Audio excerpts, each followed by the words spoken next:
football modifier. This video is purely for entertainment and does not infringe on copyrights or laws. The rights to the novel and image belong to the original author. We do not claim ownership.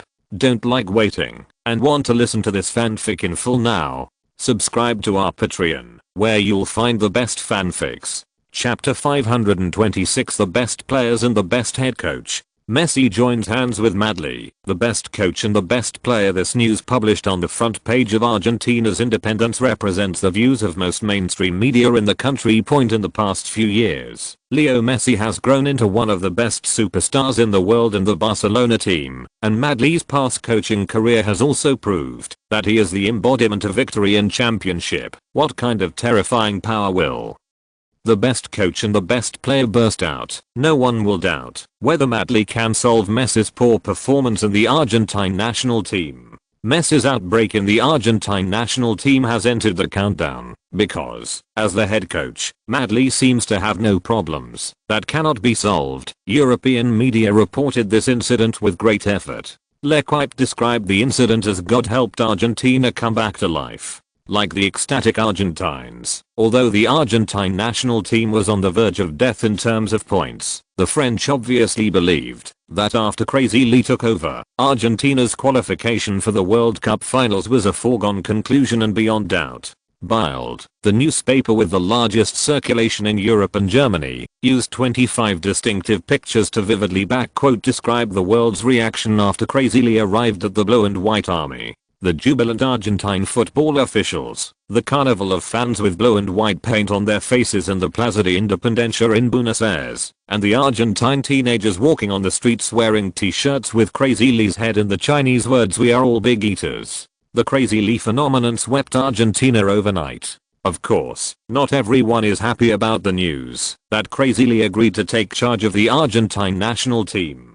Apart from those teams that are in direct competition with Argentina, the English have the most complicated feelings. The old grudge between England and Argentina over the Falklands War has made the two countries full of hatred in football. When it comes to the World Cup, the intersections between the two teams are countless. The shame of the Argentine goalkeeper being sent off in 1966, Maradona's hand of God, and passing 5 players in a row in 1982. Simeon's red card in 1998 framed Beckham. Owen's diving and Beckham's penalty in 2002. These unforgettable iconic events are all unforgettable marks carved by the knife of time in the hearts of fans in England and Argentina. This mark is like a jar of pure old wine buried in the torrent of time. It will only become stronger with the passage of time, but will never slowly disappear. And now, these two countries that hate each other have finally had an interesting story again. The super football hero worshipped by the whole country of the British Isles, the madman Lee, who led the Three Lions to win the 2008 European Cup in a record-breaking manner. And the god on the football field who saved the Newcastle club with the most fans in England, unexpectedly chose to coach the Argentine national team, the super enemy of the entire nation. This behavior, which is almost equivalent to treason, is simply slapping the delicate faces of English fans mercilessly, which is absolutely unacceptable to many extreme fans. Betrayal, the most unforgivable betrayal. The first to fire was the Sun Point Bruce Barbara, a female reporter who had a big grudge against Madly because of the Virgin incident. Once again took the lead in opposing Madly. In her words, Madly suddenly became a super conspirator with evil intentions and a shameless speculator. The English media that opposed Madly's latest decision to coach the Argentine national team was definitely not just the Sun. Except for some pro-Lee media that kept selective silence or appropriately resolved the situation, most other mainstream media, such as the Times and the Sunday Express, expressed dissatisfaction with Madly's latest decision and even criticized it. There were also some radical fans who tried to organize a demonstration against Madly. However, it turns out that Lee Tongfan's great reputation in England still has a certain effect. After all, 2008 has just ended, and the glory of climbing the Alps is still shining in Great Britain. Many fans who have experienced that European Cup remember what kind of immeasurable contribution Crazy Lee has made to this excessive football. They rationally remain silent. The only ones who are not affected are Newcastle fans. In Newcastle, Lee Tongfan's great reputation makes it easy for him to get forgiveness and understanding from the residents of this city, no matter what he does. If the Magpies fans have to say that they are dissatisfied, it is that their head coach did not coach Newcastle, and this emotion is more like a group of spoiled children blaming their parents for being partial. And there is absolutely no hatred mixed in. In the face of mixed voices in England, Lee Tongfan did not make any explanation. On the contrary, it seems that he is expressing his determination with his actual actions. He even advanced his schedule to Buenos Aires, Argentina on a sunny afternoon the day before he officially signed a contract with the Argentine Football Association. Crazy Lee appeared in the home stands of Estudiantes of La Plata and watched the Estudiantes defeat Sarsfield 2-0 at home for 90 minutes.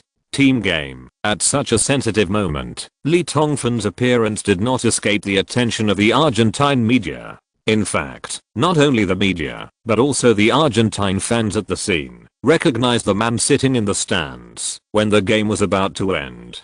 The young man wearing black sunglasses, talking with his assistant, and recording something in his notebook, turned out to be Madman Lee, who was about to take charge of the national team. The arrival of Crazy Lee aroused a warm welcome from more than 20,000 fans at the George Alsh Stadium. For this Chinese who accepted the team at a critical moment, the Argentinians have completely regarded him as a man in just a few days. The savior, applause, and cheers seem to have become a fixed scenery accompanying Lee Tongfan all the way. Crazy Lee appears at the game, and Veron and Otamendi become the targets of investigation. Crazy Lee can't wait to coach Argentina. Crazy Lee, I'm very satisfied with Veron's performance. Otamendi, he's a nice little guy. Crazy Lee said. The Argentine Independent and other mainstream media in Argentina reported the news of Madman Lee's appearance in Buenos Aires as quickly as possible.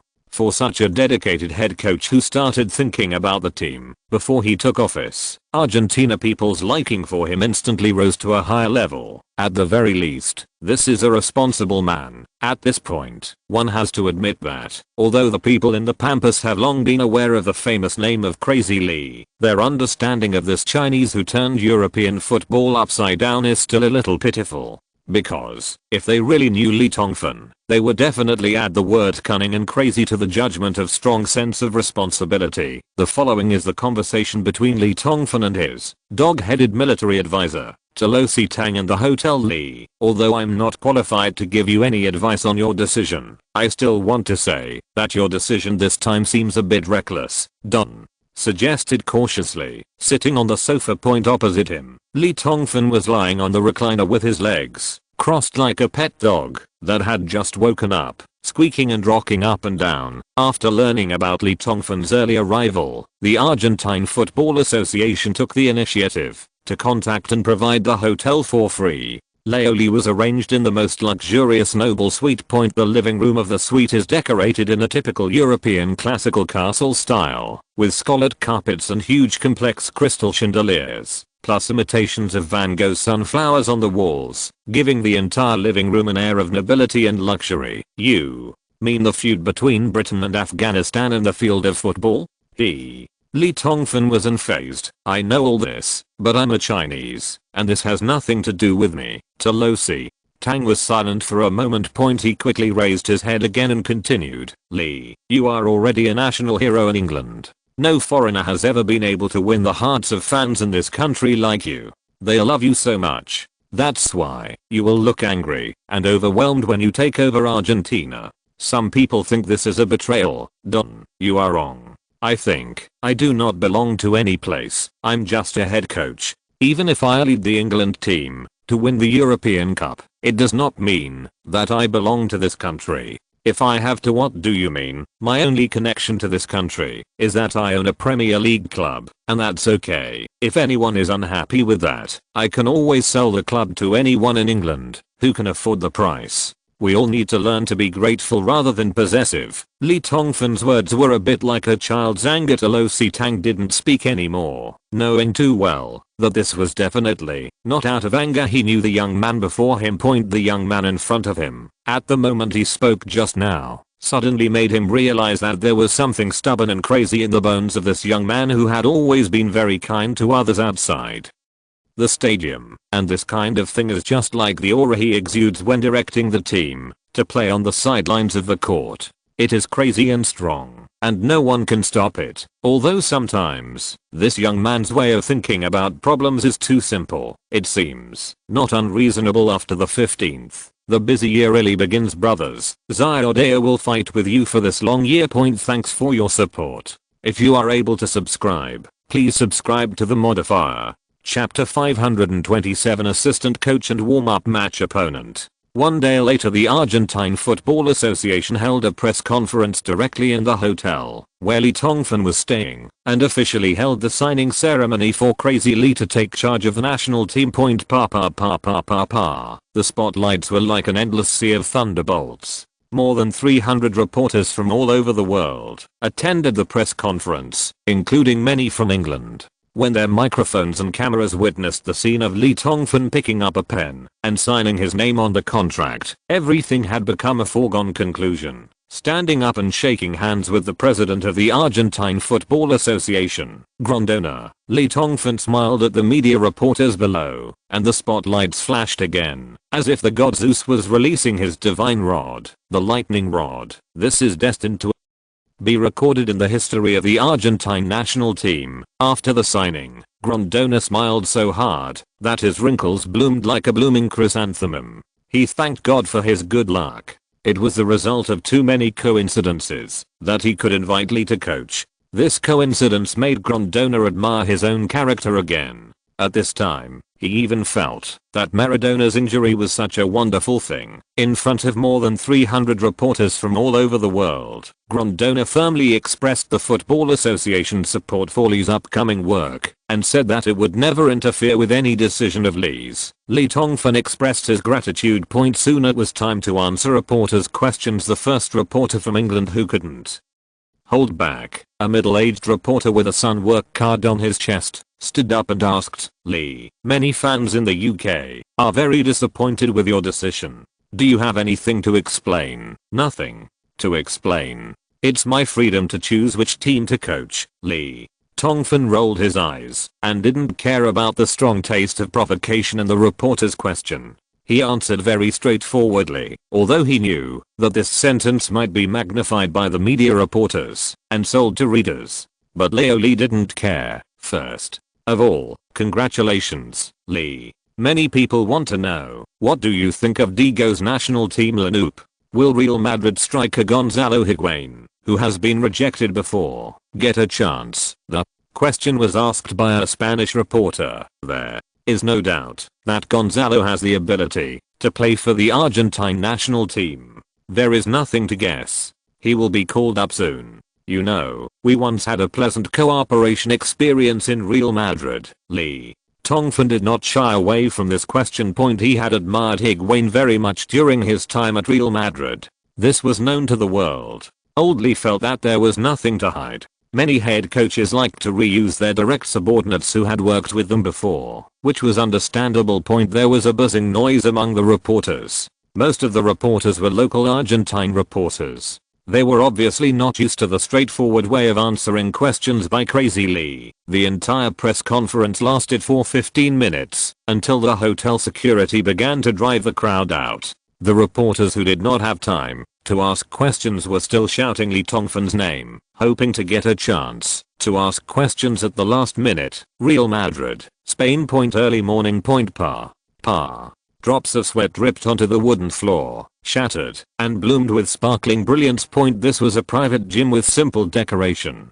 Higuain, the Argentine striker who had just snatched the starting position of Real Madrid from the French genius Benzema, who joined at a high price, was doing his special early morning training. The off-white shorts and dark grey vest were soaked with sweat. At this time, he had been jogging at a constant speed on the treadmill for half an hour. This constant jogging was part of the warm-up training method left to him by the unforgettable Chinese coach 3 years ago. For 3 years, he has been sticking to that seemingly simple training method. Many times, Higuain wondered if it was because he had been unremittingly sticking to this method for 3 years that he was able to make rapid progress in the forward position. In the context of being unpopular with most people, he gradually got the team's main position from the double teaming of the older generation of shooters such as Raul and Van Nistelrooy. Just like in this season, the Frenchman Benzema, who joined with the halo of a superstar, had originally relied on his super high price to nail himself, the remnant of the Calderon era, to the cold bench. But, so what? The football field is a world that relies on strength. After the 13th round of La Liga, didn't he become the team's top scorer steadily? Recently, the only thing that made Higuain a little bit difficult to let go was that no matter how well he played in Real Madrid, even if he scored 4 goals in the match against Zaragoza, he seemed unable to conquer Diego Maradona's heart. The South Africa World Cup was getting closer and closer, but he did not get a single call-up to the national team. Maradona's indifference made Higuain even consider accepting some people's advice and joining the French national team, just like Trezeguet did in the past, playing for the Gallic Rooster. However, just the day before yesterday, everything suddenly changed point, no matter how imaginative he was. Higuain would never have imagined that a sudden car accident would lead to the man he admired most becoming the head coach of the Argentine national team. The little smoker seemed to suddenly feel his eyes light up and saw it. The opportunity to join the Argentina national team, to compete in South Africa. However, he felt a little uneasy point after all. 3 or 4 years had passed since the cooperation with Crazy Lee. Time can change everything.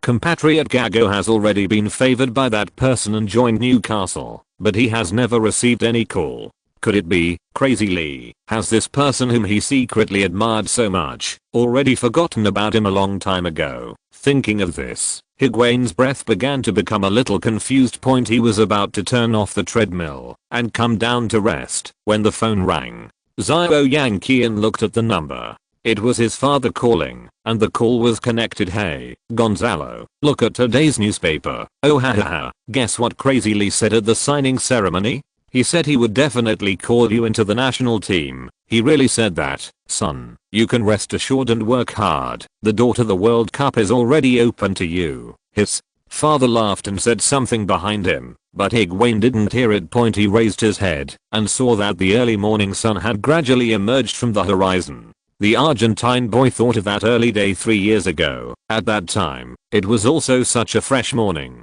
For the first time, he met the young head coach who was slightly 1 or 2 years older than him at the training director of Madrid Sports City. Who could have known that 3 years later, it would be this person? Actually changed his destiny once. After taking office as the head coach of the Argentina national team, Lee Tongfan returned to the bustling days of being surrounded by the spotlight 4 or 5 months ago. Every move of Lee Tongfan attracted the attention of the media, not just the Argentinians, but also Lee Tongfan. Mainstream media around the world are eagerly following the creation of Crazy Lee's first Argentina national team roster. However, before officially announcing the Argentina team's roster, Lee Tongfan still has one thing to do, and that is to find a suitable assistant coach for himself. Some Argentinian media speculated that according to the terms of Crazy Lee's previous search for an assistant coach, he might re-invite Maradona's predecessor, Basile, because Crazy Lee seems to be very good at using some well-respected old people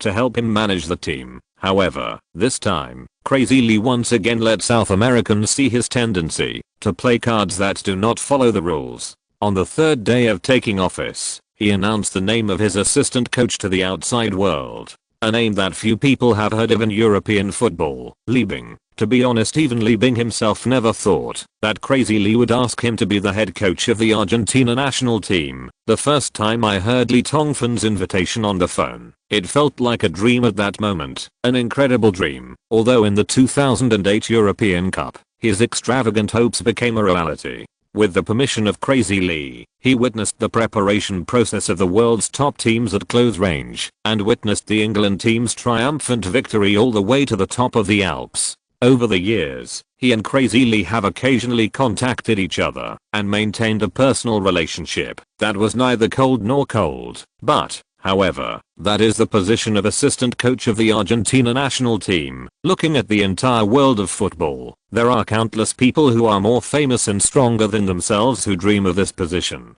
Who would have thought that Crazy Lee would actually invite him? Faced with such a dreamy invitation, Li Bing was a little hesitant. He didn't know if his ability could help Crazy Li, and he was even afraid that it would bring trouble to Crazy Li, the only person in China who was good at football. However, Crazy Li on the other side of the phone seemed to see through it. Everything was solved, and Li Bing's doubts were dispelled with just one sentence. Li Tongfan said, "I invite you not because of yourself, Li."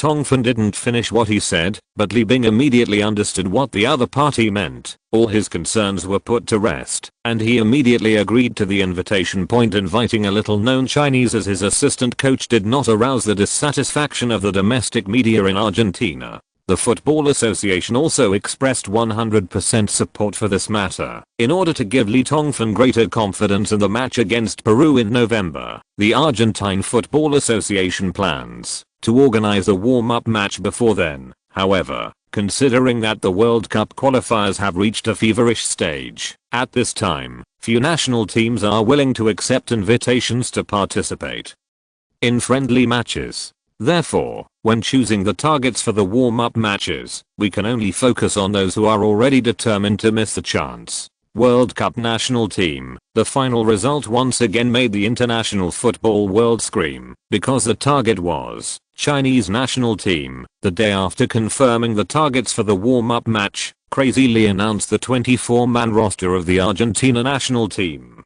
Moreover, due to the schedule and the fact that most of the players on the roster were playing in Europe, this warm-up the game was not scheduled to take place in Argentina, but was scheduled to be played at St. James Park Stadium on October 14th. This is the benefit of Crazy Li's other identity. I have read all the opinions my brothers put forward in the book review section. Thank you for your support. If you have the ability, please continue to subscribe and support Xiaodao. The climax will come soon, and of course it will not be against the Chinese team.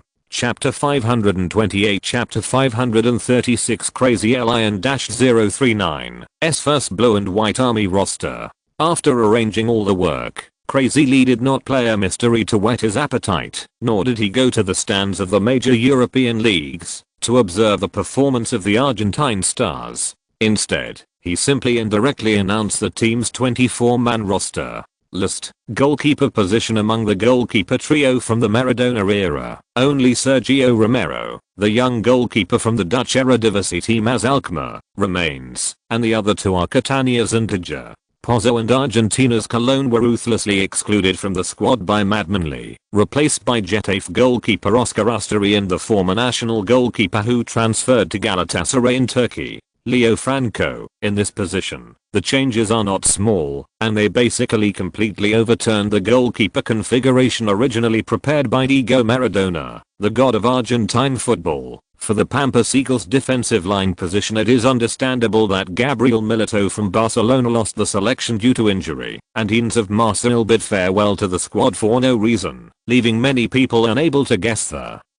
intentions of Crazy Li, and was replaced by the captain of Inter Milan, Javier Zanetti, and Nicolas Berdasso, a versatile backcourt player who has been loaned to Roma this season by Serie A giants Inter Milan. In addition, the 20-year-old Liverpool youngster Inser got the opportunity to play for his country, and the Fighting Lion, Gonzalo Rodriguez, who played for Villarreal in La Liga. Rodrigo.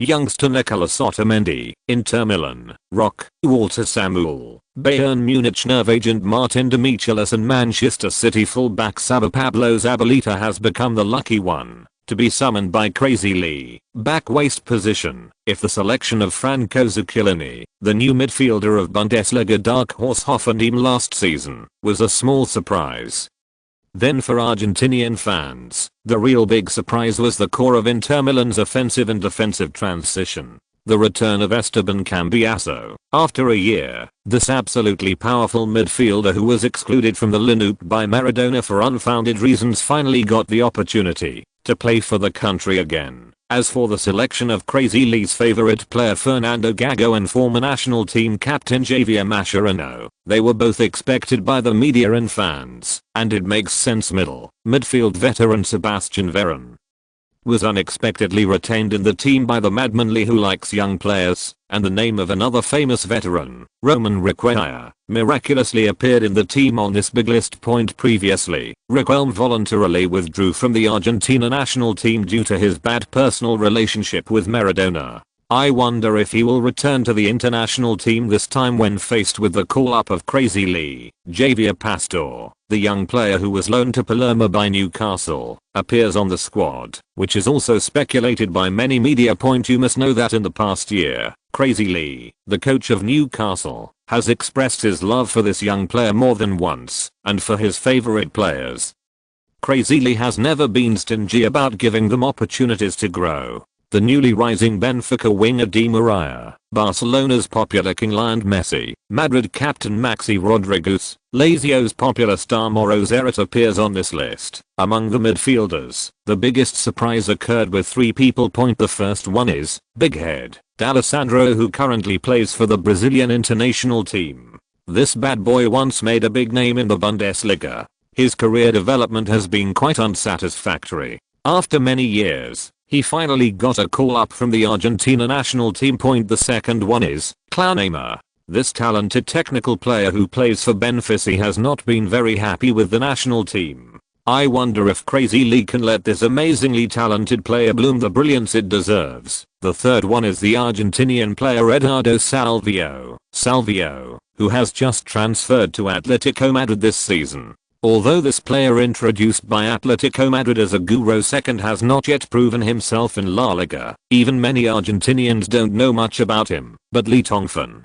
who owns the FM 2010 system, has obviously sensed his potential. Forward Gonzalo Higuain appeared in the first position, Sergio Aguero, Carlos Tevez, Inter Milan's new gun Diego Milito, Hernan Crespo all appeared on the list. The actual number of people on the list, announced by Crazy Lee, far exceeded the 24 people originally guessed, but since the rules of the friendly match were completely formulated by the 2 warring parties, it was completely reasonable. What made the Argentine media breathe a sigh of relief was that from the number of people selected in each position, Crazy Lee did not seem to carry out drastic reforms right away.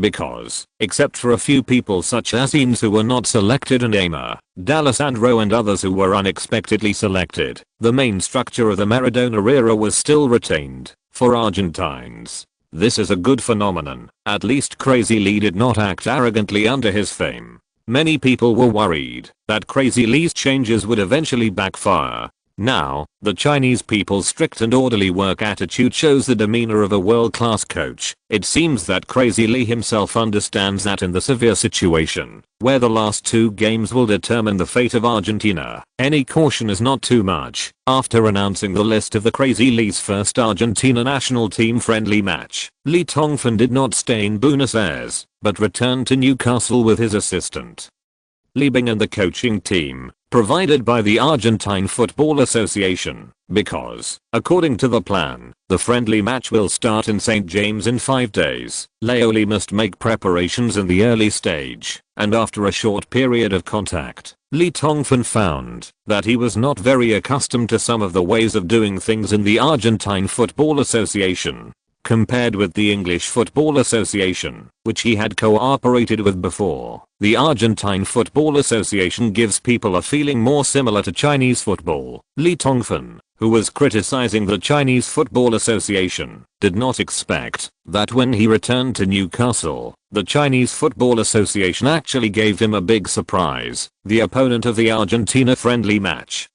The Chinese national team had arrived in Newcastle in advance. Although the Chinese Football Association has always been bureaucratic in everything it does in the past, this time, it has shown a rare and vigorous manner. What Lee Tongfan did not know was that he chose Lee Bing as his assistant coach for the Argentine national team, and chose the Chinese national football team as the target of the warm-up match, which has set off a huge public opinion storm in China. In the past 3 years, if there is anything that Chinese fans have to complain about the national super idol of Crazy Lee, it is that he has already achieved success in the world football, but he seems to have never cared about the development of Chinese football, nor has he supported any Chinese star. The scene of Li Bing appearing in the 2008 European Cup once aroused the excitement of domestic fans, but the facts proved that it was just a coincidence of Crazy Li, not a planned support for the development of Chinese football. This time, it is obviously different.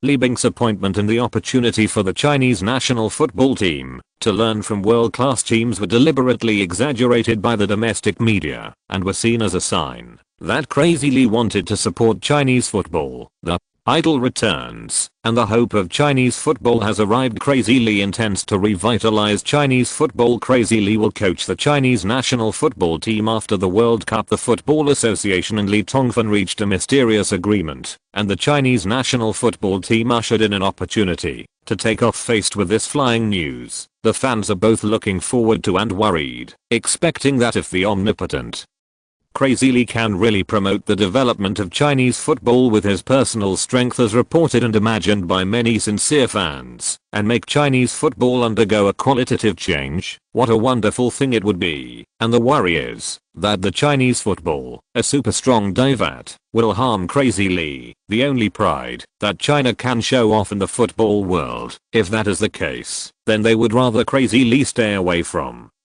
Chinese football, of course. Li Tongfan didn't know about these things happening in China. The reason why Li chose Li Bing as his assistant coach is that in the FM 2010 system, Li Bing's potential ability as a head coach is not low, and Li Bing's personal character is also worthy of Li's long-term investment in this regard.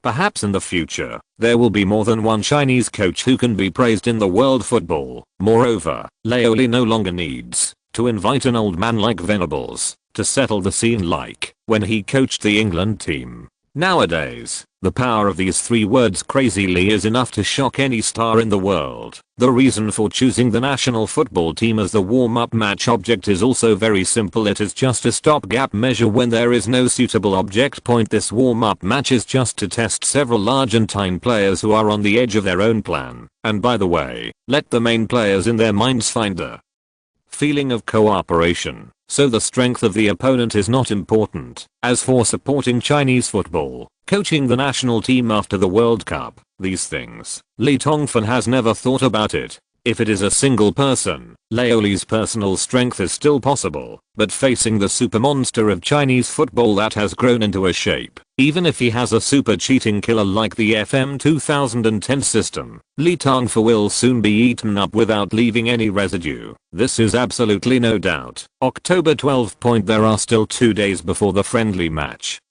The new round of the 5 major European leagues has ended, and the Argentine stars have begun to report to Newcastle one after another. Li Tongfan recruited the main players of major clubs this time. Although some clubs are unwilling to let them go, Li did not make any compromise. Before announcing the big list, Li Tongfan made it very clear, if someone fails to arrive at the stipulated assembly time, then during his term of office, he can bid farewell to the Argentine national team forever. No one dares to take this sentence as a joke, because everyone knows that this is the first game since Crazy Li took charge of the Blue and White Army. If someone really violates the rules, even if he is Messi, he will definitely be unceremoniously excluded from the World Cup roster. This kind of thing, Crazy Li can definitely do it. The Blue and White Army assembled at the 4-star Hotel Gus Force Park in Newcastle. On the morning of October 12, the first Argentine player finally came to report. What surprised Li Tongfan and many coaches was that this first person was actually Roman Riquelme, the former Yellow Submarine superstar who was considered by countless media to be the most likely to refuse Crazy Li's call, wearing a sun hat, a simple beige plaid t-shirt, and carrying an Adidas luggage bag. Riquelme was dressed very casually. The Argentine superstar who withdrew from the national team in anger because of a personal conflict with Maradona came to the Gas Force Park Hotel accompanied by his agent and was very low-key during the entire report process. Even after arranging his luggage, he took the initiative to come to Li Tongfan and thanked Li for opening the door for him to return to the national team. This scene surprised many Argentine coaches who knew Riquelme's temper and almost dropped their jaws. It also shocked assistant coach Li Bing. What is a cow? What is aura? This is it. Even Riquelme seemed respectful when facing Crazy Li, which made Li Bing, who is also Chinese, feel an inexplicable sense of pride in an instant, and he straightened his chest, and Riquelme obviously knew the Chinese man standing next to Crazy Lee from the reports of the Argentine media. He nodded in a friendly manner, which was considered an active greeting. Li Bing was even more intoxicated. Because of the English name involved, it was updated by more than 4,000. That's not to make up the word count, it's to make the brothers, especially the brothers of One English FM, more familiar with it. You know, it took a full hour just to look up the name and write these English words. I still ask for subscriptions. Brothers who have the ability, please subscribe to support and give Daozi confidence. By the way, I ask for monthly tickets. Today is 10,000 words.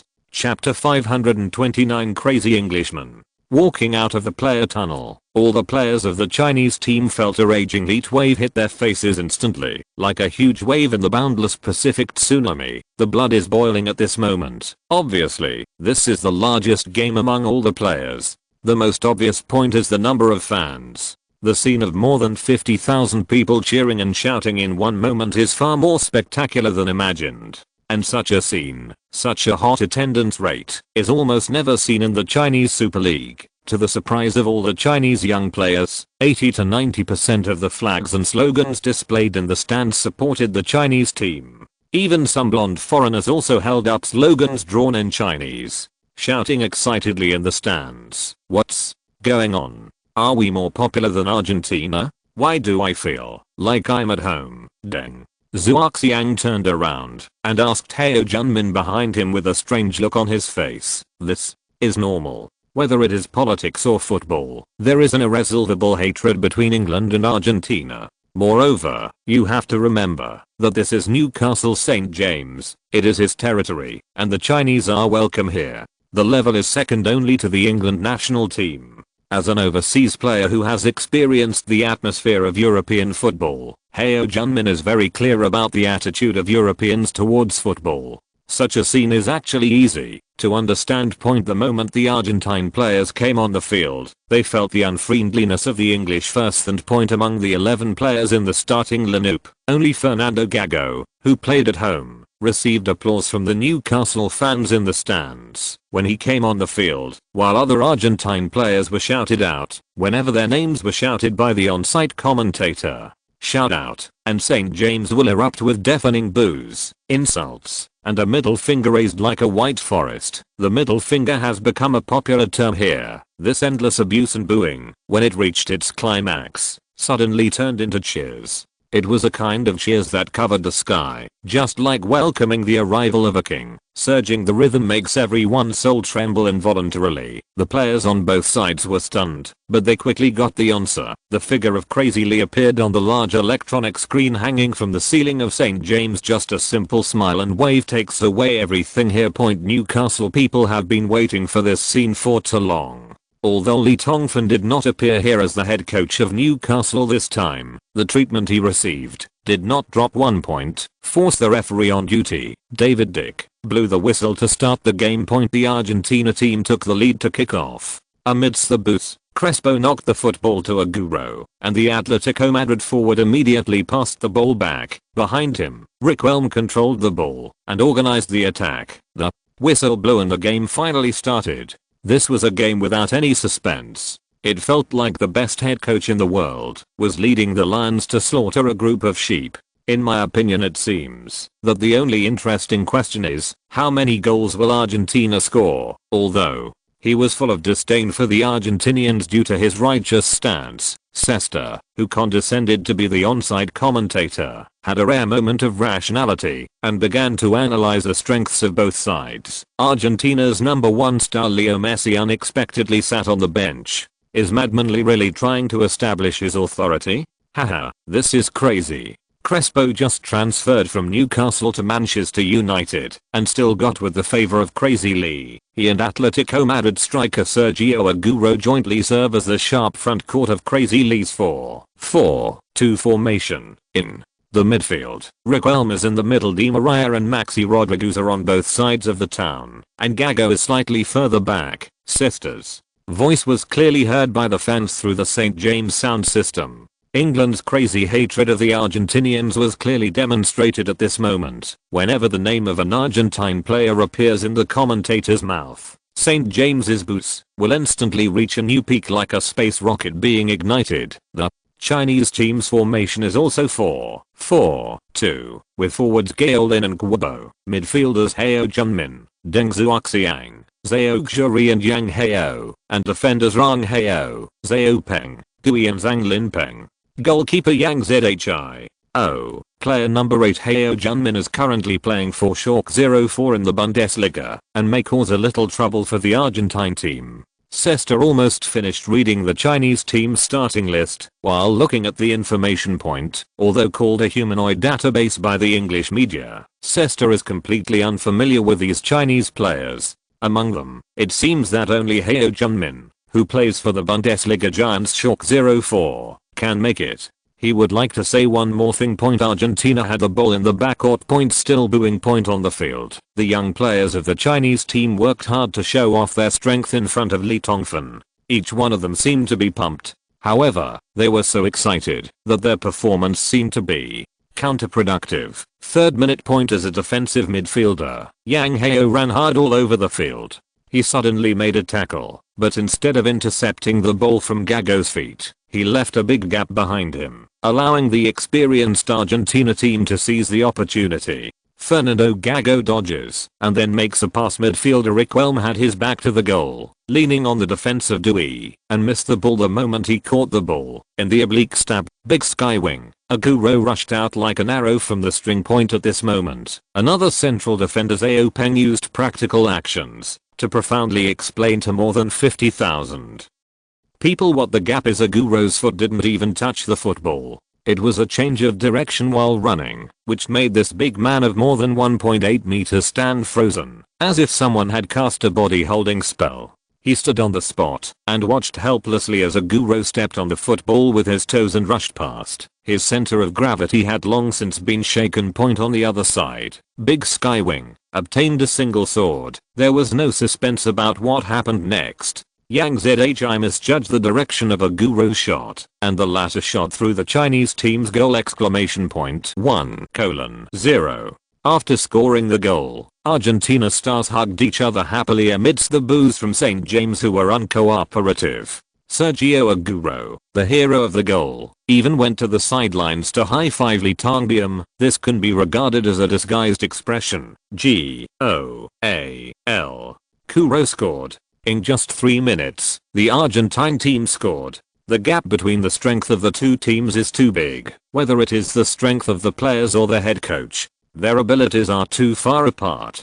The Chinese team is simply unable to stop the Argentine team's offensive. Courtside. Faced with this situation, the Chinese team coach Gao Hongbo could only shake his head helplessly. This kind of tacit cooperation of the Argentine team is too difficult to defend. Riquelme's missed ball made the Chinese team's defense instantly become a useless decoration, and Agüero's breakthrough proved that a world gap between a top striker and a sub-center back is so irreparable. Defense, in this game, means nothing at all. In such a game, the outcome has long been determined. There is no difference between losing 1 goal and losing 10 goals. If Gao Hongbo wanted to win by chance before, like a surprise victory against the French team, then now, after seeing Agüero's goal, the young coach completely gave up Gao Hongbo's victory. The urge to take a risk in the face of danger, without thinking too much, Gao Hongbo came to the sidelines and shouted, rearranging the team's tactical ideas and changing the requirements for the players. Lee Tongfan heard Gao Hongbo's shouts and also vaguely heard the content of the Chinese team's new tactics amid the boos. The corners of his mouth drew a knock. Such a decision is one of the reasons why Lee Tongfan asked China to serve as a warm-up match. Gao Hongbo is a smart man and finally understands his thoughts. Time flies. The game went exactly as expected. When the time passed to the 35th minute of the first half, the score on the field had become 4:0. Agüero scored twice, Riquelme scored a free kick, Crespo scored a goal in a set-piece tactic. The one-sided situation did not dampen the madness of the English fans in the stands. Even if Argentina led the opponent 4:0, even if Argentina played wonderful cooperation, they could not win the slightest applause. The Bucero like the perfect storm hangs over St. James. This is a feud. This is the INA feud. This is the power of football. For Argentina, this is a completely open game point as the team's trusted coach, Lee Tongfan, did not make any deliberate tactical arrangements before the game. The players relied on their most familiar tactical routines to play the game, while Lee Tongfan always stood on the sidelines to observe the status of each starting player. His passing and free kick skills are excellent, but Requelm's speed is too slow. When encountering a strong opponent, it can easily drag down the rhythm of the team. Excellent movement, sharp speed, a natural winger. Di Maria, a talented player comparable to Peter Pan Robin. The physical confrontation ability and speed are good. The only flaw is that he is not tall enough. Bucero, such a player is suitable for starting, not suitable for substitute, and cannot break the deadlock for the team. Crespo is getting older, and except for his ability to seize opportunities, everything else is deteriorating. However, his characteristics determine that when the team is in a deadlock, it may be able to have a miraculous effect. Zanetti's physical fitness is amazing. Romero's talent is too good, but he has too little experience in competitions. In 30 minutes, Lee Tongfan's brain was like a high-speed data analyzer. The innate intuitive ability accumulated through the ability points obtained from fighting with countless famous coaches allowed Leoli to perform in the shortest time. You can analyze each player's strengths, weaknesses, and the best way to use this player. The terrifying ability is slowly developing from quantitative change to qualitative change. Second update point, continue to code. The third update point, please give me a monthly ticket and subscribe to support. Knife is working hard to get back into shape. Warm up, then the World Cup is in full swing. Chapter 530, a hurricane rises before a life and death battle. At the post-match press conference, Leo Messi's injury became the most concerning issue for all European and American reporters, especially the reporters from Spain and Argentina. Their eyes flashed fiercely, and they couldn't wait to say something like "I'm sorry," or "Messi's situation is not very optimistic" from Crazy Lee's mouth, and then turned the pen in his hand into a sharp sword or a hanging rope at full speed, stood on the moral high ground, and used the most angry tone and gesture to sentence the barbaric and arrogant Chinese team to death. But Messi? He just experienced a simple collision. I think the Chinese team's number 5 player definitely did not foul intentionally. You must know that Messi can come back on the field even before the first half of the game is over. However, considering his importance to Barcelona and the national team, I decided to substitute him early. Crazy Lee's triumphant words left European journalists completely speechless. Next, it's time for Chinese reporters to show off point. After finally waiting for a game that was highly hyped in China, the Chinese reporters, who came in droves, stimulated by the rapid secretion of adrenaline, wanted to turn this routine press conference into a large-scale report meeting on the evaluation of the strength of the national football team. Will not be tiring, even if it lasts for 10 or 8 hours. It's a pity that when faced with the explicit questions thrown by his compatriots, Lee Tongfan felt like a prostitute who needed to satisfy everyone. He answered in a nonchalant tone, "Yes, Yang Zhi is great." What? He is the main goalkeeper of the Guoan team. In this case, then he is a talented goalkeeper, and conceding 10 goals is not a big deal. Oh, you mean Dewey? His eyes are very murderous, and his hairstyle is also good. Yes, this reporter, you are so right. Gao Hangbo's tactics are really aggressive. Zhang Lin Peng's chest muscles are very developed. I like Zhao Guo's hairstyle better. Bo. Yes, his diligence reminds me of Ronaldo. This reporter, you want this answer, right? Seeing Lee Tongfan sleepy behind the interview desk, in the end, the reporters, who had developed a face that was stronger than Jig's defensive ability at the corner of the ancient Great Wall, were embarrassed to ask any more questions. Finally, Fan Zhuang from CCTV winked at Leoli and asked seriously, "Tongfan, through this game, which player of the Chinese team do you think has impressed you the most?" The Winking was a small gesture that the rice bucket had made an appointment with Laoli before. At many press conferences in the past, Lee Tongfan would brazenly say some unintelligible words that made his old classmate gain some ground at this time, giving Fan Zhuang an advantage over other domestic reporters. Benefited a lot, but this time, Lee Tongfan did not fool his old classmates with a playful smile like before. Instead, he held his chin and thought about it seriously, and said seriously, to say that I'm impressed, well, I think number 8 Heo Junmin is very good. Seeing him playing football always gives people a sense of aura and energy. I know he plays at Schalke 04, and I hope one day I can have the opportunity to cooperate with him. But there was a cry of exclamation in the hall. Even the Chinese reporters, who have always relied on sexual immorality, did not expect that Lee Tongfan, who has always been very harsh on Chinese players, would actually give such a high evaluation to Heo Junmin. Fan Zhuang's spirit was shaken, then wildly. Then, Dashan followed the poll, and continued to ask, then, is it possible for Newcastle to introduce Heo Junmin? This entirely depends on Mr. Ridgecott. He is the head coach of the team. Newcastle will only bring in players who meet Frank's needs. Faced with issues of principle, Lee Tongfan did not give Fan Zhuang any chance to take advantage of the situation. Where are the other Chinese team players? Like number 17 Deng Zhuoxiang?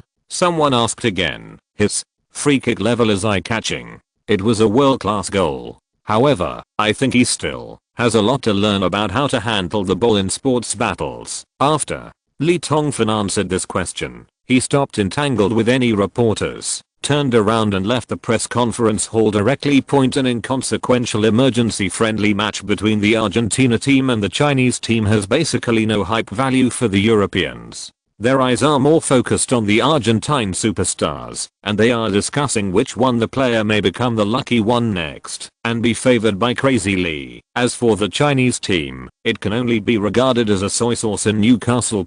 However, the huge total score of 10-1 in the end of the game shocked the world football world again. The top players in the World Cup felt the madness of Crazy Lee first and quote 10:0. Madman Lee shows no mercy to his compatriots. Bloom more. Horror. Argentina makes Peru and Paraguay tremble. Argentina's Messi finally broke out and scored a wonderful goal in 10 minutes of playing the return of the king. Riquelme dominates the battle. Varane's performance is bleak. The clown's wonderful world wave. The door to the World Cup in South Africa is open to him. Among the many reports, only a few mentioned Deng Zhuoxiang's world-beating free kick. However, the Chinese domestic media was completely opposite. The report pinpointed the fans' excitement about their G-spots, and there was a swarm of ecstatic sounds, and the crackling sound of flattery was loud enough to be heard. Deng Zhuoxiang's peerless free kick shocked St. James. Crazy Lee. Heo Junmin is a world-class player. I admire Heo Junmin very much. Crazy Lee said so. Crazy Lee.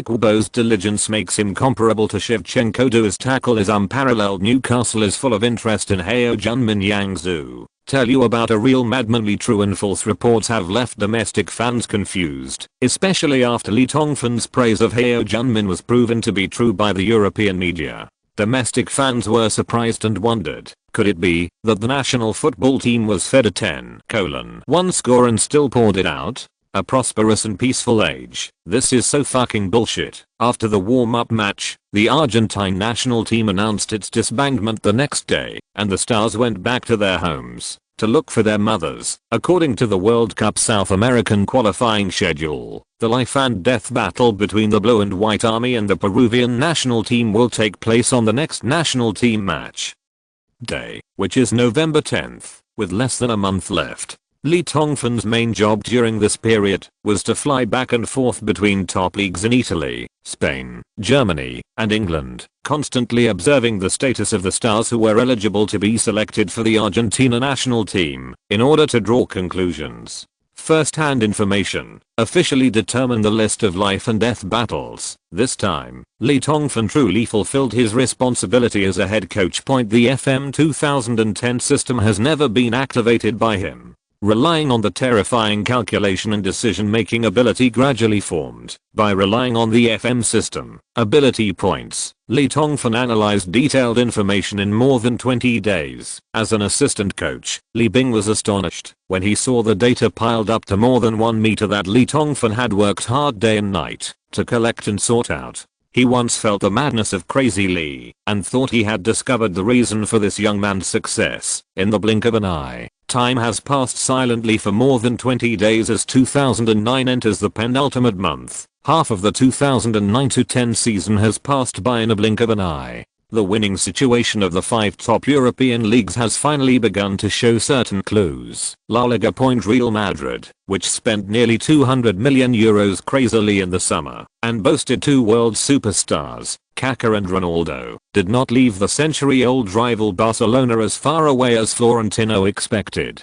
Engineer even though Pellegrini, the well-known Chilean master, has racked his brains, he can only temporarily prevent the Galacticos from being opened up by Barcelona in the league competition. As for the second-tier teams such as Valencia, Sevilla and Atletico Madrid, they still play the soy sauce role of accompanying the prince to study. Occasionally, they can also bring a little bit to the Super 2. A little bit of trouble. Serie A after acquiring Eto'o and Diego Milito, the handsome madman Uncle Mourinho became even more powerful, like a macho man adding Viagra. Inter Milan moved to the Apennines to dominate the world. The rookie Leonardo, who unexpectedly took charge of San Siro, the salty fish, turned around and won a winning streak, while Juventus's Ferrero was in a more miserable state. The new Cordigo introduced at a high price was labeled as a parallel import by the Serie A media early. Bundesliga point pharmaceutical company Bayer Leverkusen unexpectedly led the pack. Bayern Munich's new aide Podolski used his experience, and the Boberg combination formed with French scarman Franck Ribéry worked hard from the back and struggled to catch up. The Premier League point Newcastle, the Magpie team that has always been in the leading position, finally encountered a lot of trouble in the past month. The injuries of Lightning Killer, Michael Owen, and Ilian Ronaldo caused Rijkaard's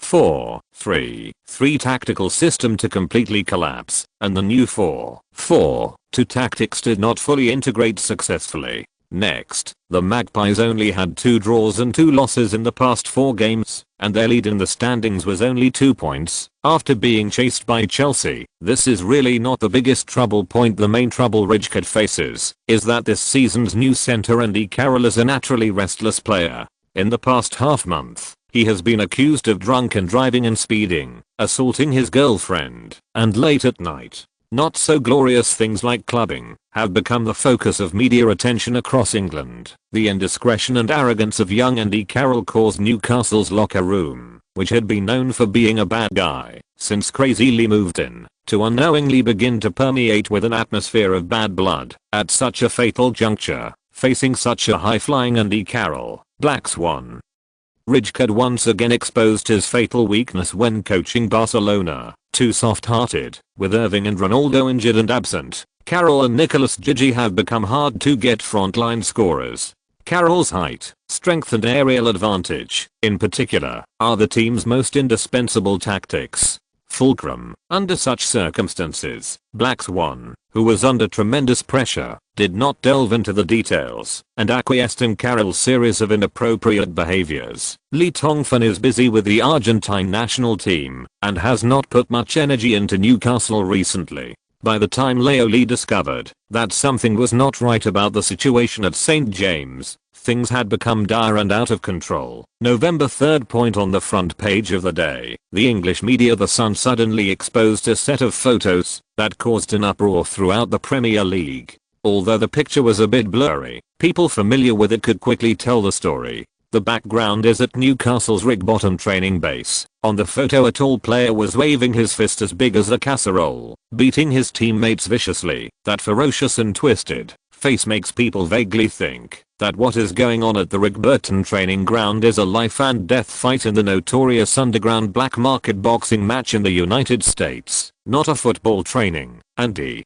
Carroll beats up teammates on training ground. Taylor and Carroll got into a fight during training, and Juan Mata suffered disaster. After trying to break up the fight, Newcastle dressing room collapse. Chelsea face great opportunity. Rapid fame made him lost. Ridgecott indulged Carroll. The biggest scandal in the Premier League. Civil unrest breaks out in Newcastle. For a time, the whole of England knew about the scandal that took place at the Rigbottom training base. Magpies vice-captain Stephen Taylor had a fight with rising star Andy Carroll and was beaten to a fractured mandible. As the chairman of the club, Lee Tongfan was in Argentina to inspect the performance of rising star Otamendi. Unknown to him, the life and death battle Argentina was about to face took up most of Lee's energy. It wasn't until he hurried back to England that Newcastle's assistant coach Alan Shearer came to Leoli's office with team reports and media reports. It was only then that Lee Tongfan, as the club chairman, knew that he was what happened at the club. MLGBD, Taylor with a fractured bone, Juan Mata with a facial contusion. What is going on? Why does this happen in Newcastle? Lee Tongfan patiently read all the reports, gently organized the newspapers, placed them on his desk, and asked calmly. However, Alan Shearer, who was already very familiar with Lee Tongfan's temper, saw the prelude of the coming storm from his eyes burning with anger. He did not hesitate, and told what happened that day exactly. Now, he didn't want to listen. When he heard it, Lee Tongfan's anger burned uncontrollably in his heart. He didn't expect that such a thing would happen in Newcastle. Absolutely intolerable. Today's first update of 4200 words has arrived. Thank you brothers for your support. Ziodeo's morale has doubled. February is coming to an end again, and the competition for monthly tickets is becoming more and more fierce. I also ask brothers and sisters who are swordsmen to support Ziodeo more. The knife quickly went to code the second and third updates. Thank you brothers. Chapter 531 Update Notes. Dear brothers and sisters, I had an emergency this afternoon and went to the hospital. Today's update will be a little late. Daozi will try to finish today's 9000 words around 11 o'clock. I'm very sorry. Please forgive me brothers and sisters. Shame on Daozi. I love you. Chapter 530 To the coming of a life and death battle. You want to leave Newcastle, don't you? Lee Tongfan looked at Andy Carroll. His heart moved, and he suddenly thought of something, and asked tentatively, I'm curious, what conditions did Liverpool offer you? As soon as he asked this question, Andy Carroll looked up like a frightened lion. The face of this arrogant young man was filled with incredible shock. He couldn't understand at all how Lee Tongfan knew that Liverpool had contacted him privately. You know, he should have done this very secretly. Even the paparazzi of the Sun, who were all pervasive in the British Isles, were caught. He concealed it easily. Lee Tongfan secretly observed Andy Carroll's expression, and he probably had some understanding in his heart. In the FM 2010 system, in Andy Carroll's personal attributes, transfer, and interest, both attribute items clearly indicate that the Red Army Liverpool are interested in this rookie. Leoli was just testing. Just one moment. Judging from Carroll's expression, the hoe wielded by Spanish Fat Benitez has indeed hit the corner of Newcastle. Thinking of this, Lee Tongfan lay back leisurely, leaned on the back of the chair, and put his legs on the desk, and said with a smile, Andy, you should know that what I hate most is lies and betrayal. Cold sweat broke out in layers on Andy Carroll's forehead. In the final analysis, no matter how frivolous, arrogant, or violent he is still just a little guy who has 24 days to go before his 20th birthday. Carroll could swear that the slightly thin man sitting opposite him, he can easily pick it up with just one hand and beat him into a pig's head without any suspense within 4 or 5 seconds.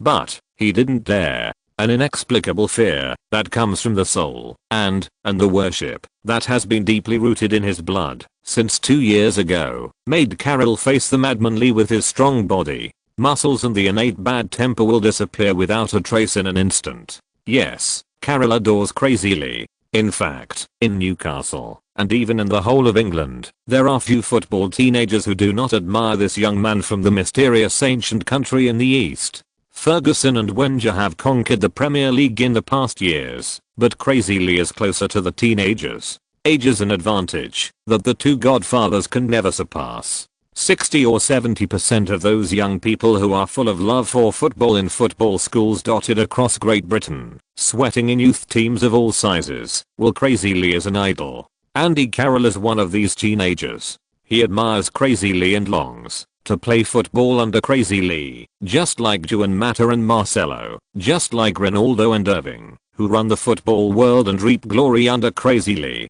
But if he can go back in time and give him another chance to let what happened on the training field happen again, then maybe the result will not be so bad. Caddy Carroll will try to control his innate violent temper. Unfortunately, everything is too late. Broken jar, broken jar. This was Andy Carroll's mentality after being severely fined by the club, and it was also why he agreed to his agent's proposal to arrange contacts with the Liverpool club. You know, his behavior is no different from betrayal. Andy, do you really want to go to Liverpool? Lee Tongfan's voice reached Carroll's voice word by word. The young man didn't know how to answer, so he cried bitterly and admitted his mistake. Or, refusing to show any regrets, in order to maintain his poor self-esteem, Carroll stared blankly at Lee Tongfan, who had been lying lazily on the chair, and fell into silence. 2 days later, the world-famous Camp Nou Stadium the stands that can accommodate 1.2 million people are packed with seats. This stadium has always been one of the most popular stadiums in La Liga and even in the world. When 120,000 fans in the stands jumped up and cheered at the same moment, you can feel the earth's excitement, tremors and fluctuations in the sky. This is the most magnificent football art palace in the world. Here are the most powerful teams, the craziest fans, the best stars, and the most gorgeous offense in the world. This is Barcelona. Today, the gorgeous and arrogant Camp Nou seems even more crazy and noisy than before. Even the crazy atmosphere of the Spanish El Clasico seems to be inferior compared to today. The reason for such a crazy situation is 2 people and 2 goals. 2 people, Crazy Lee and Rijkaard. 2 goals, Leo Messi's weird long-distance lob shot from 20 meters away, and Nicolas Jagi's unbelievable diving shot from no meters away from the goal. In the 2009-10 season, in the penultimate round of the UEFA Champions League group stage, the La Liga giant Barcelona faced the Premier League upstart Newcastle at home, which attracted the attention of the world's football world. Madman Lee, who once suppressed Barcelona to the point where it was impossible to lift his head, and Rijkaard, who once saved Barcelona from the brink of collapse and single-handedly formed the Dream Team second. These 2 have made this stadium and this city unforgettable in different ways. The people who remembered each other returned to Camp Nou together, and their identities were enemy. The game has reached the 77th minute. The clear red font of Newcastle 1:1 Barcelona on the scoreboard of Camp Nou is the reason why 120,000 people in the stands roared, shouted, roared and danced crazily. Xavi, Iniesta. It's such a pity. The game was over in less than 15 minutes. Although Messi, the king of Camp Nou, scored a wonderful long-distance lob for Barcelona, only 6 minutes after Messi scored, Newcastle's lone forward Nicolas Jagi received a cross from Juan Mata and made an incredible leap to equalize the score for the visiting team. Whether it's Guardiola or Rijkaard, no one wants the game to end in a draw. They both want to defeat their opponents in this stadium. A draw is more like a failure for both of them. Taking into account Rijkaard's contribution to Barcelona, the onside commentator, although his blood was boiling, still retained respect for Black Swan in the wording. However, for Crazy Lee, the words are not so nice. The arrogant lunatic Lee still refused to appear on the rostrum. He sat in the stands with a group of savage Englands and roared crazily. The flushed look on his ferocious face was too obscene, if it were not for his current status. It is the head coach of the Argentina team who decides Messi's World Cup journey. Maybe Barcelona fans would have drowned this shameless guy who has brought them disaster many times with their spit. The game is slowly coming to an end as time passes bit by bit point. Whether it is Barcelona or Newcastle, both sides are risking their lives to attack with all their strength. The game is sparking. In the Nou camp in the Red and Blue Army, which is known as the world's most offensive team, Rijkaard allows the Spaniard to win again. Once again, I felt the elegance of the best head coach in the world in the past. Courtside point Rijkaard's mind was racing rapidly. Black Swan. I have to admit that Lee Tongfan's approach is right point. After dealing with Andy Carroll with thunderous momentum, the team's atmosphere changed in an extremely short time and condensed into an iron plate, and its combat effectiveness increased at a speed that made him feel terrifying with. Is this the power of discipline? Rijkaard was thoughtful, and soon he focused his energy on the court again. The 4-5-1 formation designed by Lee Tongfan has been tested in this game, and proved to be Newcastle's best choice at present. In the past, he underestimated the energy of the thin Gigi and only defined the player whom England called Angel as a wide supporter. The fact is that, although Gigi does not have Andy Carroll, although he has great height and impact, the intimidating power he brings to the opponent's defense far exceeds Carroll. The goal in the first half of the game proved Gigi's strength. However, as the game progresses, the offensive power of 4-5-1 has been used to its extreme. If you want to score again, you have to change your formation. We should add a forward to share the pressure for Gigi. Who should we send? Rijkaard's realization swept across Newcastle's bench and finally stopped at German teenager Thomas Müller. What Lee said is right. My character is full of cowardice. If I want to break through the shackles and reach another level, I must overcome this. I should give myself some courage, and I should also give more to the young players. Opportunity. Rijkaard made his choice instantly. Newcastle made a substitution. Rijkaard replaced a midfielder with a forward, 20-year-old Thomas Müller. Oh, I can only say that Frank is crazy. He is too persistent in winning. It is not a wise choice to insist on attacking under such circumstances. For him, a draw is enough to show off to Camp Nou. The fans have proven themselves. Spanish TV commentators were not optimistic about Rijkaard's selection. Replacement? Lee Tongfan withdrew his gaze from Messi point in this game. Leoli has been carefully observing Messi's playing habits in the Barcelona team and how other players cooperate with Messi. It can be said that, although the people around him are Newcastle fans, Lee Tongfan is more. It's time to position yourself as the head coach of the Argentina team. In such a fierce game, Messi's characteristics and flaws can be seen better than in a warm-up match. The fact is that so far, Lee Tongfan has filled his brain with a lot of information by relying on his terrifying analytical ability! For the life and death battle against the Peruvian team in a few days, even if the FM 2010 system is not started, I will be a little more confident. Point at this time, Rijkaard's substitution attracted Lee Tongfan's attention. Hey, Frank, have you finally figured it out? Have you finally understood your weakness? Lee Tongfan had a smile on his face. What he said to Rijkaard before included FM 2010's evaluation of the famous Dutch coach. If Rijkaard wants to make a breakthrough in coaching ability, he must overcome the cowardice in his character. And now, he seems to have done it. Newcastle. I brought you from the relegation zone to today, and although I also made hundreds of millions of pounds from you, I have now found a head coach for you who can support you in dominating European football for at least 5 years, and I have trained an assistant coach for you who can support your glory for at least 1 era in the future. Although it was a mistake at the beginning, I have done everything I can, and it is time to say goodbye. At this moment, the situation on the field suddenly changed. Newcastle relied on the German teenager Thomas Müller, who had just come on the field, to score a goal to overtake, rewriting the score to 2-1. The one who assisted Müller was Juan Mata. Angel Wings showed his footwork that was not inferior to Messi. After receiving the pass from Melo, he used a quick swing of his legs to pass the ball, easily wiping out Barcelona's midfielder Busquets, and then instantly accelerated and rushed forward. The magnificent Century Stadium Camp Nou finally saw why Mata could be called the 4 heavenly kings in the world of football, along with Messi, Kaká, and C. Ronaldo. When this little guy really soared, Xavi and Iniesta's defensive ability could not create any obstacles at all. 12,000 people watched Juan Mata tear through Barcelona's central defense in a few seconds like a peerless sword that would not return without blood after being unsheathed, and sent a fatal through ball in the middle of the penalty area. Gigi's interference distracted the attention of Pique and others on Barcelona's backline, and Thomas Müller inserted from the back row and made a smart toe-poked shot.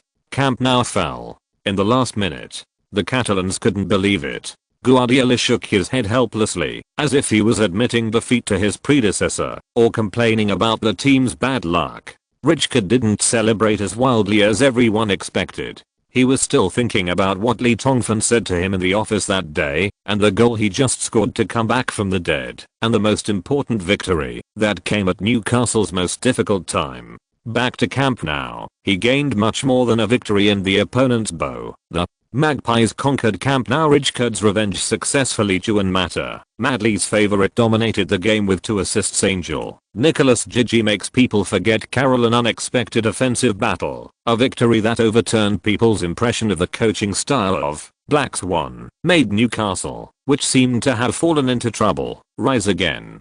The Dutchman's coaching ability has once again received overwhelming praise, and only those who really understand can see what kind of important role the devil-like figure behind Rijkaard has played. At this time, the world football world is once again filled with a tense atmosphere. Portugal, France, Russia, Argentina, Uruguay, these familiar names have once again become the protagonists of major media newspapers. The penultimate round of the 2010 South Africa World Cup qualifiers is about to start. Someone will bid farewell to the world wave after this round of games. The cruel breath is blowing in the face. The whole world is waiting for the birth of the roster of the second phase of the blue and white army of Crazy Lee. No one knows that on this tense day, like a full moon bowstring and the smoke of gunpowder began to fill the air, on the reserve team training ground of Newcastle Rigburton Training Base, a 1.94 meter tall boy is sweating profusely in training. The weather is already very cold. However, the high intensity exercise made sweat continue to seep out of his body, and in the cold air, there were waves of mists with dreams and promises. Andy, everyone who did something wrong must bear the corresponding consequences. Forgiveness is not something that can be easily obtained from me. You need to prove it to me. Of course, I can assure you that I will never be stingy with young people. Stay or leave, it's your choice. The words that person said to him flashed clearly in his mind. Stay, I want to stay. The football whistled towards the net like a cannonball, and the strong and a little too strong boy shouted to the sky, I must stay, stay in Newcastle. The flaxen long hair, with sweat and mist, danced under the red sun, and the evening point fighting spirit rose at this moment. 3 days before Argentina's life and death battle against Peru, Lee Tongfan announced the 23-man squad for the Argentina national team. Goalkeeper position: Romero, Sergio Romero, Usturi, Oscar Usturi, and Franco, Leo Franco. Defensive line position: Javier Zanetti, Nicolas Burdisso, Insa, Gonzalo Rodrigo, Nicolas Otamendi, Samuel, Walter Samuel.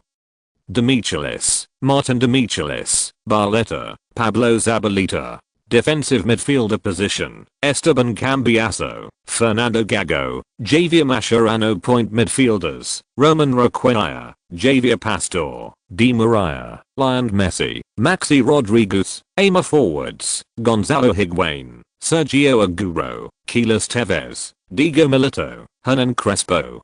Compared with the first roster, Hines, the defensive backbone of the Maradona era, still has not been called up, which also makes people realize that Crazy Lee is going to completely abandon this versatile player who has completed his free journey in Manchester United and Real Madrid. In addition, Big Head, D'Alessandro, Atletico Madrid rookie Salvio, Lazio striker Serrat and others also played a supporting role in the national team, as expected by the media, and were not selected for the 23-man roster. It was the veteran Veron's failure to be selected that surprised many people, but considering Requelme's amazing performance, the reason is very simple. November 13th. The Argentine national team assembled in Buenos Aires and then headed to Peru to welcome this life and death battle that determined the fate of the blue and white army. The existence of Crazy Lee, who has been in the football world for nearly 4 years without a defeat, made the Argentines full of confidence in the game. More than 10,000 Argentine fans went to Peru to watch the team. Such fan flow was incredible even in the Maradona era. I wrote too much without realizing it, and I'm a little late. 5611 words. since there is about 300 words of team list introduction. Although it is not considered as water injection, Xiaodao still thinks it is a bit generous, and wrote 600 more words of free content to compensate brothers. PS1. It is not easy to promote a new competitive book and put it on the shelves naked. The football journey of Zuzu's successor. If you are interested, you can go and take a look. PS2. I still ask for the support of the brothers and sisters of Daok. Monthly tickets, subscriptions. Please give Xiaodao the motivation to work hard. If you're listening to this novel on a channel other than Fanfic World, it means they downloaded and uploaded it without effort. We cordially invite you to visit our channel, Mundo Fanfic Novelos. There you'll find the original version of this story and you can explore many other novels of various genres. We're waiting for you to immerse yourself in a world of incredible novels. Chapter 533. The murderous intent arrives. The bloody beginning. Republic of Peru. This is a magnificent country that gave birth to the prehistoric civilization of the Xiaobei region in South America. During the Columbus period, the largest empire in South America appeared, the Inca Empire, with a glorious and mysterious history. Some people say that South Americans are born to play football. As a member of the South American Football Empire, the Peruvian national team is far inferior in terms of reputation and strength compared to super powerful teams such as Brazil, Argentina, Uruguay, and Paraguay. However, there have been players like Cabras in history, a super legendary star who scored 10 goals in 13 World Cup games. It is a pity that in the South American qualifiers for the 2010 World Cup in South Africa, which attracted worldwide attention, with only 2 rounds left before all competitions, Peru had a miserable result after 16 games, and was only in the last place. Such a poor record caused Peru to bid farewell to the World Cup early. However, saying goodbye does not mean quitting. At least they still have a chance to prove their glory. In the last round of confrontation with the Blue and White Army, they drew a 1-1 away draw with their powerful opponent, but today, they became the decision. The man who lives and dies. The South American football giant Argentina, November 14th. The national stadium in Lima, the capital of Peru. The sky was gloomy, with dense low dark clouds, like a black rag, that could be squeezed out of water, shamelessly covering the sky above the national stadium. The stands that can accommodate 25,000 people were filled to the brim with water. Compared with European stadiums, many stadiums in South American countries still retain ancient standing stands, and the density of fans is far higher than that in European stadiums. Countless heads stand up like a forest with dense vegetation. A slight surge can turn into huge waves, which makes the atmosphere of the stadium even more exciting. Argentinian fans who came from afar occupied more than half of the stadium. Compared with the relaxed expressions of the Peruvian fans, these fans who came from afar could be seen as solemn even with thick blue and white oil paint on their faces. The tension and uneasiness shown in his expression, a life and death battle. One battle will determine the outcome. With a win, the Blue and Whites still have a glimmer of hope of qualifying for the World Cup in South Africa. With a defeat, the Pampas Eagles will bid farewell to the 2010 World Cup and become the most tragic spectators. More than 10,000 pairs of eyes looked in front of the visiting team's commanding bench. Today, the fate of the South American football giant is firmly in the hands of that thin black figure. It is that figure that allows hundreds of millions of Argentinian fans to have the opportunity. Courage, open your eyes and watch this game. God on the sidelines of the football field. Crazy Lee. The sky is getting gloomier and gloomier. Maybe today will be a rainy match. This is very bad news for the Argentine team, which advocates ground cooperation and follows the technical flow route. Players from both sides are warming up on the court. The Peruvian team has announced the starting 11, and the Argentine team, Crazy Lee, is still used to saving the answers to the end.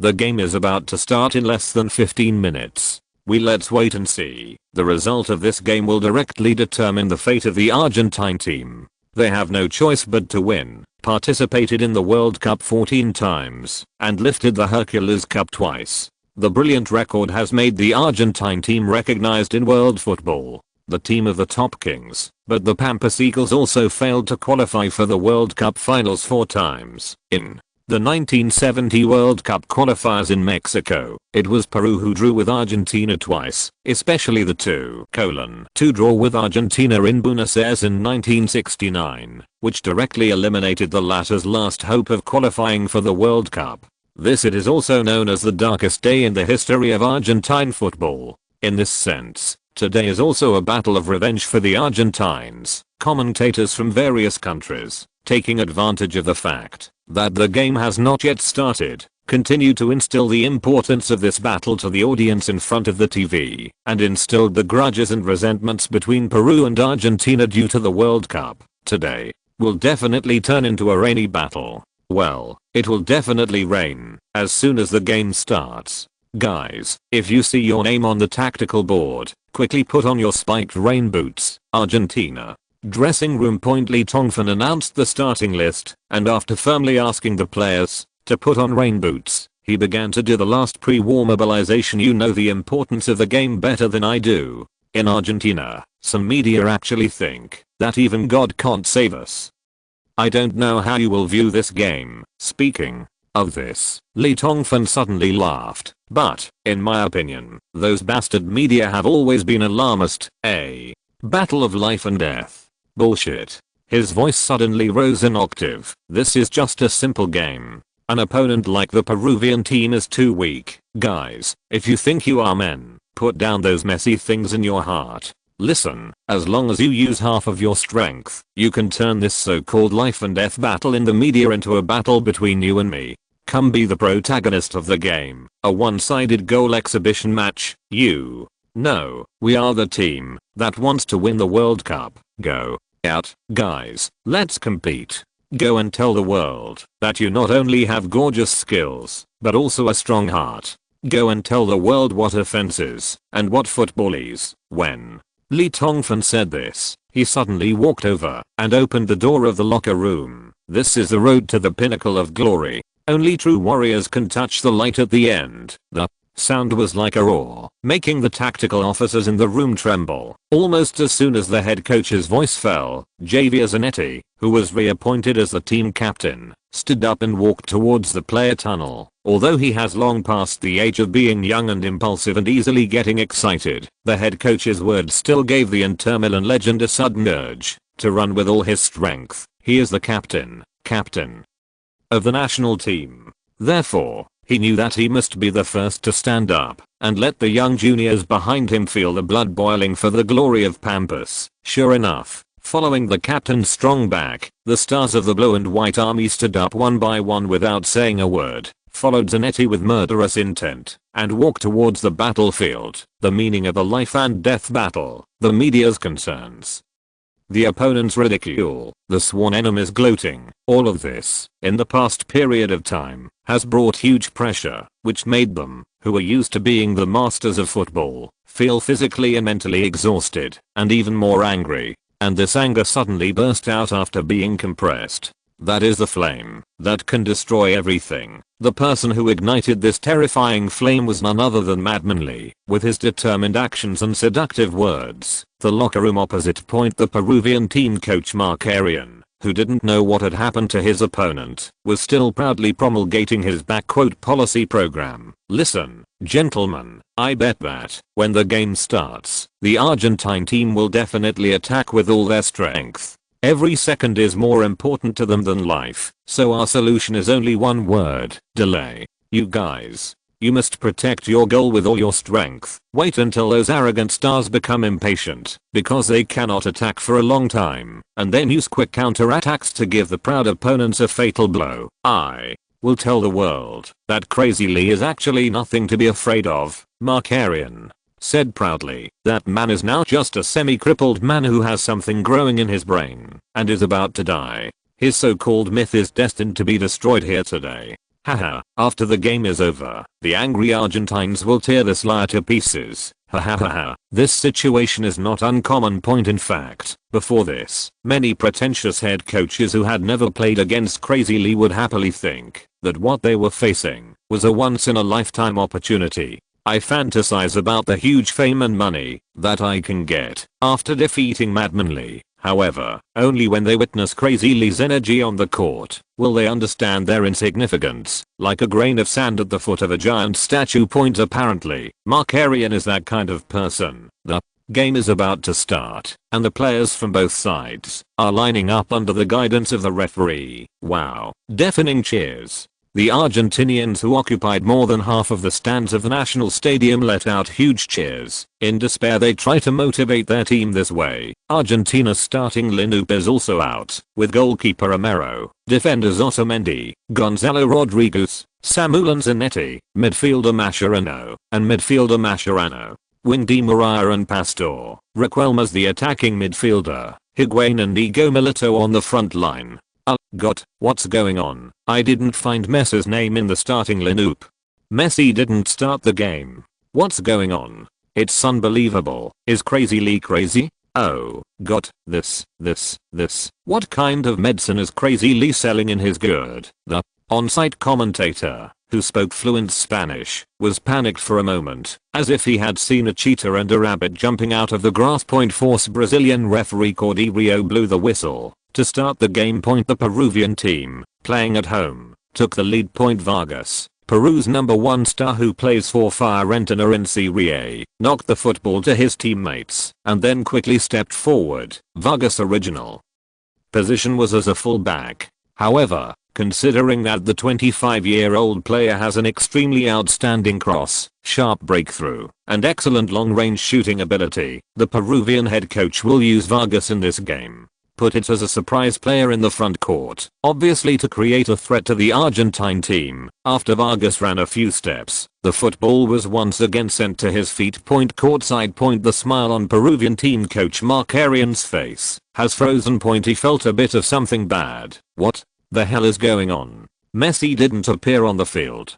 Who can tell me what the hell is going on? He has worked hard to prepare lethal tactics specifically for Messi. Now there is absolutely no use for it. This feeling of suffocation is like a mighty 800,000 elite army carefully setting up a super ambush circle. The commander, who thought he would win thousands of miles away, waited excitedly with his soldiers for 10 days and 10 nights. Who knew that the terrible enemy did not appear at all? Only a few little mice appeared in the ambush circle. So, the wretched man Markarian panicked. On the field. The Peruvian team's offensive, which took advantage of the opening ball, continued. A buzz slowly came from the stands. Apparently the fans also realized that Messi was not in the starting lineup, and they were shocked and confused. Dribbling the ball around Di Maria's harassing defense, Vargas suddenly felt a slight chill on the tip of his nose. It was raindrops. It's going to rain so soon. Vargas was distracted for a moment. He was wondering if he should take the time to go to the sidelines and put on a pair of long spiked rain boots.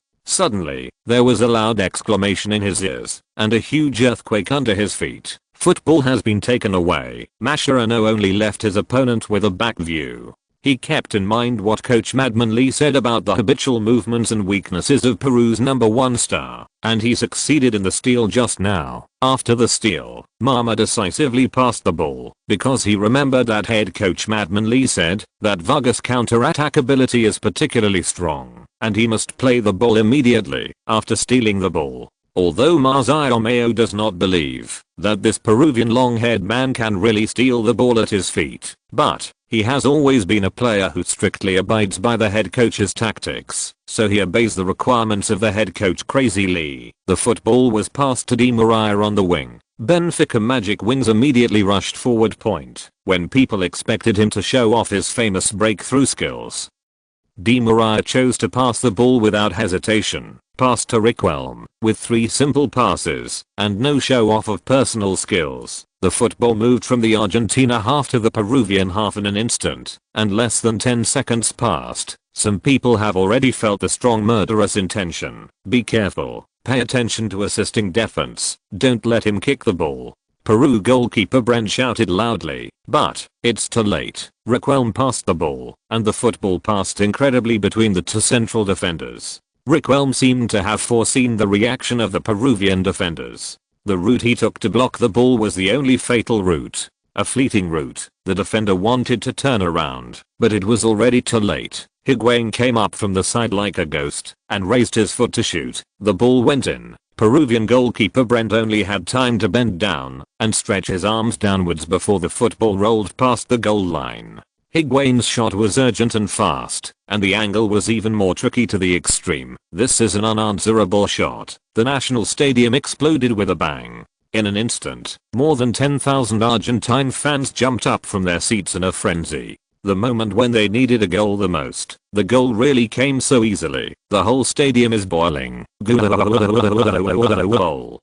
Argentinian commentator burst into flames. The ball goes in. Blah blah blah. The goal comes just 11 seconds into the game. It's so easy, so unbelievable. The Argentina team got off to a dream start, and this goal is worth $1,000. Oh. Madmanly is indeed victorious. He is the embodiment of victory. At the same time, the Argentine players did not choose to celebrate. Their gazes all moved to the sidelines, looking at the triumphant black figure with an expression of disbelief. Thank you brothers for your support point. If you think it's small enough to be kind, please continue to support the modifier. Sincerely request subscription and monthly support. Chapter 534 Conquering People. 039 S Hearts. Scoring goals is as easy as picking up grass. Really? This is the moment when the other 10 Argentine players on the field saw Higuain scoring from different positions, and at the same time, an exclamation emerged uncontrollably from the deepest part of their hearts. Sure enough, what he said came true. And, it's so easy to do. All the proud Argentine players clearly remember that in the day or two before the team was nervously preparing for the match against Peru, the famous Madmanly changed the training method from the Maradona era and unexpectedly significantly reduced the number of balls.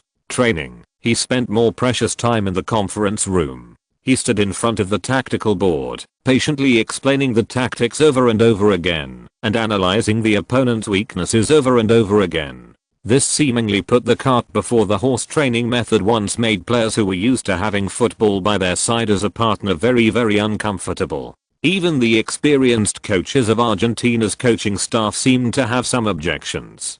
Because everyone believes that Argentina's time is so tight, in such a situation, the training ground seems to be more effective than the conference room. After all, football is kicked with feet, not spoken with mouths. However, what is happening now at the national stadium proves that, on the contrary, compared with the former head coach Maradona, who liked to set an example and demonstrate movements and use his skillful ball control skills to lead the team's training, although his football skills are extremely poor, not even as good as a 10-year-old ball boy. But Crazy Lee is more like a qualified head coach. It is precisely because of his tireless explanations before the game that he implanted a large number of Peruvian team's flaws and coordination shortcomings in the players' minds, so that these stars with amazing football talents can almost win the ball. At that time, you can subconsciously see your opponent's flaws. Higuain's goal was precisely due to this. Not to mention Mascherano's clean interception of the ball before, nor Di Maria's unexpected distribution of the ball after taking the ball. Just talk about Riquelme's fatal and ecstatic pass in the front of the penalty area, because in the game previously, Madmanly sharply pointed out the habitual flaw in the coordination of the Peruvian team's central defender.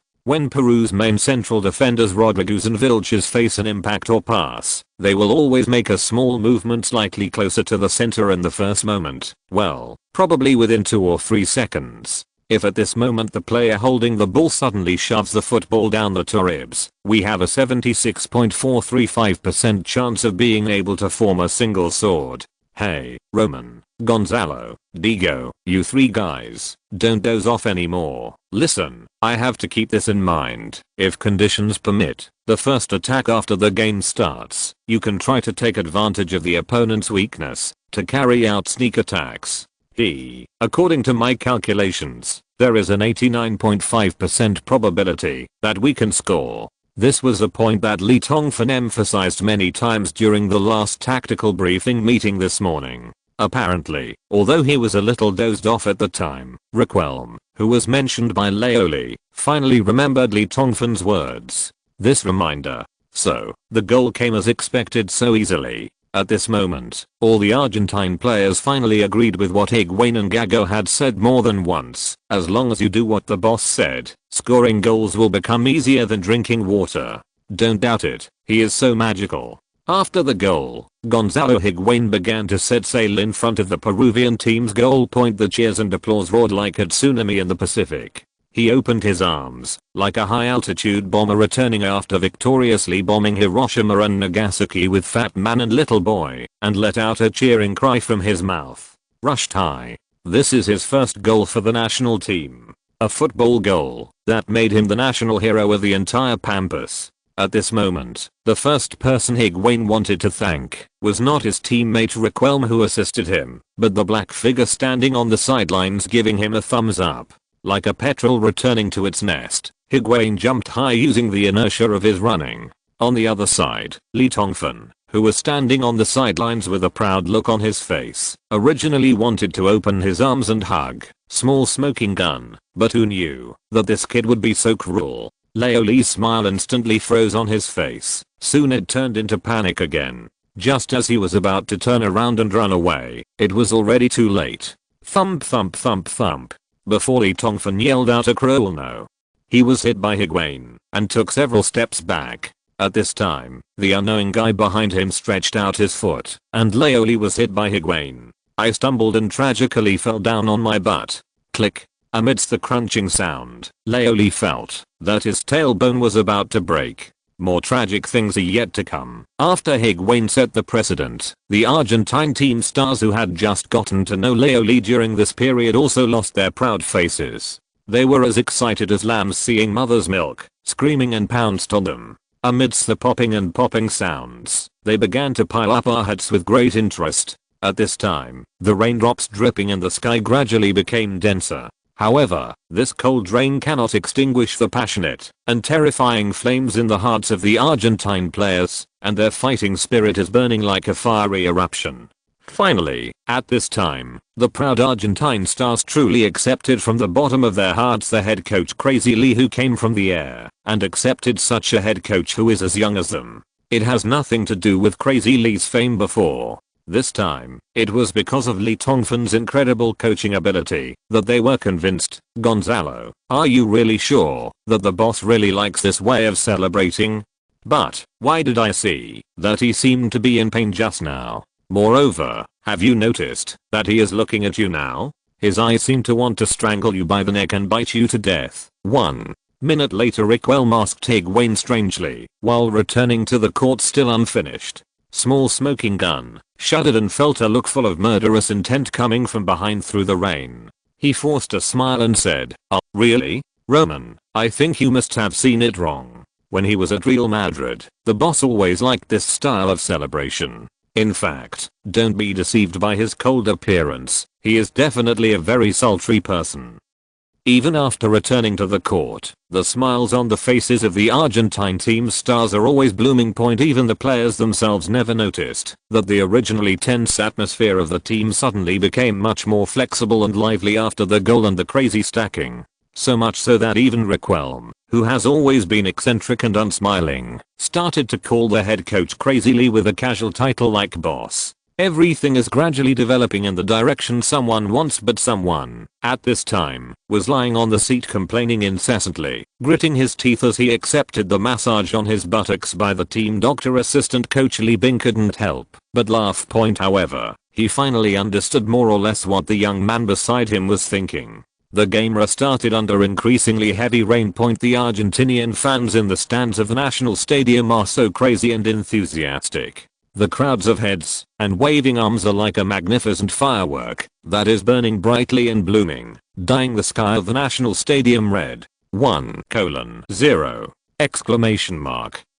Destiny is now firmly in the hands of the Pampas Eagle. The enthusiasm gushing out from the hearts of the fans is enough to melt the hardest diamond in the world. More than 10,000 people are jumping in the stands. The national stadium is shaking, and even the cold rain falling seems to be evaporated into water in an instant. Steam.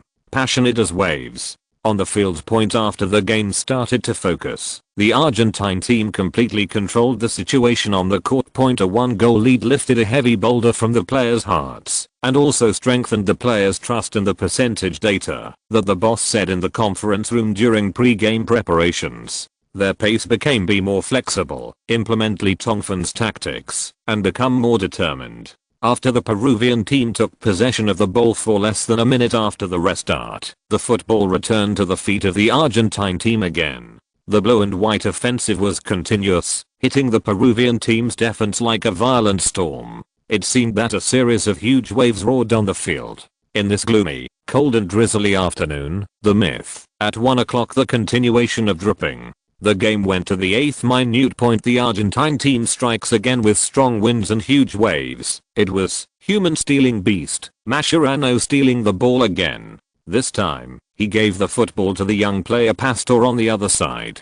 The reason why Pastor is called Argentina's Kaká by the media is not inferior to Kaká's handsome face. The most important thing is because his playing style is very similar to the Brazilian king. When they start playing with the ball, and with just a simple change of direction, you can easily slaughter all the enemies. This is a terrible talent. The gift of turning complexity into simplicity. Although the Peruvian team coach Mark Arian is arrogant, he has obviously done a deep study of the technical characteristics of a threatening figure like Pastor. Therefore, after letting Pastor get the ball, the team's number 1 star Vargas moved quickly and pressed forward tightly, leaving no room for Pastor to sprint. But hey, it's useless. Lee Tongfan laughed proudly on the sidelines on the field. Pastor did not initiate a breakthrough, but directly swung his foot and passed the football into the Peruvian team's penalty area with his big foot.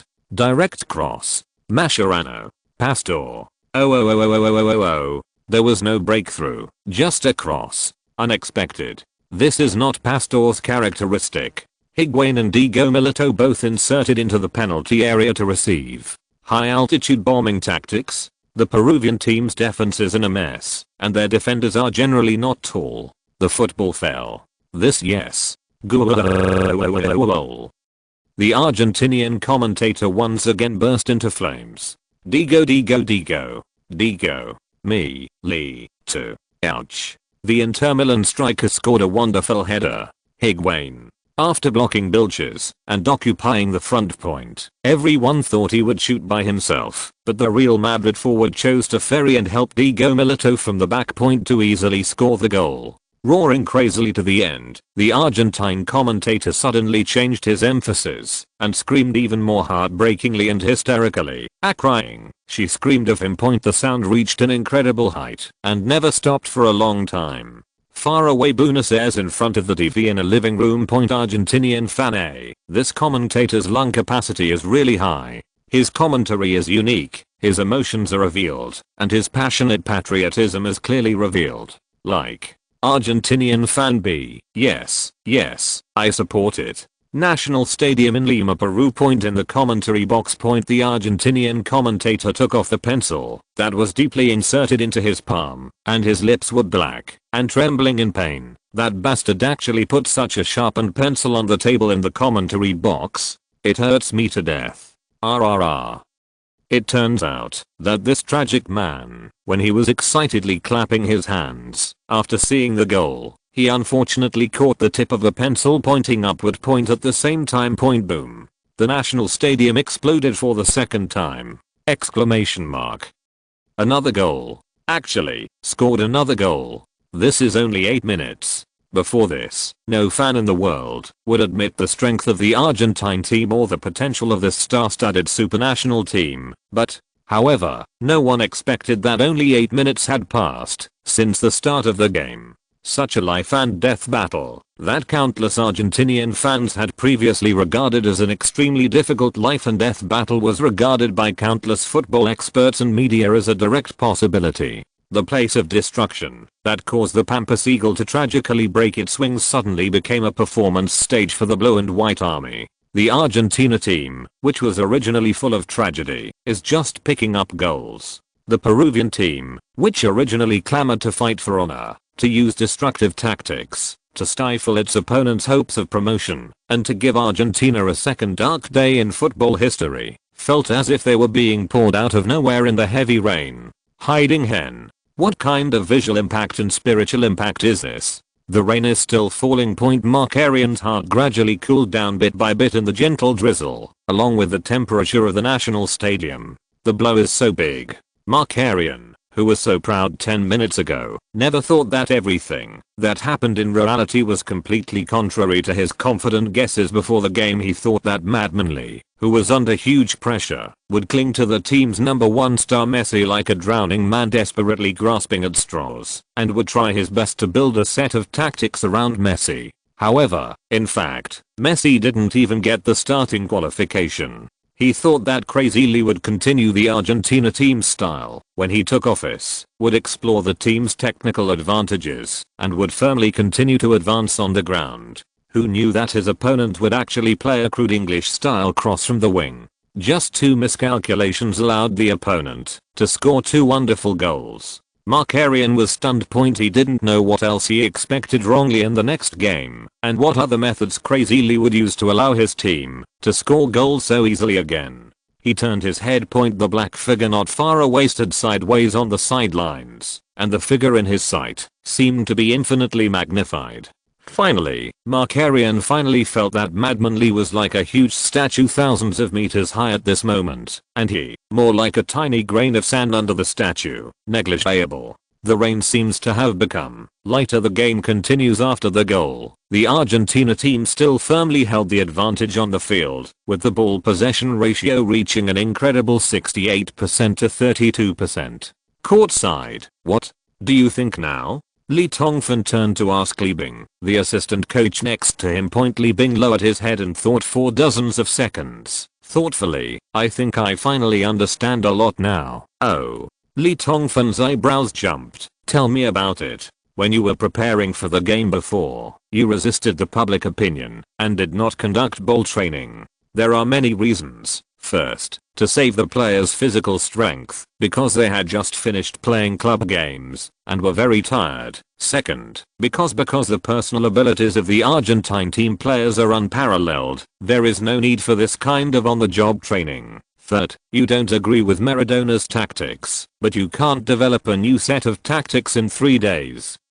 So it's better not to practice. The fourth is, it's Lee. Tongfan laughed. Fourth, because in such a short time, since I took over the team, if I want to cope with this life and death battle, I must win by surprise. Argentina is the best in the football world with its technology, and Messi is the team's top star. This is the blind spot of people's thinking. Many people think that these 2 points will never change. He thinks so too, Lee. Tongfan pointed to the Peruvian head coach Markarian not far away and laughed. That's why he clamored to use lethal tactics to defeat Messi. But I just didn't give Peru this opportunity. In fact, with the personnel configuration of the Argentine team, the tactic of playing the side pass is also very suitable. Not every team has such excellent center forwards as Higuain and Diego Milito. Why don't I use them well? Lee Tongfan laughed like a fox. You mean you want to dethrone Messi's main position? Li Bing widened his eyes. Incredible point. Leo Lee shook his head. That's not the case. Different opponents should play different cards. This game is just a special case. As long as I have enough time, I will be able to solve the problem of Messi's poor performance in the national team. Moreover, even in this game, Messi has a very important role to play. First update point: the game will definitely end today. DOZ will try to update more outside the game. Thank you brothers for your support. Continue to ask for monthly tickets and subscription support. Chapter 535 Goal. As for what kind of role Messi would play, Lee Tongfan did not continue to talk, and Li Bing did not ask again. After dreaming of becoming the assistant coach of Crazy Lee, Li Bing had already made up his mind. Ask less, watch more. Lee Tongfan stretched his hand out of the umbrella, feeling the coldness brought by the rain. This game was a very crazy adventure for Leo Lee, because before the game, Leo Lee did not turn off the Super Entertainment Life Experience system, and the system simulation function of FM 2010 was still dormant. The reason for doing this is that, now that FM 2010 is reopened, Leo Lee's identity is still a chairman of the club, which means that he still has to pay a fine of 300 character points to the system, which is completely contrary to the previous plan. Leoli must wait until the Newcastle club takes action to avoid the punishment of the system. The current FM 2010 can only tell Leoli some basic information about the opponent, such as predicting the opponent's tactics and starting lineup in advance, observing the status of the opponent's players in advance, and predicting the weather conditions on the day of the game in advance. In addition, Leoli can also find some data and probability problems through the FM 2010 system database. In the few days between the games, Leoli constantly instilled detailed information about the Peruvian team to the Argentine players, which was processed from the FM system database. Of course, the high-profile cross-field tactics in today's game are the fruits of Leoli's own labor. Sometimes, even if you have 3 or 4 bombs in your hand, you may not be able to win the game. On the football field, no matter how simple the tactics are, as long as they are used properly, they can have unexpected effects. Looking at the arrogant opponent Markarian not far away, his face was as hen, as if he had eaten a dead child. Lee Tongfan was not happy at all.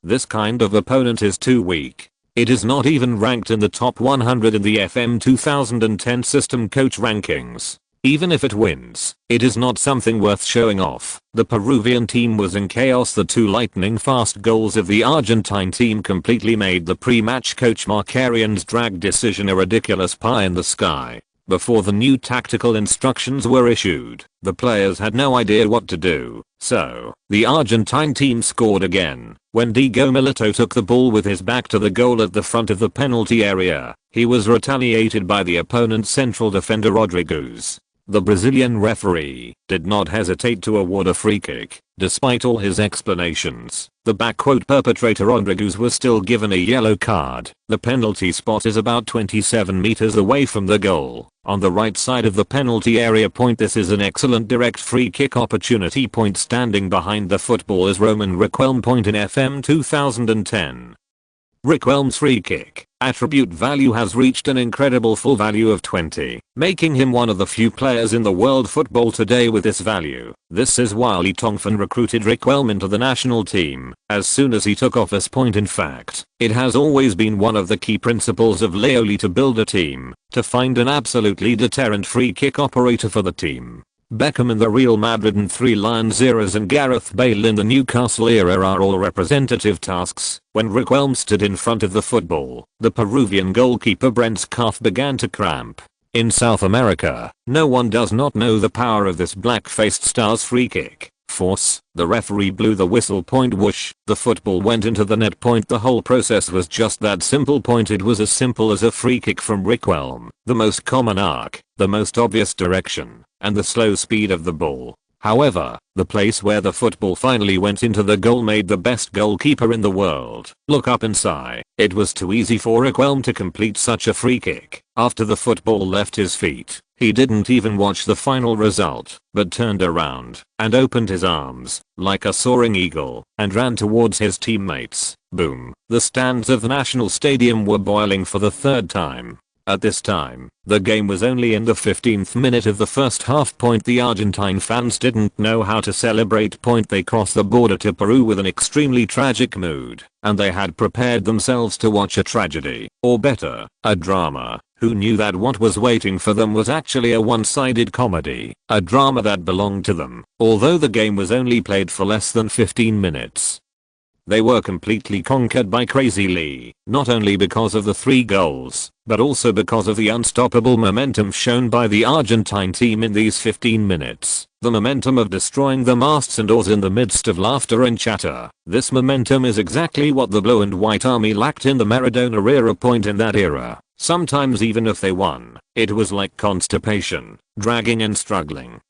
And it was not as refreshing and comfortable as it is today. After celebrating with his teammates, the hero Riquelme ran to the sidelines, and the posture of accelerating was definitely not to come for a high five. Lee Tongfan's expression immediately changed. "Oh, are you still coming, brother?"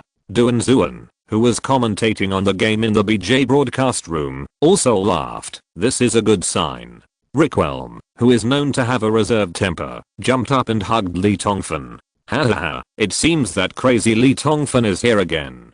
completed his journey of conquest in one go. The game continues to start point. The Peruvian team coach Markarian, who finally recovered, hid his frustration, roared and ran to the sidelines and waved constantly, signaling the players on the field to retreat and protect their own half. The number 1 star Vargas was also directly placed back to the fullback position point at the same time. The Peruvian team made substitutions. The original fullback was replaced by midfielder Ramirez. No. 17 Ramirez is a pure muscular defensive midfielder with a rough style of play and fierce movements. He only lets go after accepting the media before the game. The fierce man in the Peruvian team, who claims to break Messi's legs, is exactly this man. Tongfan is very clear about Ramirez's characteristics. After seeing Ramirez play, Leoli immediately understood that Markarian was going to use brutal tactics like mincing meat to violently break the fluidity of the Argentine team's midfield. The anxious rabbit is ready to bite, however, with a huge 3-0 lead. Leoli was not afraid of any desperate struggle from Markarian. Tongfan did not make any adjustments to the tactics of the blue and white army and still implemented the 4-4-2 wing cross tactics in his own way. The March of the Motherland floated over the national stadium. Impassioned in this solemn moment of success, more than 10,000 Argentine fans in the stands chose to replace the Messi applause and cheers by singing the national anthem to cheer for the heroes on the field and on the sidelines. They turned the Peruvian capital into their home stadium. On the field. The fight became fierce. However, this kind of intensity is not the direction that Peruvian team coach Markarian expected. Ramirez, who was excited and fierce on the court, had just kicked down Pastor, who was holding the ball with a deliberate tackle a moment ago. Just when he was triumphant, Mascherano, the blue and white team's beast, waste, but he greeted this rough guy with a more vicious foul. Looking at Mascherano, who was spitting out this white column of air from his nostrils, like a Tyrannosaurus from the Cretaceous era, Ramirez covered his ankle with fear in his heart. When will Argentina, the artists in the team, have become even more barbaric than themselves? Has the world changed? Ramirez is a little scared. He had no doubt that, as long as he made another rude foul, the strong man in front of him would definitely kick his legs off, even though the other party didn't say anything. At this moment, the tragic Ramirez was like a stick that Markarian stretched out on the court to cause trouble. Before it could take effect, the stick broke early. Argentina remained firmly in control of the game. In the 40th minute of the first half of the game, Di Maria started his brilliant performance after taking the ball, breaking through quickly on the wing like a high-speed spinning top, rushing down with a whirlwind. The Benfica winger attracted 3 Peruvian defenders, and after continuously shaking left and right to break through, he passed the football to the back. A blue and white figure jumped high. Header. Goal. Higuain scores again. This is the Real Madrid forward's second goal of the game. His performance slapped Mirado hard. Now slap also proves what a wise move Crazily made to recruit him into the national team.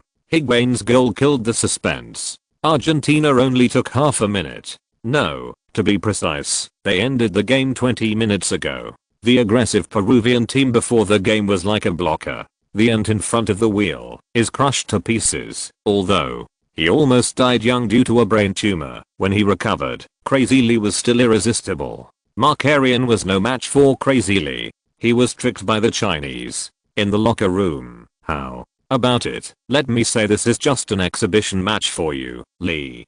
Tongfan stood triumphantly in front of the tactical board with his hands on his hips, wishing he could look up to the sky and laugh like an idiot. Wow, ha ha ha. It's 4-0 in the first half. In the second half, you should restrain your movements and be careful of those guys from the Peruvian team. If you're anxious, you're just playing dirty. Boom. The players laughed. Zanetti smiled and took off his jersey, revealing his strong muscles. He wiped the rain off his body with a dry towel and felt relaxed. Compared with Jose, when not discussing football, the boss sometimes looks like an arrogant idiot. But once he gets serious, his unconstrained thinking and incredible tactics are not inferior to Jose at all. They are all born coaches. Zanetti secretly compared Lee Tongfan with the club's head coach Mourinho, and was surprised to find that after only 2 games together, he had already placed the idiot leader on the same level. In fact, the idiot boss is easier for people to get close to. Point bang bang bang bang. Lee Tongfan clapped his hands and finally said seriously, "Okay, now let's talk about something serious." 3. Black lines appeared on the foreheads of the players in an instant. "So you were not serious just now." Substitution. In the second half, Leo, I know you have been waiting for a long time. You will replace Diego in the second half. Lee Tongfan turned his head and looked at Messi. "You will get full tactical freedom. I will not give you any requirements, players you like in the club. Your range of activities is squeak." Lee Tongfan drew a big circle on the tactical board with an ink pen. "Your range of activities is the entire stadium." The other players all looked at Messi in unison. It was not until this time that the others understood the boss's thoughts. It turned out that Messi's core position has never changed. He is still the indispensable core of this team, the absolute core, and Messi, at this moment, felt warm all over. The second update today. Including the free compensation of the text. It is already 9,000. The support of the Brothers of Crying Blood Ball, monthly tickets and subscriptions. Brothers and sisters who have already subscribed, Deosi thanks you. The kind of thanks that is prostrated. Friendly recommendation of this new book of basketball competition, Rebirth of Hayes Whirlwind. Introduction. On August 6, 2006, at the Star Softball charity game organized by McGrady, Chuck Hayes was electrocuted and unconscious, and a miraculous fusion of the soul with a Chinese named Zhuan Feng occurred. Hayes is strong and famous for his defense. Zhuan Feng also has a high basketball talent, playing as a guard, good at scoring, breaking through, and assisting. The reborn tough guy has created a Hayes whirlwind in the new NBA season. Chapter 536, Knife After Knife, Falling in a Pool of Blood. First of all, I would like to apologize to my brothers. In the last chapter, a free kick was written as a penalty kick. In fact, I discovered it the first second after it was uploaded and modified it directly in the background. Later I looked at the manuscript, made a few more changes, and re-uploaded it. As a result, I forgot the previous modifications. Sorry, sincerely apologize. In the penultimate round of the South American qualifying match for the 2010 World Cup in South Africa, Argentina faced the Peruvian national team in a life and death battle. In the end, the Pampas Eagles swept their opponents 6-0 away from home and ended magnificently. Rainy night. During the 45 minutes of the second half at the National Stadium in the suburbs of Lima, the Blue and White Army still controlled the game as firmly as they did in the first half. In the drizzle, the Blue and White Warriors were like a group of participants. The elegant dances at the grand banquet, with their clothes on the right side, waltzing slowly on the green lawn illuminated by the lights. However, in their hands, they held murderous knives, one knife after another, until the Peruvian team fell in a pool of blood. Real Madrid forward Higuain, who made his first appearance for the national team, scored his third goal of the game with a shot in the 19th minute of the second half, scoring a hat-trick and kicking off his national team career. A wonderful start. Manchester United forward Crespo, who came on as a substitute for Higuain, received a pass from Fernando Gago, who also came on the bench, and successfully went to the meeting alone in the 78th minute of the game, locking the score at 6-0! The so-called life and death battle that was hyped by countless media before the game completely became a big joke. Before such a huge score gap, facing Argentina like this, who else can decide their life or death? There has been a craze in Argentina to praise Crazy Lee. A big victory made the president of the Football Association of the United Arab Emirates, Grandona, happy with his face full of chrysanthemums. The longtime powerful vice president of FIFA and the old godfather of South African football made wild remarks in an interview with reporters, claiming that the team has set its sights on the World Cup finals. I'm very happy that the team won. Lee has won unimaginable results and respect as the head coach. Haha, I've known for a long time that he is such a magical guy who will always bring joy to the supporters. Hope never disappoints the fans. Now, we will set our sights further. The third Hercules Cup.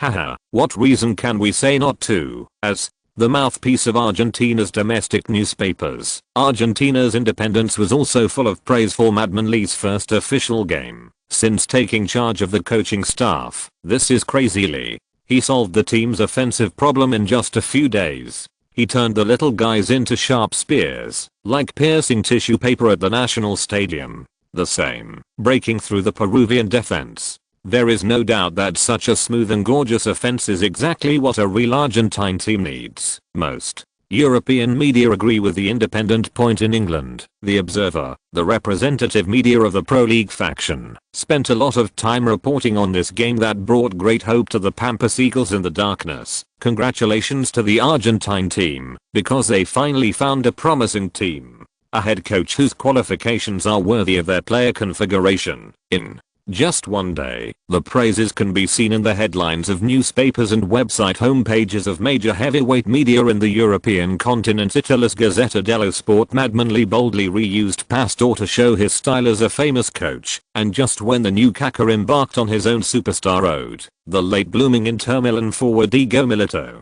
finally the daughter-in-law of many years, became a mother-in-law, and the main forward position of the national team gradually opened up in the rainy night. French L'Equipe, the wandering Pampas Eagle, under the guidance of the omnipotent Madman, has finally returned to its normal track.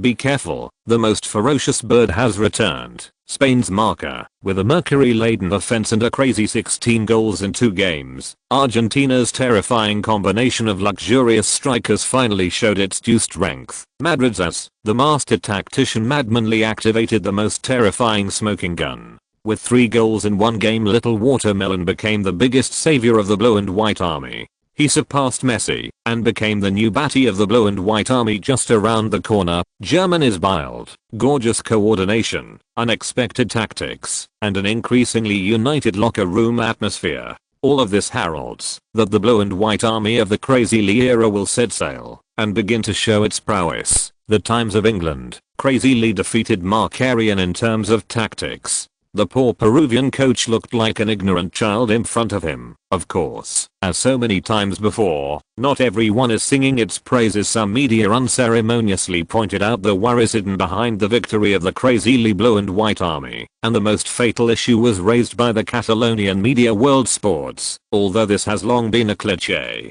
However, it still attracted the attention of the whole world. Crazy Lee has not been able to solve Messi's chronic problem of poor performance in the national team, as the signature star of the world's giant Barcelona, and currently the most influential and appealing player in Argentina. Messi's personal abilities are recognized by football around the world, especially the little flea's ability to get rid of dribbling in a small area. It is no exaggeration to say that he is definitely the first person in football. However, this is such a superstar player who is invincible in the club, but every time he comes to the national team, he immediately changes, like a cucumber that has been exposed to the sun for 88 days, hanging down softly. There is no status at all. Basile, Maradona, the first 2 head coaches racked their brains, but did not solve the problem until the end of Get Out of Class. Originally, many fans and media were very optimistic about the omnipotent Madman Lee, thinking that he was definitely the best person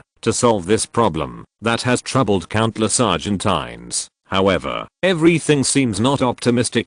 Judging from the past 2 games, although the Argentina team has shown unrivaled energy under the guidance of Crazy Lee, the terrifying energy contained in Messi has never been truly released. Didn't start any game in 2 games, played 65 minutes as a substitute, scored 1 goal, and had no assists. Such a report card is simply disastrous for Messi. The Catalan media even put forward a shocking and bold guess. Crazy Lee is going to depose Messi. As soon as the report came out, the whole world was shocked. However, judging from the situation in the past 2 games, this speculation in Catalonia is not unfounded. On the contrary, it seems to be very reasonable. The reason is very simple. Messi has never got a starting opportunity. This is a very bad sign, and it is also infinitely close to Crazy Lee's ironclad coaching rules. If any player cannot integrate well into the team, no matter how famous he is, it will be in vain. Moreover, Crazy Lee is also the only coach in today's football who has the courage to depose Messi. You must know that deposing a star player is no different to the arrogant and unruly lunatic Lee than taking a sip of boiled water.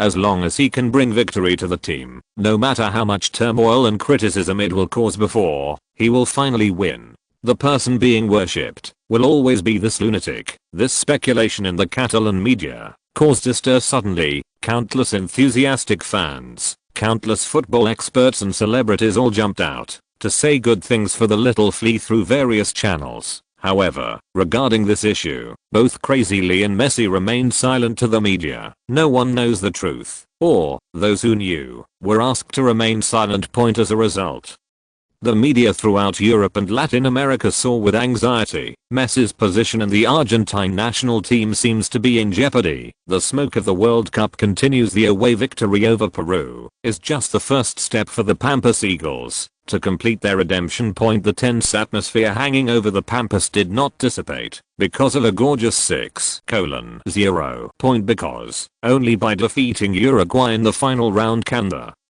Blue and White Army directly advance to the finals of the 2010 Men's World Cup in South Africa. Otherwise, the Argentinian team can only put down their values and participate in the peripheral qualifying rounds. According to the schedule, the time interval between the two games is not large. On the fourth day after the victory over Peru, the game between Argentina and Uruguay will be the blessed place of the Blue and White Army, La Plata Municipal. The stadium goes on as scheduled. The 5 major leagues have also suspended their games to make way for the World Cup. After the game against Peru, the Argentine team did not stay there at all. That night, the whole team took a chartered flight back to Buenos Aires and entered the time to prepare for the Uruguay team without stopping. More and more media reporters are flocking to Buenos Aires. The atmosphere of war permeates the streets and alleys of Argentina's capital city. Uruguay is not a weak team like Peru. On the contrary, this team is stronger than many people imagined. They have top-notch shooters such as Diego Forlan, the former European Golden Boot winner and now the ace striker of the La Liga giants Atletico Madrid, and the cold-blooded killer of Ajax, Luis Suarez, who is a staff actor. Moreover, the head coach of the Uruguay team, Tabarez, is not a bumpkin coach like the Peruvian team's Markarian, who has basically been hanging around in South America. His handsome seal. He even once became the owner of the San Siro Stadium. Tabarez's coaching experience is extremely rich. The strong strength of the team, coupled with the excellent coaching ability of the head coach, makes the Uruguay team far more powerful than the Peruvian team by many times. Facing such a competitor, it is simply impossible to achieve an overwhelming victory like the previous one against Peru. Even with the current hot state of the Argentine team, the battle against the strong Uruguay team will be the first real test for Crazy Lee in the World Cup. This conclusion made by Synergia, editor-in-chief of Argentina's Independiente, was unanimously agreed by the media industry. In terms of importance, victory in this game is unobtainable for both Argentina and Uruguay, because, unlike the Peruvian team, which ranked at the bottom and had no desire, the Uruguayan team, which ranked 5th in the South American qualifiers, currently retains the possibility of advancing to the World Cup finals. As long as they beat Argentina in the game, they can directly obtain the qualification. In order to win the precious qualification and avoid passively participating in the qualifying match, where life and death are unpredictable, the Uruguayan team, which is fighting a desperate battle, will definitely show 200% of its state and fight Argentina to the death at the La Plata Municipal Stadium. This game is the real battle of life and death. The third update is here.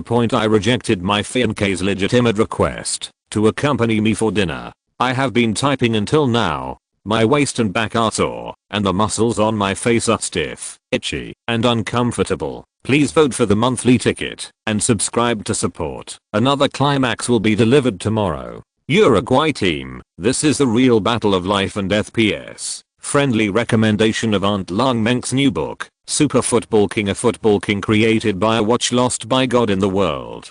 Chapter 537 today, 039. Update is complete. Urgently seeking monthly ticket support. He exhaled, twisted his stiff neck, rubbed his itchy face, opened his 5 fingers, and moved them slightly. He could hear a slight creaking sound, like the sound of a rotten broken door panel. Today, I really worked hard all day. 12,000 is the highest peak since Daozi started typing. If it goes higher, I will have to work day and night. Lenglao Jiren, sweat. These days, my eyes hurt when I sleep while typing. Eye drops don't work. I dare not work too hard. It's the end of the month, and it's time to sprint to death again. My colleagues are all fighting for victory. They can't learn from the Chinese national football team and fail at the critical moment. At this moment, Daozi also needs the Sword brothers and sisters to lend a hand and support him. Of course, I also want to thank the brothers and sisters who have been so supportive of Daozi these days. Thank you. I love you. Chapter 538 The Terror of Madman Lee. 2 days before the game, the Uruguay team took a flight to Buenos Aires, the capital of Argentina. However, Oscar Tabarez's team did not stay in Buenos Aires for too long. After leaving the airport, they quickly took the bus that the Argentine Football Association had prepared for them and traveled non-stop. Rushed to the city of La Plata. There, the Uruguay team will conduct the final warm-up and field adaptation training before the life and death battle. The Argentina team, playing at home, has stayed in Buenos Aires. Buenos Aires is less than 60 kilometers away from La Plata, so Lee Tongfan chose to borrow the Candy Box Stadium, the famous home stadium of Boca Juniors in the Boca district of Buenos Aires. Pre-game training for the Blue and Whites, the 6-0 sweep of the Peruvian team not only brought an increase in morale to the current Blue and White army, but also made the players and the Argentine coaching staff completely admire an airborne head coach like Crazy Lee. Lee Tongfan finally took full control of this team. Now, even if Lee Tongfan locks Argentina stars in the conference room every day, like giving lessons to primary school students, and takes the trouble to explain boring tactics, I believe no one will raise any opinions. But this time, Lee Tongfan's arrangement was exactly the opposite. The team focused more time on ball training and tactical drills. Moreover, the 4-4-2 wing cross routine used by the team in the last game was thrown aside. This time, Lee Tongfan chose 4-3-3. The reason is simple. In terms of personnel configuration, compared with the Peruvian team, in addition to the more outstanding personal abilities of the players, the Uruguay team is generally much taller than the Peruvian team, especially on Uruguay's defense. Center backs Godin and Lugano, full backs Casas and Pereira are all-star players playing for European giants such as Juventus and Benfica. The average height of these people is he is over 1.84 meters tall. Facing a team like this, if he wants to use a simple cross from the side to restrain his opponent, he is just trying to hit a stone with an egg. What's more, Higuain and Inigo Milito are not players famous for headers. Facing a strong team, Argentina must return to its old routine of ground attack, which it is best at. For 2 days in a row, the team has been training on quick ball play, one kick passes and some simple tactics in addition. Set pieces are also regarded as a magic weapon for winning. 3 days is definitely a torment for the Argentinians who are waiting eagerly. Yes, Crazy Lee's coaching is indeed a strong guarantee for the team's victory. However, Crazy Lee has a shortcoming that makes many people, even his fans, feel jealous from time to time. Too mysterious. For example, the Argentina team's pre-match training was once again covered tightly by Crazy Lee. Candy Box Stadium is closed on all sides for 2 days. No one can know what tactics the Blue and White Army are preparing. No one can know the status of the players. And no one can know what tactics Crazy Lee will adopt. This mystery lasted until the last day before the game. At the last pre-match press conference on November 17th, Madman Lee, who was still holding his paper and half hiding his face, finally came out, after being called upon for a long time. He reluctantly appeared in front of many red-eyed people who had been waiting. In front of the media reporters, however, the way he answered the question still seemed so unbeatable. Reporter: what do you think is the best way for Argentina to defeat Uruguay? Obviously, the reporter wanted to use such a vague question to figure out what kind of tactics the Argentine team would adopt in the game. But Crazy Lee's answer was, score goals. Score more goals than your opponents. It seems like a reasonable answer. But it's no different than passing a colorless and odorless fart. The reporters were unwilling to give in and asked, will Messi appear in the starting lineup? Do you think his status in the national team is important? Crazy Lee yawned, as if he was surprised, and asked lazily, "Of course, Messi is the core of the national team. Is there any doubt about this?" The reporters couldn't stand it anymore. Crazy Lee's answers always give people a casual taste. Since he is a core, why does Messi always come on as a substitute? It's weird to believe you. Snapped. Turn off the TV. After watching the scene at Crazy Lee's press conference just now, Uruguay head coach Oscar Tabarez turned around and asked the assistant coach Cohen Castret next to him with a smile, "Cohen, what do you think? What is Crazy Lee? What kind of smoke bomb are you setting off? Messi will definitely not play. I think the Catalan people's speculation that Crazy Lee wants to depose Messi should be true." Castret did not hesitate at all and said with certainty that lunatic will definitely do this and dare to do this. Since he cannot integrate the Barcelona star into the team, he will abandon him without hesitation. This is a lunatic. Lee's usual style. Haha, my opinion is completely opposite to yours. Tabarez held the remote control, turned the TV back on, inserted the information tape, and adjusted it to the second half of the game between Argentina and Peru. He smiled and analyzed. Many people focused on the first half of this 6-0 game. Yes, the Argentine team's tactic of scoring 3 goals in a row in the first 15 minutes was indeed strange, unexpected, and indeed very exciting. However, in my opinion, the stage where Crazy Lee's tactical intentions can really be reflected in this game is in the second half. Actually, if you look carefully, you will find that after Messi came on as a substitute in the second half, the Argentine team's focus was completely on Messi, although the Barcelona superstar did not score a goal or provide an assist in the game, and even Argentina's victory seems to have nothing to do with Messi. But if you pay attention to Messi's range of activities, did you find anything? Messi enjoys absolute freedom on the court, a freedom that surpasses any of his teammates. Think about it, in Crazy Lee's team, if he hadn't given Messi this freedom himself, who else would have dared to be so indulgent? Messi. Tabarez said this in one breath, crossed his arms, and looked at his assistant coach. Assistant coach Cohen Castret was lost in thought. However, soon, this elegant 35-year-old middle-aged man thought of another possibility. Oscar. Maybe it just shows that Madman Lee is trying to find a way to stimulate Messi's energy in the national team, and, from a practical point of view, he seems to have failed, because even though Messi got the biggest tactical advantage in the second half free, but neither goals nor assists. Haha, Cohen, what you said only proves that you don't really realize how scary Crazy Lee is. Tabarez smiled mysteriously, a head coach who has never failed since his debut. Do you think he is the idea really that simple? At this point, Tabarez's face suddenly turned serious. Tabarez was originally a very temperamental and imposing man, and his body flashed with the unique charm of a mature man. When he became serious, the whole person seemed more convincing. Messi did not score a goal, and did not assists. But, on the contrary, I think that is the phenomenon that Crazy Lee is really looking forward to. What does Madman Lee expect? Expect Messi to perform poorly? Castret was told by his partner that he was confused. In this world, are there any head coaches who would expect their players to perform poorly? Yes, that's exactly what it is. Tabarez was not joking at all. The reason is simple, because from the beginning, Crazy Lee never really regarded Peru as a team that could cause him trouble.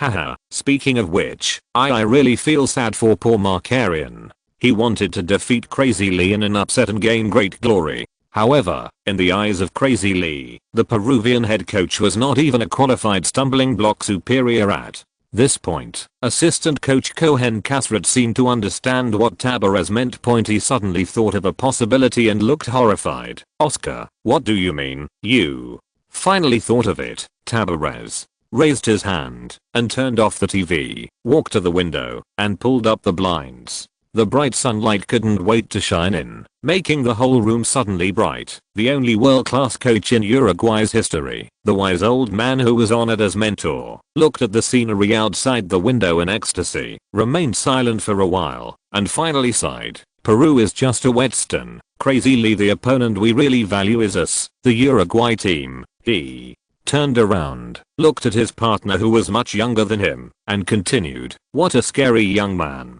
I think he must have figured out how to use Messi, the sharpest player in the Argentine team, from that second half. However, he did not make adjustments at that time because he wanted to paralyze the outside world and us. Wait until tomorrow's game, and the whole world will see a terrifying Messi who suddenly explodes. Having said this, Tabarez suddenly showed a wry smile. Cohen, do you think it is our honor or misfortune to be valued so much by such a terrible opponent? Assistant Coach Cohen Kasrat didn't know what to say. An analysis by head coach Tabarez made him seem to see a terrifying beast standing in the dark that chooses people to eat. Although the room was full of sunshine, there was a cold sweat behind him. He knew that mentor Tabers had been training him as his successor for so many years. Castret once proudly believed that he had learned enough from following Tabers for so many years. Things are enough for me to stand on my own and go to the European League to write my own glory. He even confidently believed that he was not much worse than the famous Madman Lee. However, now it seems that I'm still far behind.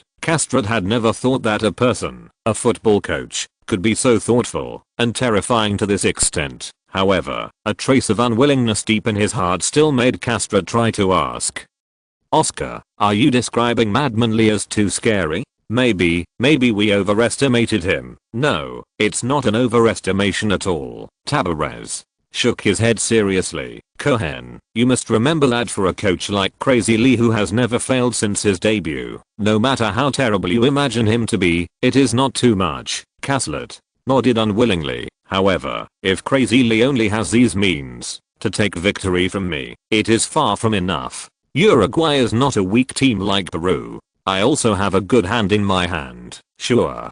Close the blinds. Tabarez instantly became full of fighting spirit. He returned to his seat, turned on the TV again, and began to observe and analyze the game video of the Argentine team. First update point. Thank you brothers for your support. Zyodea will continue to work hard on typing.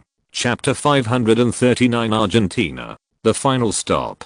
Glory. November 18th. All regional qualifiers for the 2010 South Africa World Cup entered the final round at the same time. The sun is shining brightly in Buenos Aires. The climate in the northern hemisphere is getting colder and colder, but in the southern hemisphere, it is the time of pleasant scenery. At 11 o'clock in the morning, the Argentine team was ready to go. Reporters flocked to the hotel where the team stayed. Those Argentine fans who were unable to go to La Plata to watch the game due to limited tickets also waved a variety of carefully made small flags and burst into continuous screams next to the yellow cordon pulled out by the hotel security.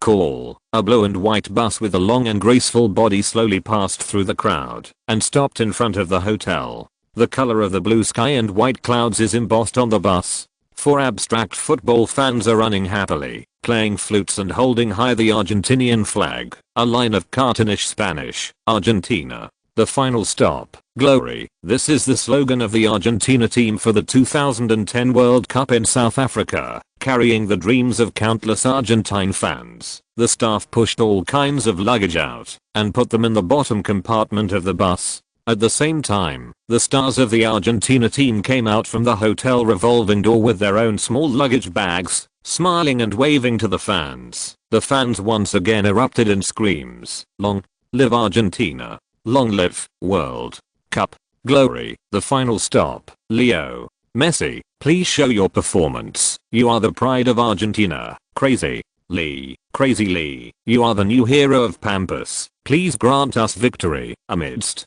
the huge cheers that filled the sky like thunder from the wrath of a god, the bus carried the hopes of the fans, breaking through the crowd like a sailing warship, heading towards the fateful harbor. The Argentine Football Association attaches great importance to this game. Temporary observation points are set up every 5 miles on the 57-mile highway from Buenos Aires to La Plata to monitor road conditions, and buses carrying players. There were 4 police cars at the front and rear clearing the way, and the road was smooth as it headed towards La Plata city. City of La Plata. There was a huge crowd outside the municipal stadium, and fans had begun to check in. Countless crazy Argentine fans have transformed this place into a sea of passionate blue and white. Fans with blue and white paint on their faces can be seen everywhere around the stadium. Messi, Higuain, Riquelme, Crazy Lee. The portraits of almost every Argentine star have been enlarged and pasted on the wall outside the La Plata Municipal Stadium, coupled with powerful propaganda slogans, which undoubtedly heightened the tense atmosphere before the war. There were many reporters walking among the crowd. Audience friends, what you see behind me now is the La Plata Municipal Stadium, the venue for the match between Argentina and Uruguay.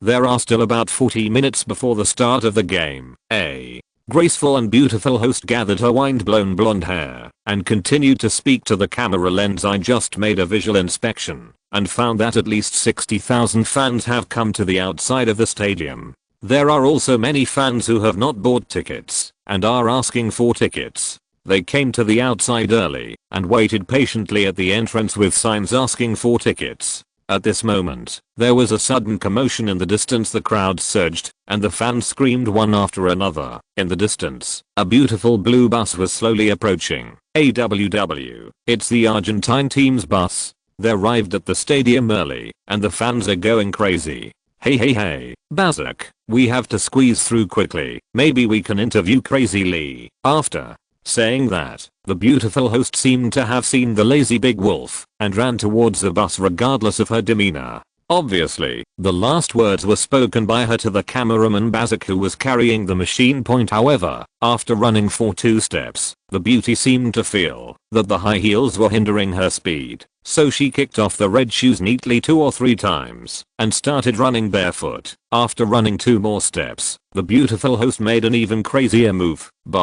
She bent down, stretched out her hand along the crook of her white calf, and tore a big hole in her blue professional skirt point. Then he ran wildly towards the bus. It turns out that the beauty thinks that the professional skirt restricts her legs.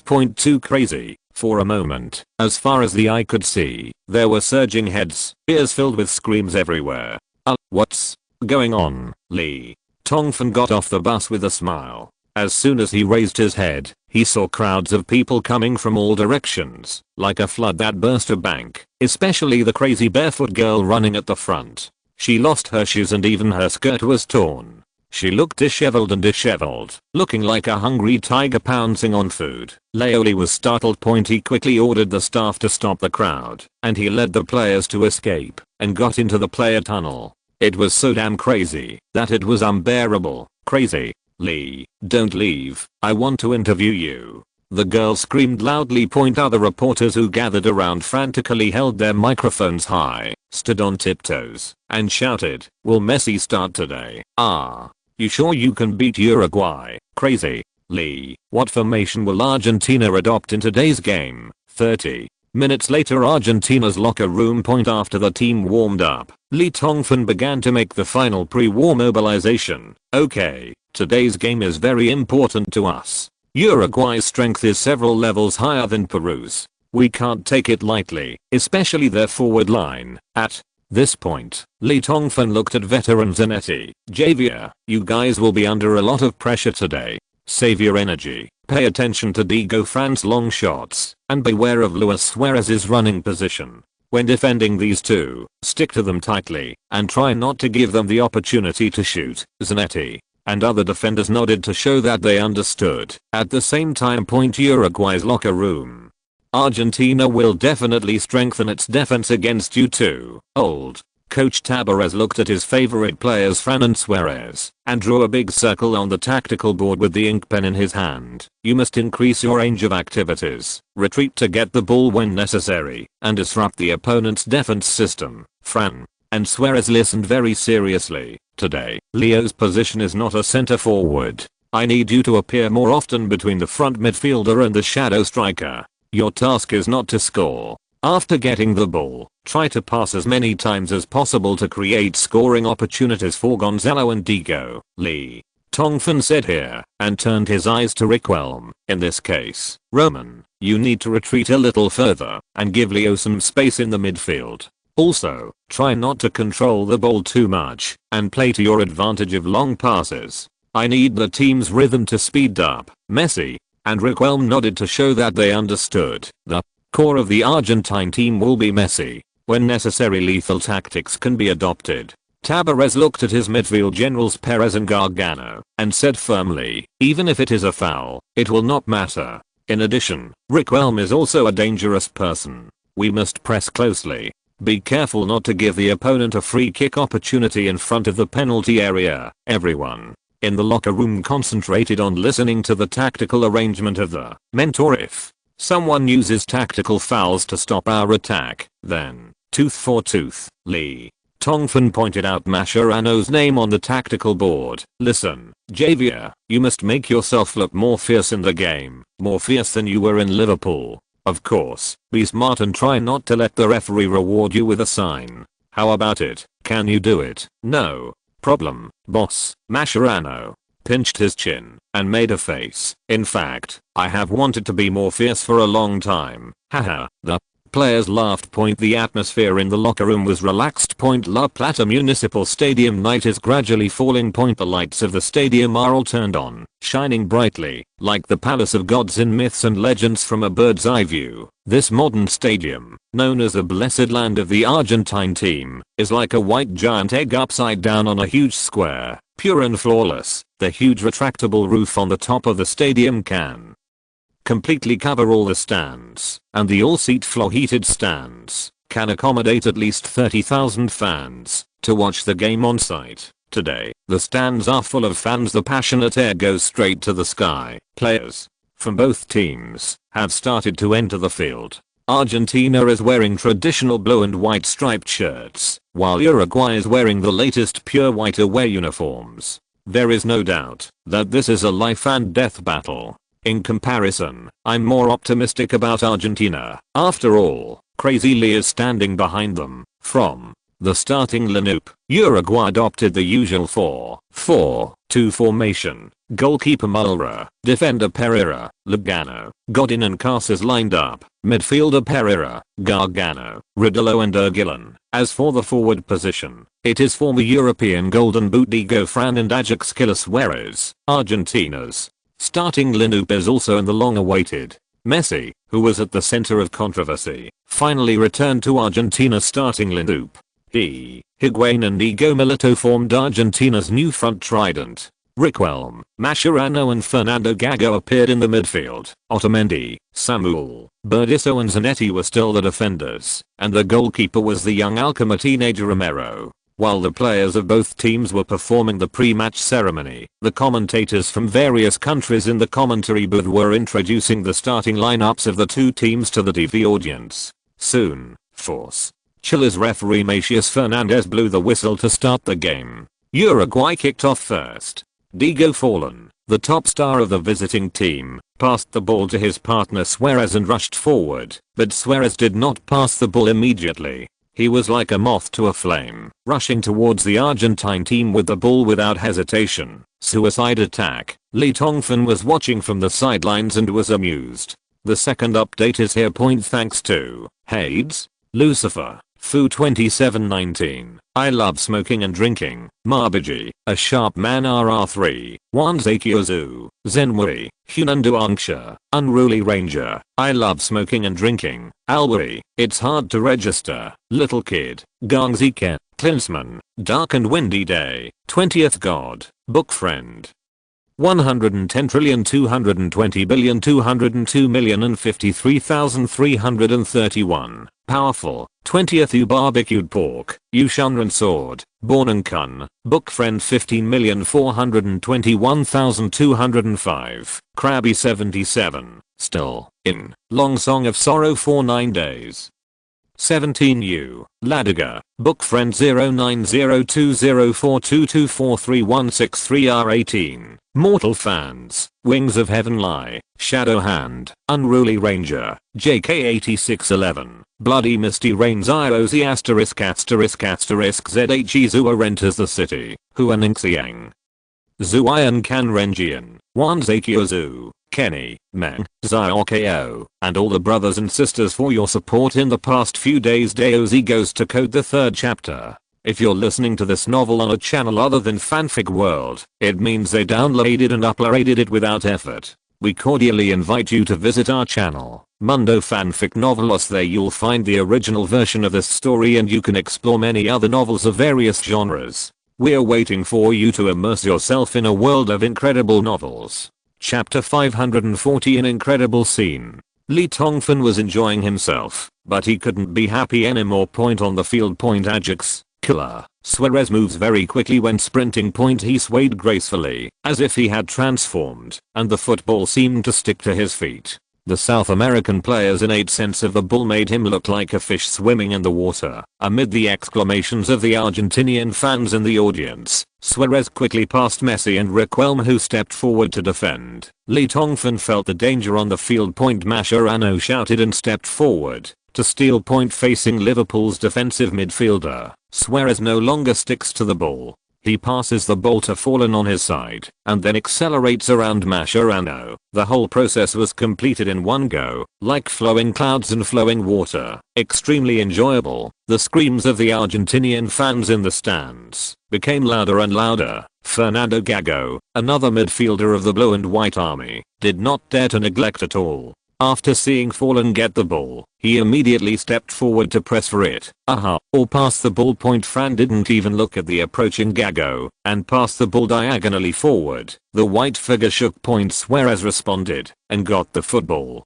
From the beginning of the game to now, in just a few breaths, and before Argentina even touched the ball, Uruguay successfully passed the football to the front of the penalty area, and there are only two people to accomplish all this. Fallen and Suarez only used two wonderful one-twas, like a red-hot steel drill inserted into tender cheese, easily tearing apart the Argentine team's midfield defense. The forwards faced the back line directly. Point what's even more frightening is that such a distance is completely within the shooting range of Fallen and Suarez. No, it's dangerous. The Argentinian commentator also saw the danger. If a long-range shooter like Fran finds a chance to kick in this area, it will be no different from holding a fruit knife while his opponent holds an AK-47 in a duel. What? A chance? I can shoot. The Uruguayan commentator nervously covered his heart. Point. If we can break through Argentina's goal in less than 30 seconds, Uruguay will definitely have the upper hand in the next game. On the field. Point central defenders Bucero and Samuel quickly reacted, thinking of the arrangements made by the leader crazily before the game. Bucero was the first to rush forward and never gave Fallen any chance to shoot. Fran stayed on the spot and gently buckled the arch of his right foot inward. Point extremely cool action. The football was like an obedient child seeing its parents obediently jumping from the right to the left. Bucero's tackle completely missed. Fran took advantage of the situation and raised his left foot, bent his bow, and prepared an arrow to shoot. Don't even think about it, Rock. Samuel Howler rushed forward and heroically blocked Fran's shot with his chest. But whoosh, it's not a shot, it's a pass. Fallen attracted two Argentinian center-backs, pretended to shoot, and passed the football diagonally. On the route of the football, a white figure swayed, arriving in an instant. It's Killer Suarez. Opportunity. Opportunity. Opportunity. Opportunity. Opportunity. Fallen handled the ball calmly. Suarez scored alone. Suarez had a cruel smile on his face. Point he lifted his feet. Point the football will roll to your feet. Point he seemed to have seen the scene of the Argentina team's goal being blasted at such a distance, and from such an angle. Suarez still had no doubt that he could easily score the ball with his eyes closed. The next second, Suarez calculated the rhythm and whipped out the instep of his foot. Point but boom. Instead of imagining the feeling of being hit by a football on his instep, he fell hard to the lawn. Point kicked empty. Impossible. What about football? Suarez ignored the grass clippings in his mouth and tried to raise his head. As far as the eye could see, Argentina's number 5 player stood up from the lawn and passed the football not far away. The blue and white shirt rustled in the night wind. Point Suarez saw the name dancing on the back of the jersey. It was a name belonging to a green legend, Xavier Zanetti. It's dangerous. Steal. Beautiful steal. Zanetti cut off the football in advance with a timely sliding tackle. This is definitely a life-saving tackle. Fortunately, Zanetti passed the football before the offensive player could react. Less than a minute into the game, there was a shocking moment. The Uruguay team almost succeeded in a sneak attack. It was too intense. The Argentinian team must be careful and not be careless. The Uruguay team is very aggressive. The forward partnership of Forlan and Suarez, one old and one young, is too powerful. Maybe they can really create miracles. Zanetti deserves to be the leader of Inter Milan. His surprise saved the Argentine team. Commentators from various countries commented on the thrilling scene just now. After their hearts palpitated. Argentina won the ball and began to patiently control the game. The exciting atmosphere just now finally calmed down. In the stands, countless Argentine fans were still covering their hearts with pale faces. They had not yet fully recovered from that thrilling scene. Courtside. Lee Tongfan and Tabas both turned to look at each other at the same time. From each other's eyes, they both saw solemnity and strong fighting spirit. Cunning. Old man. He actually so shamelessly pirated my usual sneak attack style at the beginning of the game. Lee Tongfan gave a little thumbs up in his heart. Lucky. Boy, you won't be able to escape so easily next time. Tabas curled his lips. Game. Keep going. More than 30,000 fans cheered and shouted with all their strength, like the surging tides on the coastline. Under Lee Tongfan's deliberate request, the Argentina team played a very fast tempo today. As soon as the football reached the front court, all players would strive for a kick. This made the Uruguay team a little uncomfortable. In the 8th minute of the first half of the game, the situation on the field changed again after Messi received a pass from Riquelme. He suddenly stopped playing the ball. Instead, he took the ball himself and ran away. The terrifying power of the world's #1 player in a small area was clearly revealed at this moment. Uruguayan midfielders Gargano and Ogulan made 2 fierce pressings in a row, but the Barcelona star used the same instant stop to change direction and then accelerate to avoid them open. The two of them tried their best to pull and pull, but they didn't even slow down Messi's speed. In desperation, Perez, Uruguay's last defensive midfielder, rushed over from diagonally and hit Messi with the ball. Deafening boos erupted from La Plata Municipal Stadium. Chilean referee Macias Fernandez ran over immediately, holding up the bright yellow ball in his hand. Yellow card. Argentina got a free kick opportunity about 35 meters from the goal. Roque Samuel, Otamendi, Bucero, Higuain and other players with good header skills jogged all the way into the Uruguay penalty area. The Argentine team has practiced a lot of set-piece tactics in the past few days. Now it comes in handy. Captain Xavi Zanetti also came to the front court to participate in the attack. Standing in front of the football and preparing for a penalty kick is set-piece master Riquelme. According to Lee Tongfan's tactical settings, as long as Riquelme is on the court, he is the first free kick operator of the Argentine team. This is Argentina's opportunity. Although the distance of 35 meters is a bit far, Riquelme still has the ability to score the opponent's goal from this distance, even if he does not attack the goal directly, but uses set-piece assists if so. Riquelme's passing is as deterrent as a nuclear weapon. The Argentine commentator's tone was full of anticipation. Uruguayan head coach Tabarez suddenly had a very bad feeling at this moment. Riquelme's free kick deterrence is too great. In South American football, except for a few people such as Recoba and Juninho, no one can practice free kicks to such a primitive level like this guy who is not good at words. Tabarez quickly recalled the characteristics of Riquelme's free kick in his mind and suddenly felt that it was very likely that the ball would be shot directly. Pay attention to the wall. Get a few more people to line up the wall. Be careful, he will shoot directly. Tabas took the opportunity to rush out of the coaching area and he shouted loudly to his disciples after hearing the head coach's arrangements. Forlan and Suarez both stood in the middle of the wall. The young goalkeeper Mulra once again carefully measured Riquelme's position, and his mind replayed all the highlights of Riquelme's free kicks he had seen over and over again like a movie in fast forward. I moved my steps and chose a new position to stand. This is the power of a free kick master like Riquelme. As long as you stand in front of the football, your opponents will be frightened. Force. The referee blew the whistle and free throws were allowed. Riquelme stepped back slightly, stood still, then lowered his head and started to run. The Uruguayan players trembled in their hearts. Goalkeeper Mulra lowered his center of gravity slightly and prepared to make a save at the next moment. Requelme accelerated and started running. He really wanted to choose to shoot. Such high-speed running is definitely not for passing the ball. Everyone was ready to block Requelme's direct shot, and some Uruguayan players had even moved their focus ahead of time, but Requelme ran in front of the football, but did not volley it out with great force. His movement suddenly became gentle, like a shy lover brushing the dust off a man's shoulders. Woo woo woo woo exclamations instantly filled the entire stadium. Not a direct shot, not even a high altitude pass, but it was a direct kick. The football flew lightly from the right side of the wall that the Uruguay team had raised and came to the feet of a blue and white figure, Javier Zanetti. He got the football. This scene could it be what? A miracle? Can this be successful? A classic is coming back. Please open your eyes wide. In the commentary box of the La Plata Municipal Stadium, commentators from all over the world slapped the table and stood up, expressing surprise, excitement, and disbelief, as if they saw the terracotta warriors teasing the Statue of Liberty. Zanetti pulled the ball and turned. The movements light, like an elf dancing. At this moment, the blood in his body, that had seemed calm due to the passage of time, began to boil incredibly.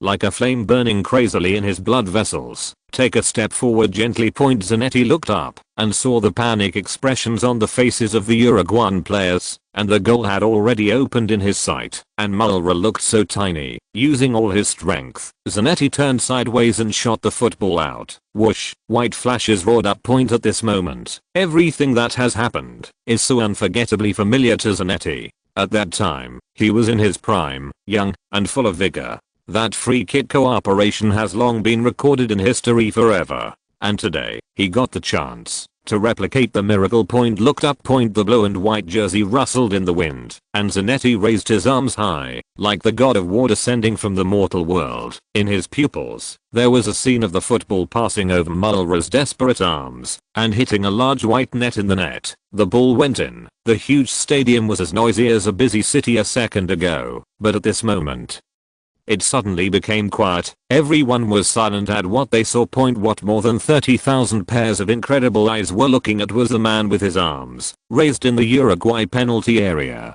Before that, this man was already a green legend, but now, he has almost become a myth. A few seconds later, boom. The La Plata Municipal Stadium suddenly exploded like an atom bomb. Javier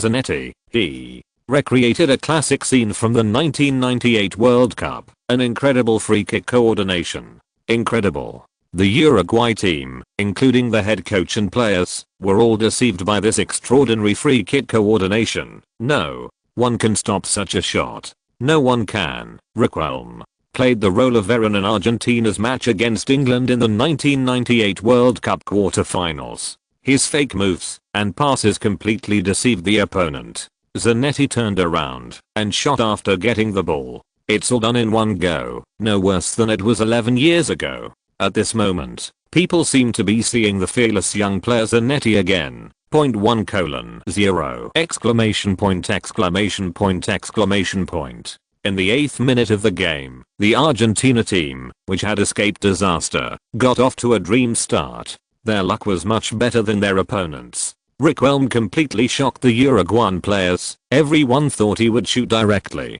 Is this also Crazy Lee's tactical arrangement? He is really a god. The commentators were shouting and screaming in the commentary box, as if they were convulsing. The Argentinian fans in the stadium went completely crazy. Some old fans even burst into tears. Time flies, and 11 years have passed by like a fleeting moment.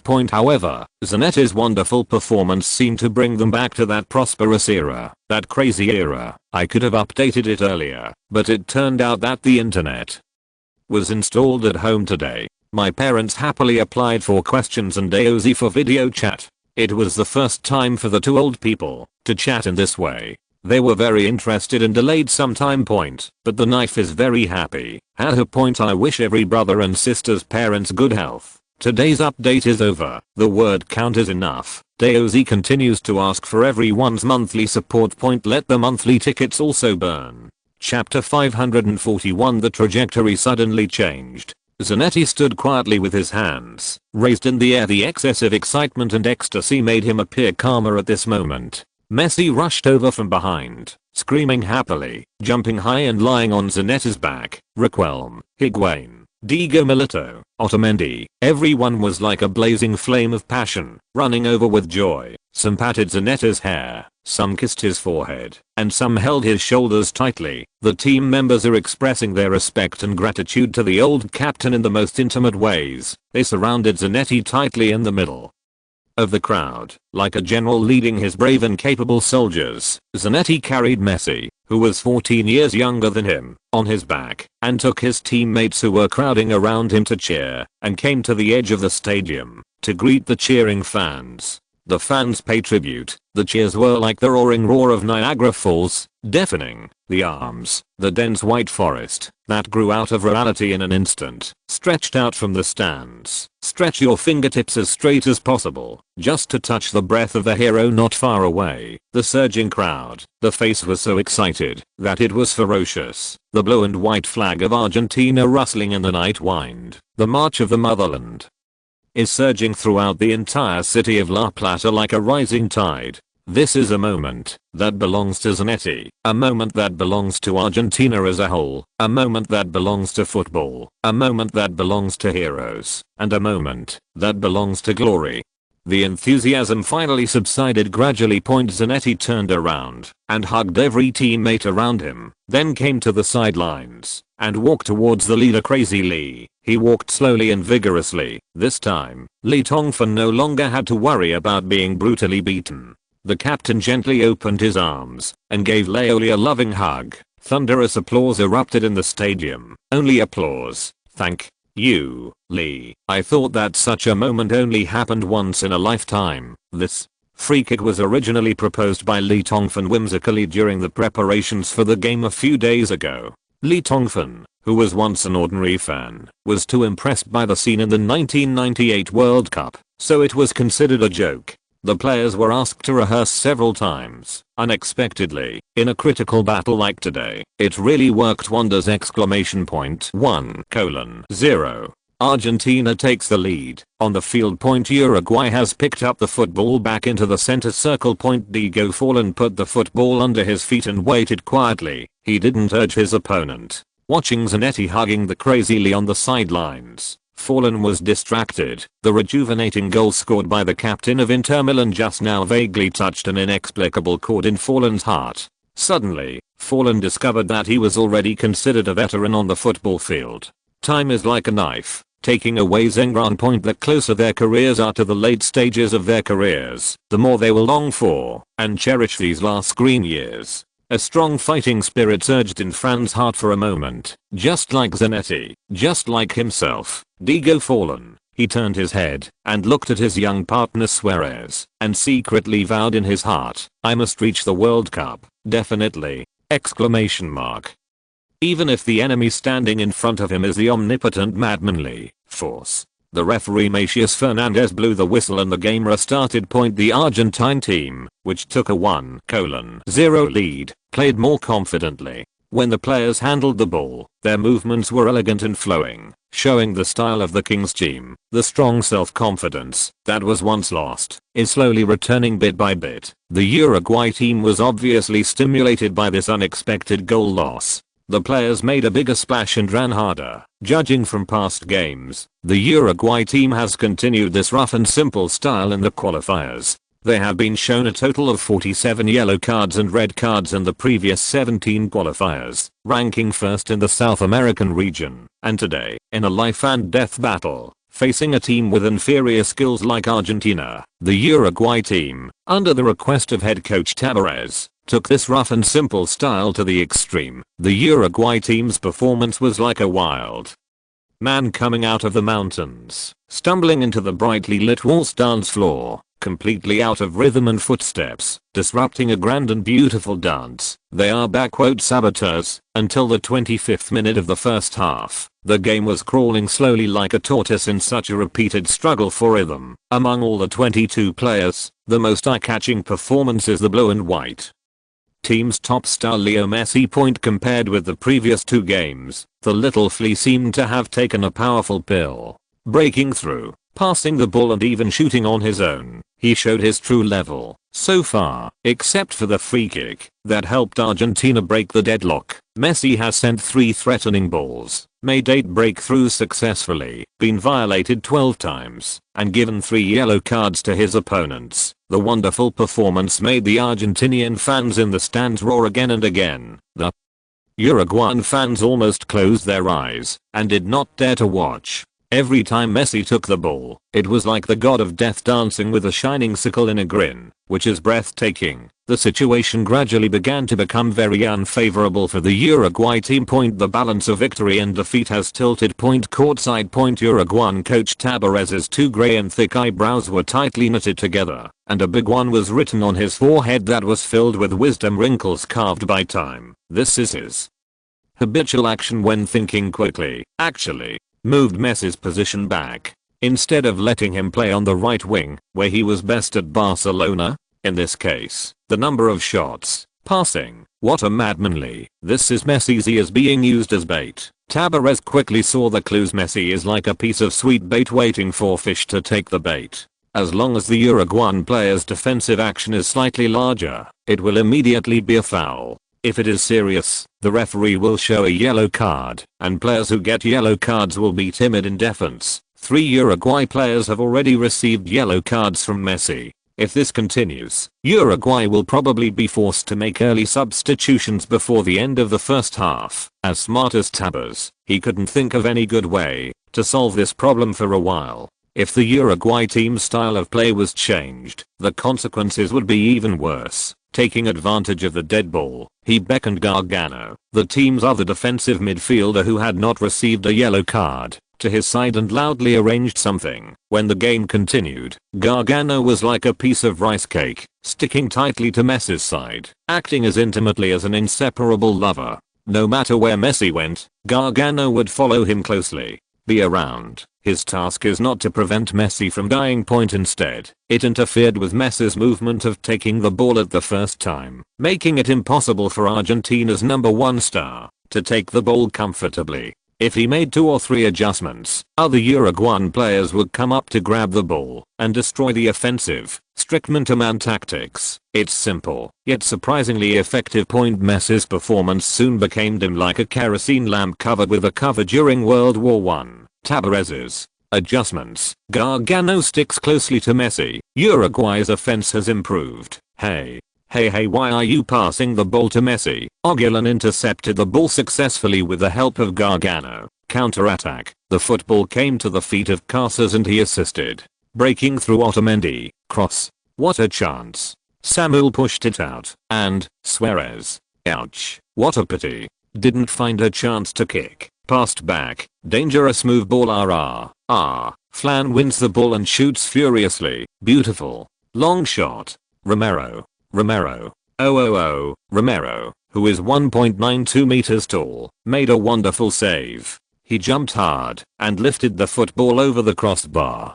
A thrilling scene. The narrator's startled exclamations were like watching a thriller. The game soon reached the 35th minute of the first half. Lee Tongfan was about to rush to the sidelines and signaled Riquelme to control the rhythm, slow down, give more of the ball to Higuain and Diego Milito, and temporarily let Messi rest for a while. But, at this moment the referee's whistle sounded. During the scramble, Mascherano brought down striker, killer, Suarez, who retreated outside the penalty area to get the ball. Although the action was not enough to receive a yellow card, the referee Macias Fernand's decision was still right. Xiomar gave a verbal warning. Uruguay received a direct free kick. It is 36 meters away from the goal and positioned to the left. This opportunity was a little further than the position where Argentina scored in the 8th minute of the game. Standing in front of the footballer Diego Forlan and centre-back Lugano. Forlan had a beautiful free kick, but the distance seemed to be beyond the range of the Atletico Madrid captain.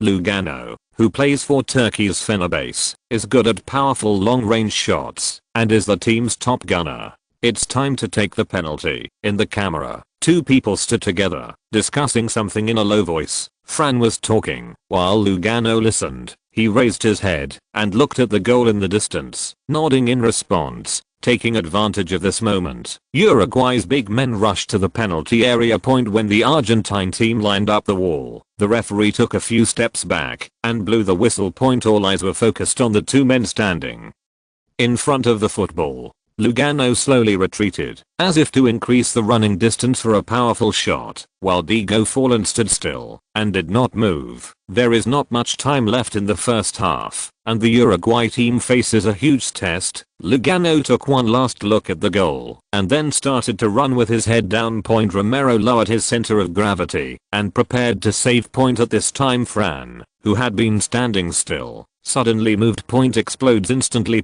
In just 3 or 4 steps, he took a powerful shot and kicked the football away. Buzz. There were exclamations. No one thought that the imposing Lugano was just a bystander, and the one who finally shot the ball would be the extremely calm Fran. The football was down. Like a meteor falling from the sky. The white trajectory was dazzling. Romero judged the trajectory of the football accurately, jumped up slightly with his toes, and was about to catch the white ball. Suddenly, it was as if an invisible hand playfully pushed the football. The trajectory changed. The first update is here. Continue to write. Chapter 542 Naked Teasing. Romero's pupils shrank sharply from this moment. He understood that this was the irregular flight path of the football caused by the huge force that instantly pulled the ball. The famous king of heavy artillery, Roberto Carlos at that time, the shocking S-shaped free kick he scored in the 1997 Four Nations Invitational Tournament between Brazil and France is one of his masterpieces. However, understanding does not mean that you will be able to save successfully. Such a difficult shot is an unsolvable puzzle for any goalkeeper. What's more, before Forlan shot, Romero had no mental preparation at all. Aha. This is the crisp sound of football wiping the net. For Argentina, this is a devil's miserable call from hell. For the Uruguay team, on the contrary, it is the most beautiful sound of nature in the world. Lugano runs up, prepares to shoot. Ouch. Not Lugano. Ouch, ouch, ouch. Fran suddenly started to kick, and he shot in front of Lugano. Fran's shot! Exclamation mark. Powerful shot. From Diego Forlan. Danger. Oh. Oh oh oh. The ball went in. It really went in. Unbelievable. The ball went in. Veteran Fran scored with a free kick, and he tied the score at 1:1.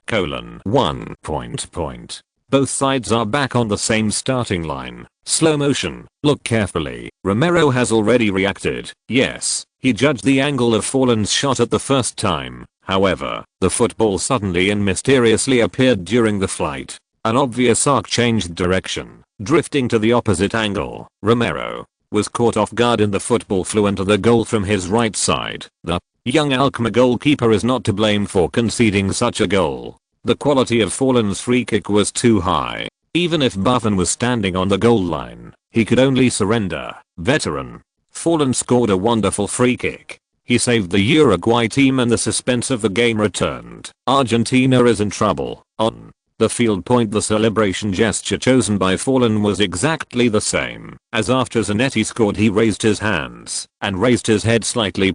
Like a king who has returned from hundreds of battles. He is showing his greatness and invincibility to his subjects. His teammates were extremely excited around him, cheering and cheering. The Argentine fans in the stands rarely lowered their boos faced with such a veteran who has never given up his love for football. A man who never gives up, or gives up even in the face of adversity. Many people who truly love football will choose to give him unstinting applause. Woohoo. Haha, it's even. Oh yeah. Courtside pointer. Harsh scream came from his ears. Lee Tongfan turned his head to look, and almost spat, and fell to the ground and fainted. Uruguayan head coach Tavares, who has always given people an elegant, and personable impression, actually looked like a child at this moment, standing on the edge of his coaching bench closest to the Argentina team's command area, and jumping up and down again. He jumped and made faces at Lee Tongfan again. It's like a monkey showing off. After grabbing an apple, MLGBD, Lee Tongfan put his hand on the shoulder of assistant coach Liebing before he stood firm, thinking in his heart, what a tragedy. I didn't even intend to bully the old with my young, but I'll let him go. When Zanetti scored, Who knew that this old boy would actually come to the door with provocation? If I had known earlier, when Zanetti scored a goal just now, he should have rushed over and danced a Chinese laid-off youth version of the circle dance and pissed this old and disrespectful guy to death. The sultry man deeply regretted his momentary innocence.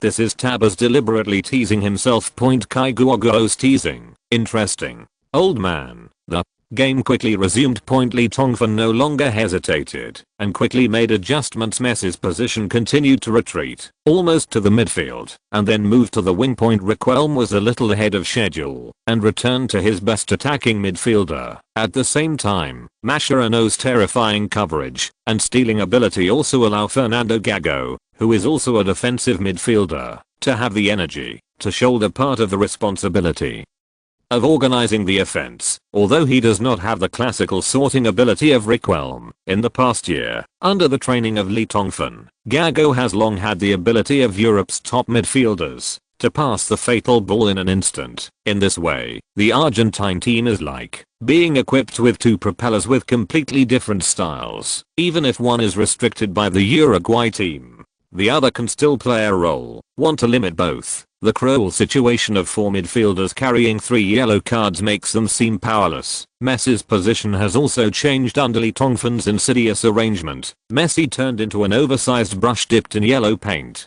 As long as he ran back and forth in a fixed area a few times, there was a 60 to 70% chance of defeating Uruguay. The team's players were yellow. However, even so, under Tabares's tactical arrangement, midfielder Gargano still clung to the little flea, never leaving. In this way, the ideas of Li Tongfan and Tabares collided with dazzling sparks through the performance of the players. The game entered a white-hot stage, and the competition for football permeated every inch of the lawn and the entire stadium. Everyone went all out, even if it meant bleeding. It was like a war, gradually entering the stage of life and death. But at this moment Chilean referee Macias Fernandez was like an old man who didn't understand romance. When many people were intoxicated and nervous to death, he blew the whistle to end the first half. The game was temporarily over. The fans in the stands all took a long breath, soothed their violently beating hearts, and wiped off the sweat on their heads that had appeared at some point. The arms had been waving until they were sore and numb, that they were about to lose consciousness. The throat had long been hoarse,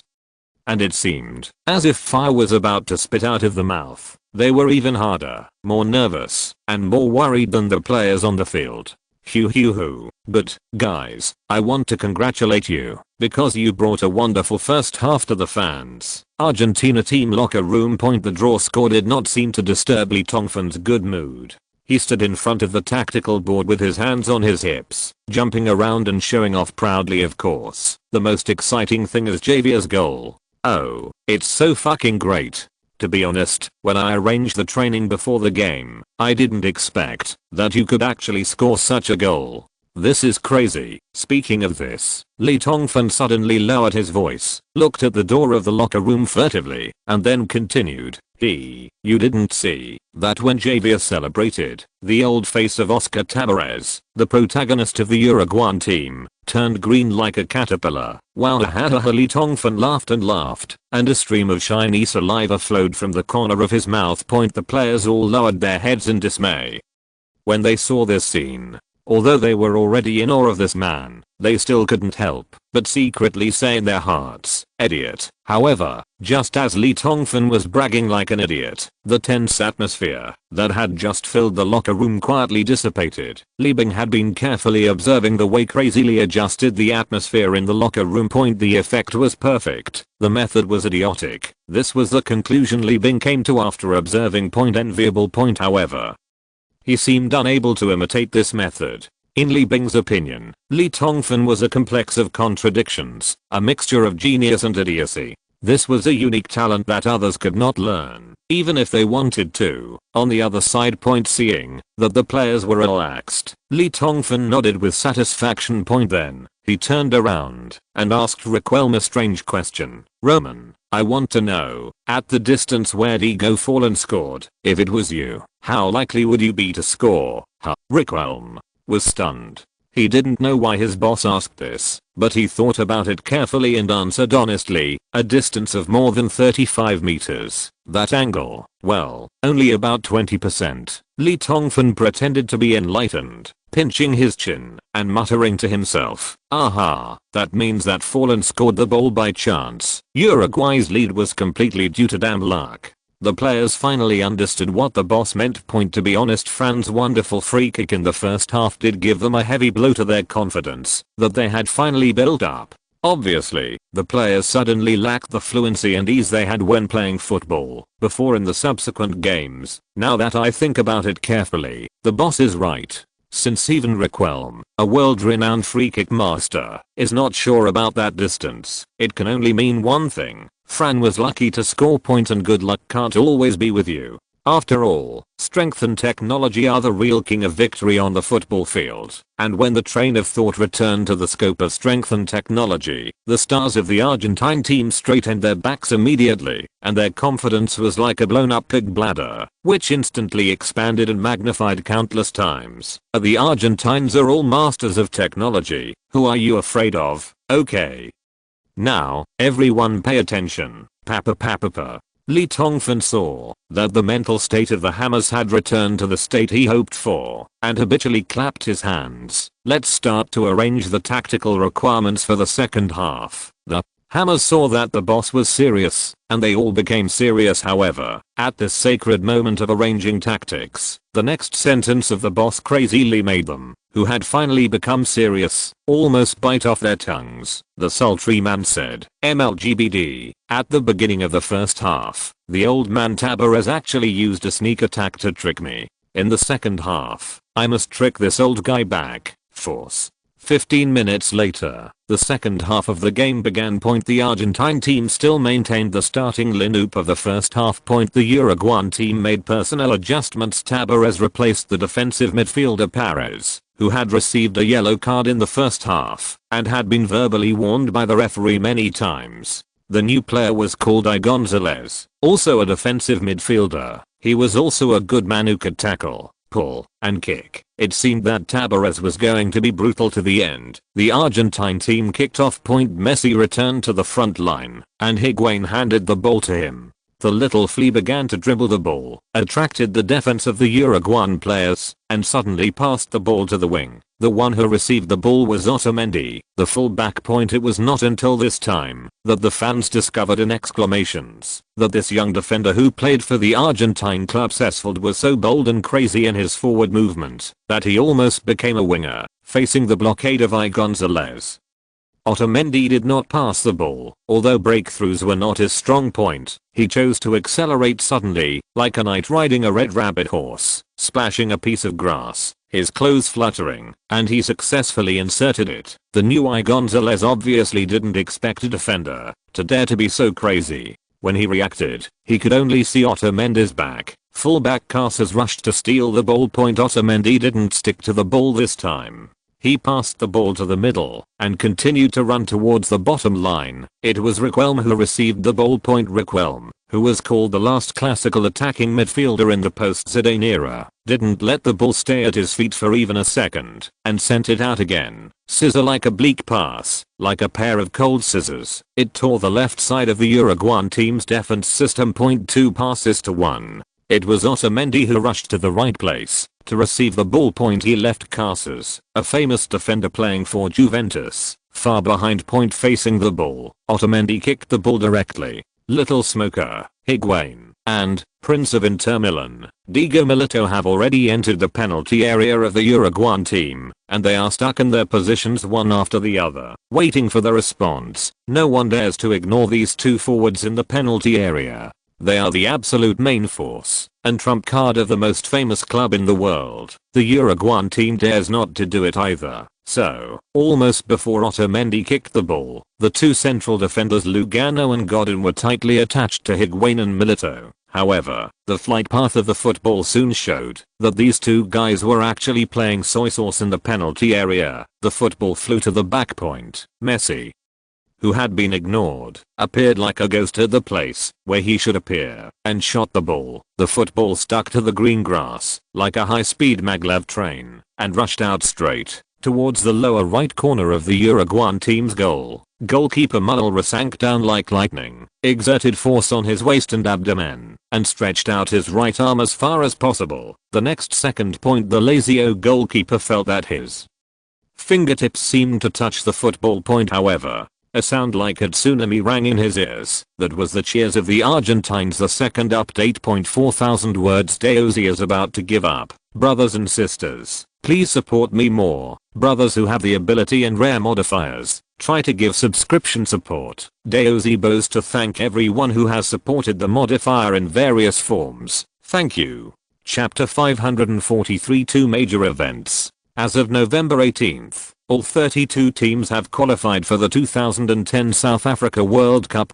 Just like Argentina, which escaped death in the European zone, Portugal and France, which were also in danger, finally relied on the team's big name stars and rich competition experience to thrillingly obtain tickets for the World Cup in South Africa. This result made countless fans breathe a sigh of relief. C. Ronaldo and Messi both narrowly missed out on qualifying for the 2010 World Cup in South Africa. This also means that Kaká, Juan Mata, Messi and C. Ronaldo, the 4 new generations of football today, the 4 heavenly kings, can finally compete in the World Cup, the highest palace of football honors. Otherwise, would a World Cup without superstars still be a World Cup?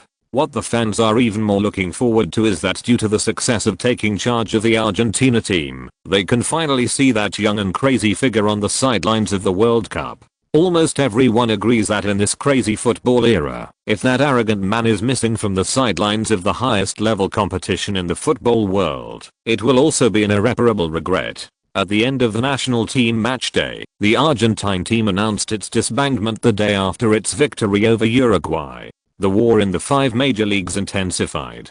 Most of the stars of the Blue and White Army are the aces of their respective clubs. They need to return to the club as soon as possible. Tongfan, on the other hand, temporarily stayed in Buenos Aires. The Argentine Football Association prepared a celebration reception for the team's successful escape. The reception was attended by all prominent figures in world football. The entire coaching staff of the Argentine team, who were regarded as the contributors to the team's advancement to the World Cup, were all being criticized. Invited. Laoli originally disdained to attend such an event.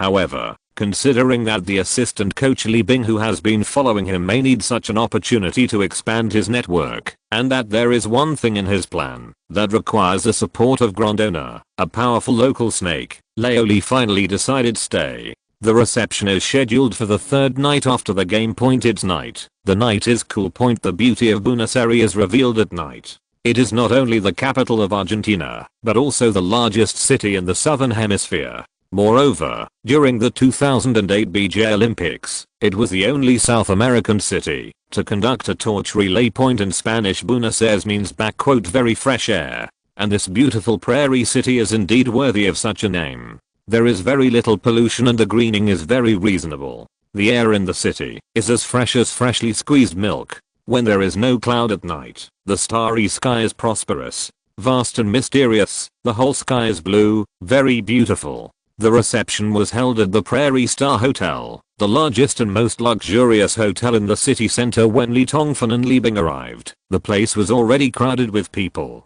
Reporters from major newspapers in Argentina and abroad surrounded the entrance of the hotel tightly, and security guards used yellow cordons to pull out the guest passage. The bright red carpet is spread from the entrance of the hotel to the parking lot.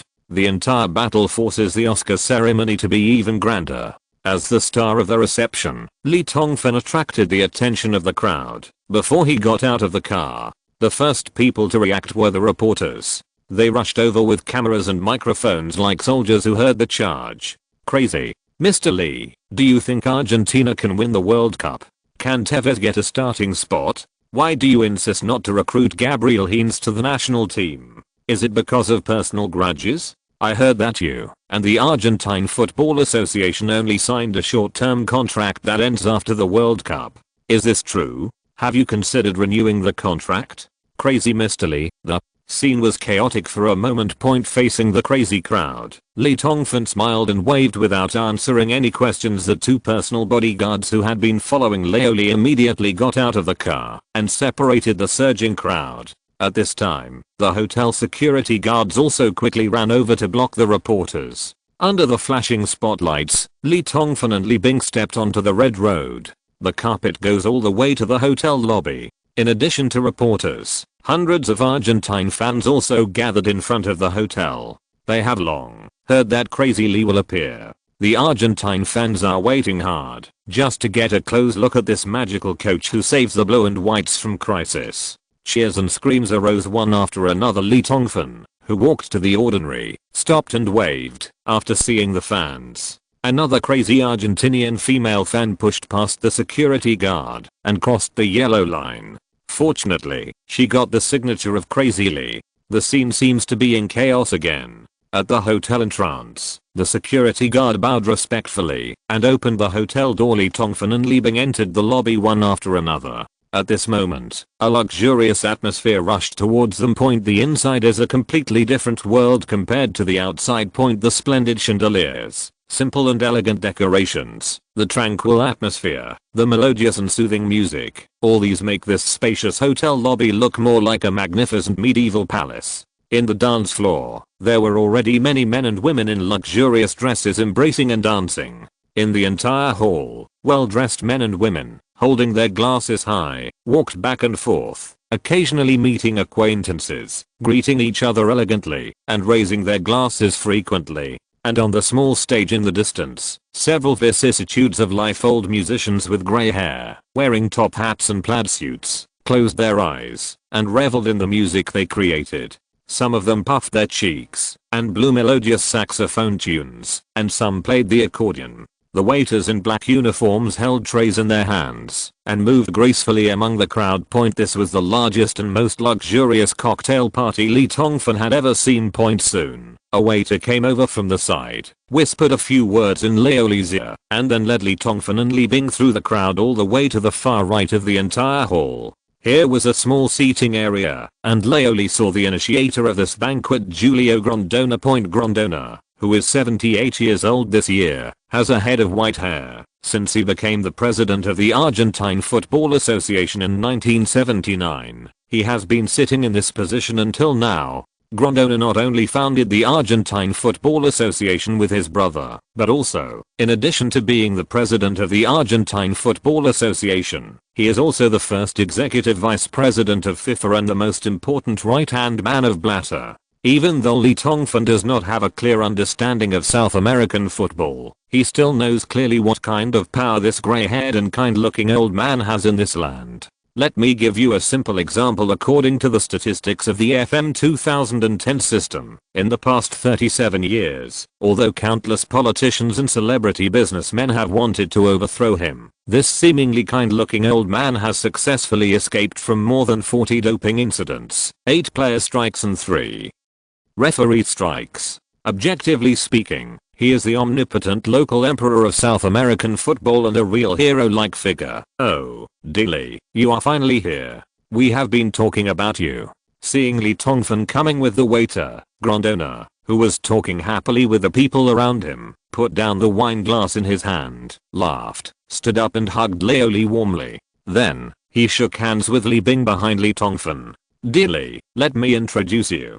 Grondona turned around and introduced the people around him. Those who were qualified to sit next to Grondona were all famous players in South American football. In addition to several officials of the Argentine Football Association, Lioli also saw Maradona, the generation of football king who left the position of head coach of the Argentine team due to a car accident some time ago, and Alfio Basile, Maradona's predecessor.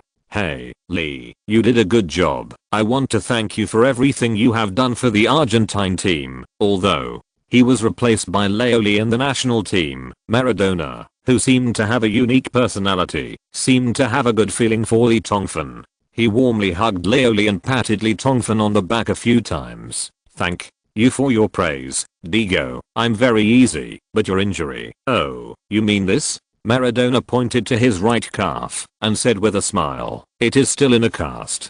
The doctor said I shouldn't come to this kind of place and suggested that I quit drinking. Damn, how is this possible? Haha, Maradona smiled very proudly, like a child who successfully skipped class. He suddenly whispered in Lee Tongfan's ear, "Actually, I came here secretly today, Leo." Lee was stunned. The football king took 2 glasses of wine from the tray of the waiter beside him, handed one to Leo. Lee clinked the glasses vigorously and laughed. "Lee, everything you have done for Argentina has won the friendship of Diego Maradona. Let's drink this glass." Facing this generation of unique football king known to everyone in the world, Lee Tongfan was full of respect. He did not refuse at all and drank the golden liquid in the glass. "It's Milner, Diego."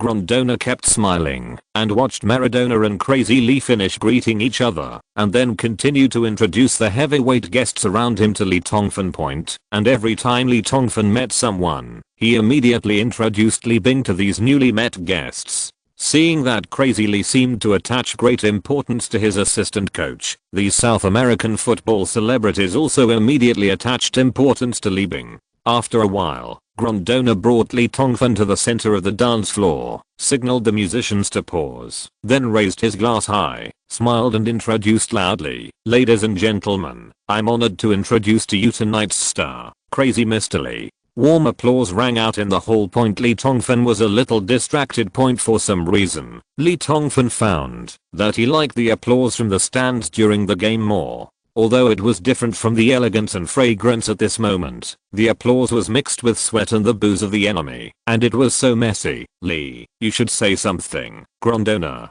patted Lee Tongfan's shoulder, who was a little distracted and squinted his eyes. "Oh, then, I'm very happy to meet you all." Lee Tongfan raised his glass high, but his expression revealed a sense of numbness. Despite this, the applause still rang out with great enthusiasm. "Lee, I know what you are thinking.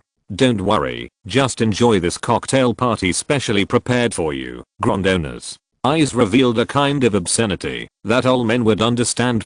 The old man turned around with a thieful smile. Lee Tongfan quickly understood what Grondona meant. The crowd at the reception was like a swarm of bees that had found a source of honey, rushing toward them like a tide. In addition to some men with financial goals, the elegant and gorgeous beauties frequently raised their glasses to the old man. Lee discharges, "Hi, Lee, I'm Melina. Can I buy you a drink?" A beautiful woman in a red evening dress stopped in front of Leo Lee with a smile on her face. Her delicate body was leaning on the edge of the wine table. Her white waves were turbulent, and her flame-like red lips were alluring. Between her smile, her whole body was filled with excitement, exuding the charm of a mature woman. Lee Tongfan frowned.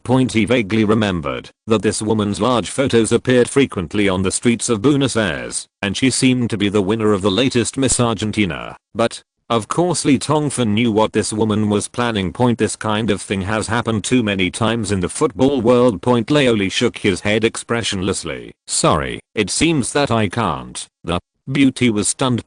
After meeting many men who were so lustful that she was so lustful that she lost consciousness, she imagined 1,000 ways to communicate with a madman like Crazy Lee. However, the other party's cold reaction was completely beyond her expectation. Walk through the elegant crowd. Lee Tongfan walked straight to the seating area. He was not interested in such a reception at all. The smell of decay everywhere in the hall was suffocating. He didn't want to continue wasting time without any doubt, so he walked straight to the periphery. At this time, "Hey, Lee, I saw what happened just now. You are a gentleman. Let me introduce myself. I'm Karachi, the host of Buenos Aires TV station. Can we chat? I want to." Another beautiful woman appeared in front of her holding a wine glass. "Feel sorry." Lee Tongfan had no intention of stopping.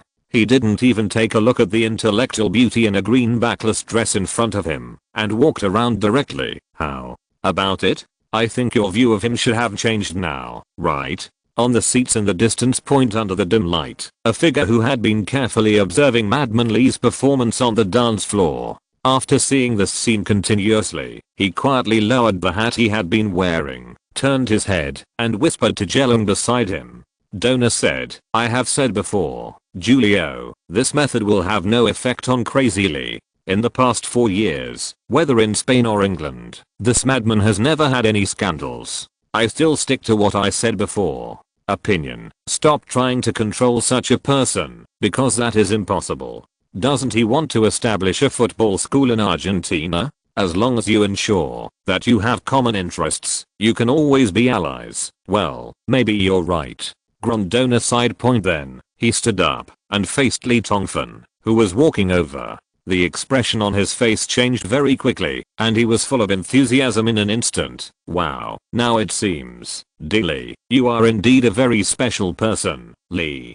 Tongfan knew what the old man was talking about. However, he had no intention of continuing to argue about this topic. After clinking glasses with Grondona, Lee smiled and said, Julio, I think you should have time to talk about my plan, you know. These were all written in the original coaching contract. No problem. Grondona agreed simply this time point. After he and Lee came to the seating area and sat down, the old godfather of South American football pointed at the figure wearing a hat and solemnly introduced to Lee. Lee, this is my personal consultant Billy. Ms. Goss, starting today, you will get all the help you need from Ms. Billy Goss. I hope we can have a happy cooperation. The figure took off her hat and turned out to be a beautiful girl under 30 years old. She has long, fiery red hair that is slightly curly, her skin is as delicate as milk, and when she smiles, her eyes sparkle charmingly. Nice to meet you, Lee.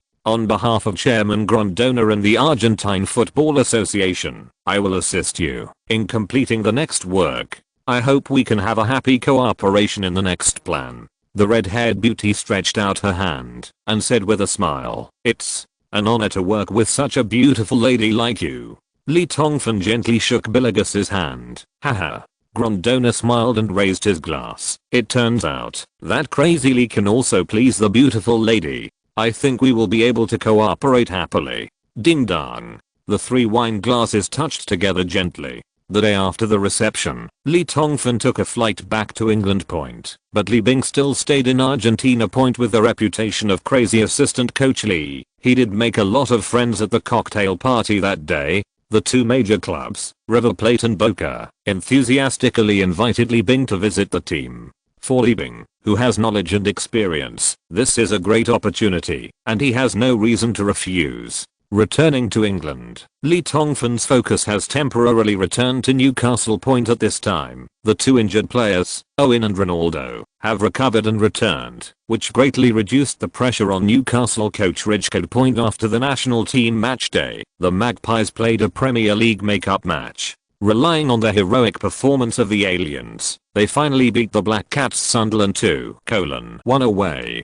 The Magpies were able to continue to lead the Premier League standings with a 2-point advantage. And due to the support of the club chairman Lee Tongfan, mixed blood glutton, Nicholas Gigi became the team's main shooter during the period when Owen and Ronaldo were absent and Andy Carroll was suspended from the team. The new 4-5-1 tactical formation made him feel at home and scored 6 goals in 4 games. With these 6 goals, Gigi's total league goals this season reached an astonishing 14, ranking 4th on the scorer list, winning unanimous praise from the European media, and defeating young talents such as Pato and Balotelli, and successfully won the first honorary trophy in his personal career, the 2009 European Golden Boy Award. Of course, not everyone has a smooth life. Andy Carroll, a new generation of powerful centre forward who was banged by Newcastle, has been training with the reserve team. During this period, he also got the opportunity to play in the reserve team with the reserve team, and his performance was very good.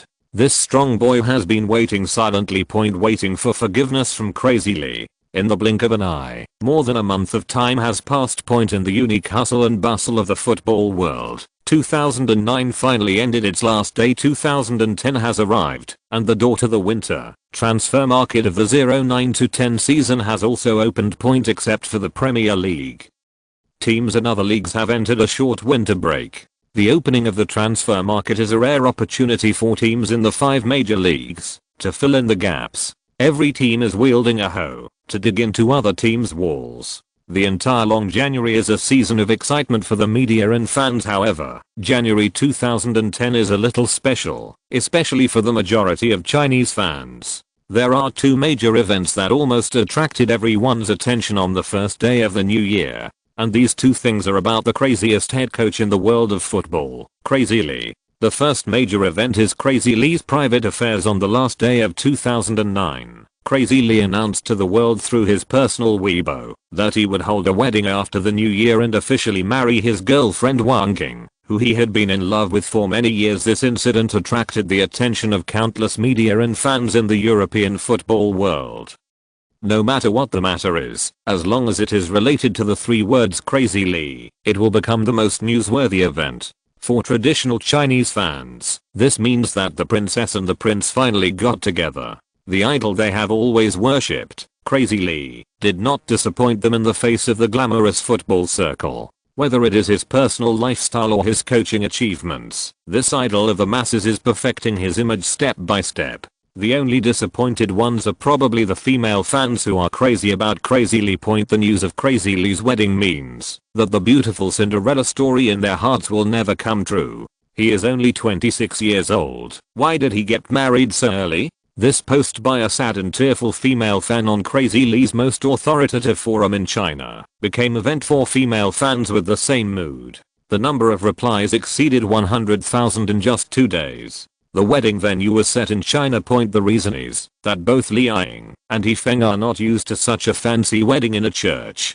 The beating of gongs and drums and the sedan chair are more suitable for their appetite. Although the specific time has not been announced, countless European media have heard the news and come to China in advance, waiting to get the first-hand information of Crazy Lee's marriage. Another thing may not be a big deal for Europeans, but for Chinese fans, the impact it has caused far exceeds the wedding event. Crazy Lee announced that he will cooperate with the Argentine Football Association in his personal name to open a Crazy Lee football school with a scale of 300 people in Buenos Aires. There will be 50 Chinese teenagers of all ages under the age of 15 who will have the opportunity to study and receive training in the football school for free. This selection will take half a year and will be completed by Crazy Lee's personal team. It will be open to all teenagers of the right age without any rigid conditions.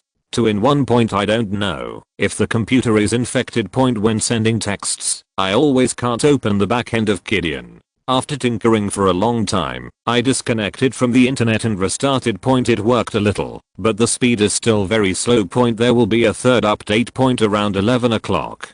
Chapter 544 The Godfather. Towards the altar. These two things announced casually by Madman Lee instantly turned the Chinese fans' New Year of 2010 into chaos, especially regarding the selection of teenagers under the age of 15 to receive training at the Buenos Aires football school. As soon as Pu announced it, it caused an uproar in the Chinese domestic football community. Chinese football is currently undergoing a vigorous crackdown on organized crime and anti-gambling. The intensity is unprecedented. After just over 3 months of investigation from September to December 2009, the progress of the case announced by the Special Investigation Team of the Ministry of Public Security shocked everyone. Former Vice President of Guangzhou Medical Club Yangzhou Football Association official Fan Guangming, Hailifeng team leader Liu Hangli, Shandong football star Leng Feng, Wuhan goalkeeper Yan Yi, Chengdu boss Zhu Hantao, former Luning captain Crossing Rui. Each and every one of these famous names in Chinese football has now become a prisoner.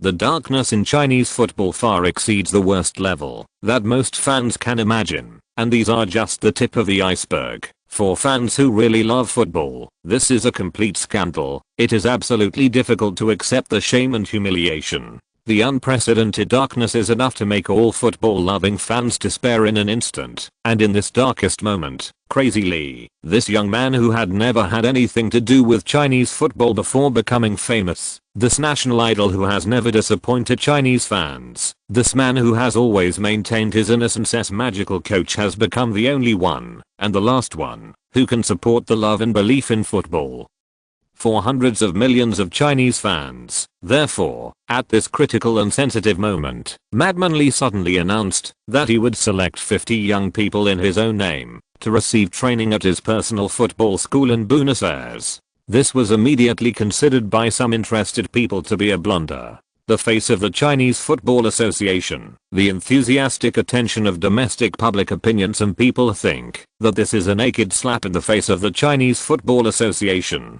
If Madman Lee is smart enough, He should seek cooperation with the Football Association on this matter, so as to achieve the ideal effect. Some people also think that Crazy Lee's actions reflect his good intentions for Chinese football. Only by using this private method of blocking can we ensure fairness and science, select young people who truly love football, and contribute to the development of football in this country, injecting new vitality into your career. Of course, some people think that Crazy Lee is trying to gain fame and seek personal gain. However, no matter what, this football youth selection campaign named Storm by Crazy Lee started to unfold with great vigor on the land of 9.6 million square kilometers of China after New Year's Day in 2010, without any publicity. The three words Crazy Lee are the best signboard. This news instantly swept across the country. No one doubts the true value of the 50 places given by Crazy Lee point, although Crazy Lee himself did not make any commitment or explanation for this selection. Almost everyone understood that relying on Crazy Lee's unparalleled connections and prestige in European football, he would eventually be favored by Crazy Lee Football School. These 50 lucky ones will undoubtedly receive the best training and the most professional career development planning assistance in the history of Chinese football. After graduating from Crazy Lee Football School, these lucky ones will get the opportunity to play directly for foreign professional football clubs. This is an opportunity that countless Chinese football players dream of. Maybe in 4, 5, or 6 years, China's Ronaldo, China's Kaká, China's Juan Mata and China's Messi will all be among these 50 places. Therefore, some domestic media also named this session of Crazy Lee Football School as the cradle of tomorrow's Chinese football stars. As a result, many people began to think about it January 1st.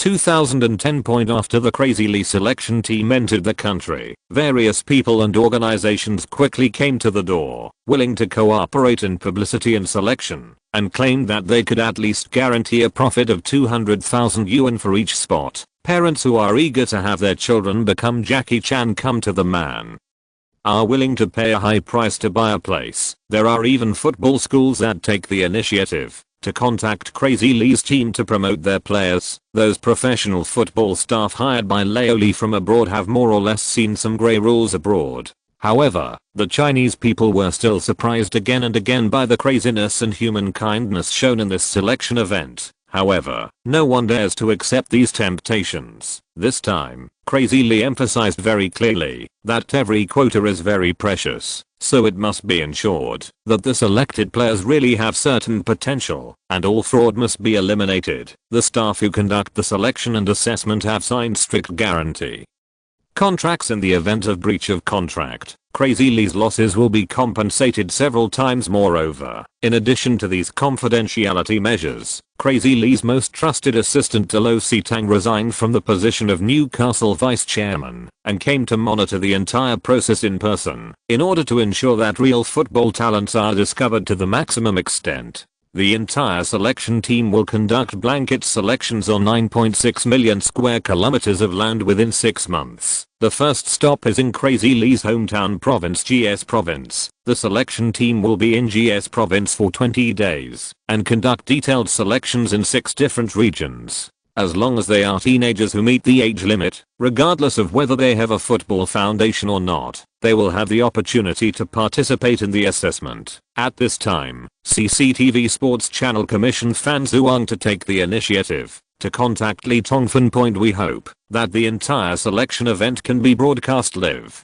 The deputy director personally assured that the program team will be 100% authentic and will not do any processing or do anything to interfere with the fairness of the selection. This proposal was approved by Lee Tongfan. CCTV has great influence in the country. Leo Lee also hopes that through this program, he can tell Chinese fans who really like football what attitude Europeans use to treat football and what attitude they use to treat those who like football. Juvenile in this era when Chinese football is heading towards the dark abyss step by step. This should be regarded as an educational journey of discovery, right? At least it's more meaningful than those so-called Supergirl and Fast Boy drafts. Storm. The first stop for selecting the team is Huning County, GS Province. This is a national level poverty-stricken county and an old red area. It was here that the first 2nd, and 4th Front Armies of the Red Army completed the historic rendezvous. The selection lasts for 2 days. The scene was extremely hot. In 2 days, more than 1,000 teenagers under the age of 15 participated in the assessment. In the end, 20 people were qualified to participate in the next round of re-election. The CCTV Sports Channel working team filmed the entire process in detail. After the post-production of the program, it was reported in the form of a column on the World Football program every Monday. Undoubtedly, the show attracted the attention of fans across the country. According to statistics, the ratings of this program named Super Football Boys are more than 12 percentage points higher than other programs of the same type. This data is extremely terrifying even in the viewing history of CCTV Sports Channel. Time passes slowly. Some domestic media are still desperately advocating, believing that the so-called Storm selection is just a show activity by Crazy Lee and may not last long because an investment company has made detailed predictions. According to the initial scale and plan of the Storm selection event, if this event really persists for half a year as Crazy Lee said, it will cost at least more than £2 million. If converted into RMB, far more than 20 million yuan. This is a great investment for any private person. If you pay such a price just to select 50 talented football teenagers, from a profit perspective, it is really a bit of a waste of money. But what happened next was a slap in the face to these malicious people. Although Crazy Lee didn't give any explanation. However, I have been supporting this selection activity with my own money. From the first day, the Storm selection event has continued day by day, and CCTV has maintained sufficient publicity for this event. Even later, the weekly program section of World Football, Super Football Boys, was completely unable to satisfy the audience's enthusiasm for this activity. In the end, Super Football Boy was regarded as an independent program, separated from World Football, and broadcast 3 times a week on CCTV Sports Channel's prime segment. During this period, with the popularity of the program and the continuation of the selection activities, some football teenagers who were originally unknown came to the fore, showed their super high football talents, and gradually became the stars of hope well known to fans across the country. Kang Zufeng, a 15-year-old boy from Huning County, GS Province, turned out to be a vegetable picker in a small restaurant. Du Xining, a 12-year-old boy from QH Province, was a cowherd boy who dropped out of school before participating in the selection. He even took the Storm assessment in Xen City without telling his parents. Feng Feijun from Perelman from Zhbi and Bajunda from These innocent teenagers who have not been poisoned by the Chinese football system are enthusiastically sought after by Chinese fans, although some of them were unfortunately eliminated in the end. Even though they only represented an uncertain hope, their stories can always move the old fans sitting in front of the TV to tears. At least, they represent the hope of the future of Chinese football, just like seeds sown in spring that don't know whether they will mature or not. Like little sparks flickering in the vast dark wilderness, they may disappear from the public in the years to come. Maybe it will really become a blockbuster in the near future as our compatriots expect. However, no matter what, at this moment, they have received the most sincere and heartfelt blessings from fans all over China, and the person who sows the seeds, the person who ignites the spark of hope, is stepping from idol to altar step by step through his continuous silent dedication. His status in the hearts of Chinese fans has gradually developed towards the status of godfather. Li Tongfan did not follow the Storm selection activities in China, but handed it over to dog-headed military advisor Taro Sitang. For the British who followed him since Spain, Li had already fully trusted him. As for the construction of the football school in Buenos Aires, Li entrusted it to his younger brother Li Tongxin. According to the coaching contract signed by Li Tongfan and the Argentine Football Association, the Football Association will give appropriate care, and Li Tongfan's annual coaching salary of $8 million is more than enough to build a football school that can accommodate 300 people in a city like Buenos Aires. Everything is going on in an intense and orderly manner in the blink of an eye. Time has entered April 2010. For the honor of the championship, the giants of the 5 major European leagues are fighting to the death on the court, and the European Champions League has gradually entered the critical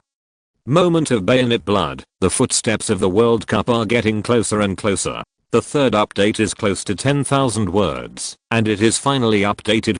It's a little late. Please forgive me brothers, it's the last 2 days. Please vote and subscribe. Please support me if you have the ability. Thank you Zyodeo. Chapter 545 Rich Kid is going to be fired? In April, the weather in England has gradually become warmer. At the same time, the world economic situation is also getting warmer. The shadow of the global economic crisis that broke out at the end of 2008 is gradually dissipating. The slow recovery of the international economic situation has gradually made the European football market active again. As time enters April, the championship situation of the 5 major European leagues has gradually become clear. La Liga is still dominated by Barcelona. Although Real Madrid has spent huge sums of money to introduce superstars such as Ronaldo and Kaká, it is still at a disadvantage in the competition. In the Bundesliga, the original leader Leverkusen was chased by Bayern Munich. The latter came from behind to occupy the top spot in the standings. The Nerazzurri led by madman Mourinho still firmly occupies the position of king of the Apennine Peninsula. AC Milan, Juventus and Roma can only catch up hard and work hard for the Champions League spot. French Ligue 1 team Marseille made a strong effort in the second half of the season, leaving Bordeaux behind. The Premier League is the most competitive league. Rich Kid's Newcastle still firmly occupies the top spot in the standings. However, the points gap between the Magpies and Chelsea is still only 2 points. Manchester United and Arsenal are 3 points and 4 points behind. Third, fourth, and Liverpool is gradually breaking away from the championship group. The point gap between it and 4th ranked Arsenal is 6 points, with 6 rounds left in the league. The top 4 Newcastle, Chelsea, Manchester United and Arsenal all have the possibility of winning the championship. Such a chaotic situation, where the heroes are divided, has made the Premier League extremely exciting. Almost every round of the game is a focus battle. April 15th. The focus of the 33rd round of the Premier League begins at St James Park Stadium. Newcastle faces the Red Devils. Manchester United at home. Lee Tongfan and Wang King were like a fixture in St James's scenery, once again appearing on time in the stands behind the conductor's seat. And what they got was still enthusiastic applause from the fans. Force. The game officially started amid the cheers of Newcastle people. Rich Kid has arranged his best 4-3-3 formation this season, with mixed rice trashman, Gigi, Ilian, Ronaldo, and Flash Killer Owen as the team's offensive trident.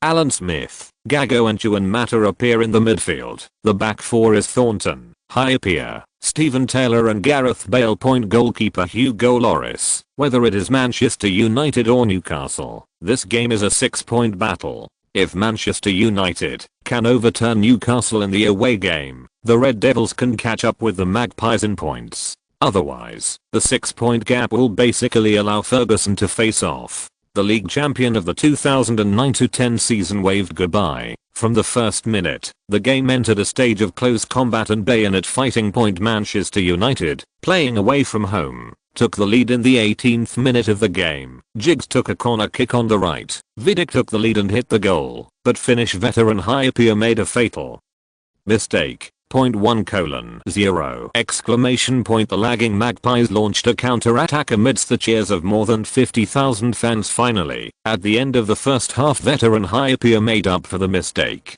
Robin's wing breakthrough created a free kick for Newcastle. Juan Mata passed the free kick, and Hypia raised the ball high in the middle and responded with a header. 1:1!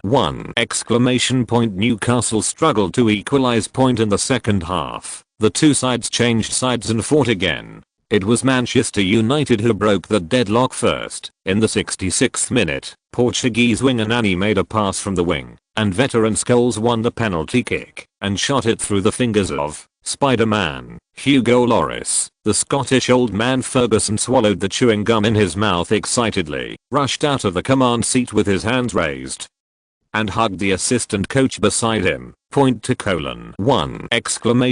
Manchester United takes the lead again. This goal is a huge blow to Newcastle. Rich Kid immediately changed players. Kedira, who is good at inserting long shots from behind, replaced Gago. Black Swan wanted to use this method to strengthen the offense. Newcastle, like a wounded beast caught in a trap, launched the most violent counter-attack point in the stands. The fans never stopped shouting point. Lee Tongfan and Wang King also stood up and roared at the top of their lungs. In the end, until the 85th minute of the game, the value of the superstar was reflected. Ronaldo and Owen played a beautiful 1-2 point. The fat man dribbled the ball into the penalty area and was tackled from behind by Evra and brought to the ground. The referee did not hesitate to show the French fullback a red card and awarded Newcastle a penalty kick. Alan Smith made a hit! 2:2. The Magpies got a draw!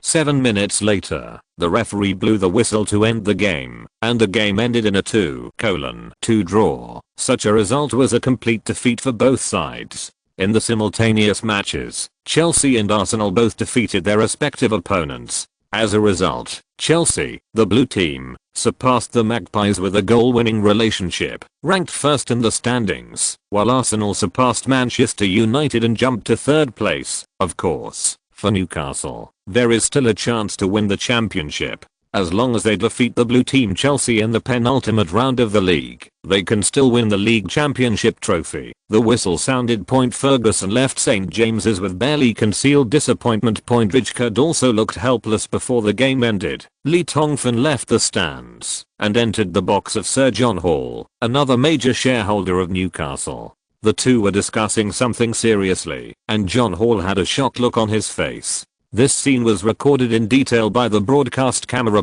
especially the scene at the end, where Madman Lee didn't know what he said, causing Sir John Hall to show a look of shock on his face, which aroused endless speculation from many media and fans. Something very important must have happened, otherwise, Sir Hall would never show such a shocking gaffe. You must know that a traditional family-style old nobleman like Hall has always paid special attention to his personal image. After the game, the English media was filled with all sorts of speculations: lack of stamina in key battles. Newcastle lost a good game. The draw at St James hurts both sides, and the Blues Gunners benefit. The Battle of Cheyenne Wang Mountain at Stamford Bridge. Black Swan's only chance for redemption. Rijkaard faces a crisis of confidence. Crazy Lee may return to take charge of the Magpies. Crazy Lee proposed a coaching change to Hall, and the old Jazz was shocked. Crazy Lee can't stand the mediocre level of the Dutch and wants to come back to support the Magpies. It's a pity that, because everything happened in the box at that time, the broadcast picture was blurry, and even the best lip-reading experts could not decipher what Crazy Lee said. Major media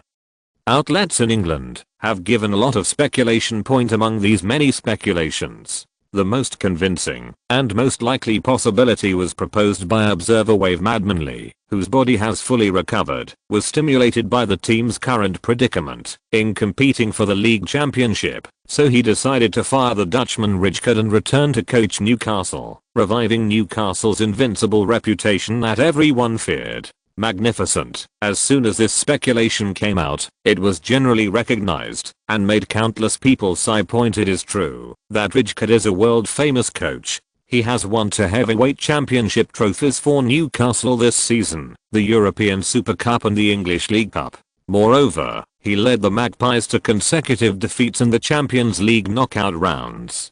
Defeated strong opponents like Atletico Madrid and Sevilla, retaining the hope of winning the championship. In any club, such results would be considered perfect. It's a pity that only in a club like Newcastle, that has been completely accustomed to winning in the past year, any defeat is difficult to accept. Not to mention that in St James, there is a perfect substitute, Madman Lee, who is eyeing him at any time, getting ready to return to mild position. As for the issue that someone mentioned, that Crazy Lee is currently coaching the Argentina national team, is this still a problem? This man had done this kind of thing a year ago.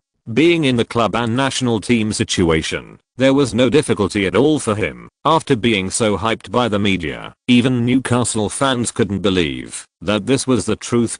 People feel sorry for Rijkaard's experience, but obviously, both the media and Newcastle fans are looking forward to the return of Crazy Lee. However, they were all disappointed. April 14th. Crazy Lee and Newcastle coach Lard held a press conference in the press conference hall of St James Park to refute the rumours and support Rijkaard. Frank is the manager of Newcastle United.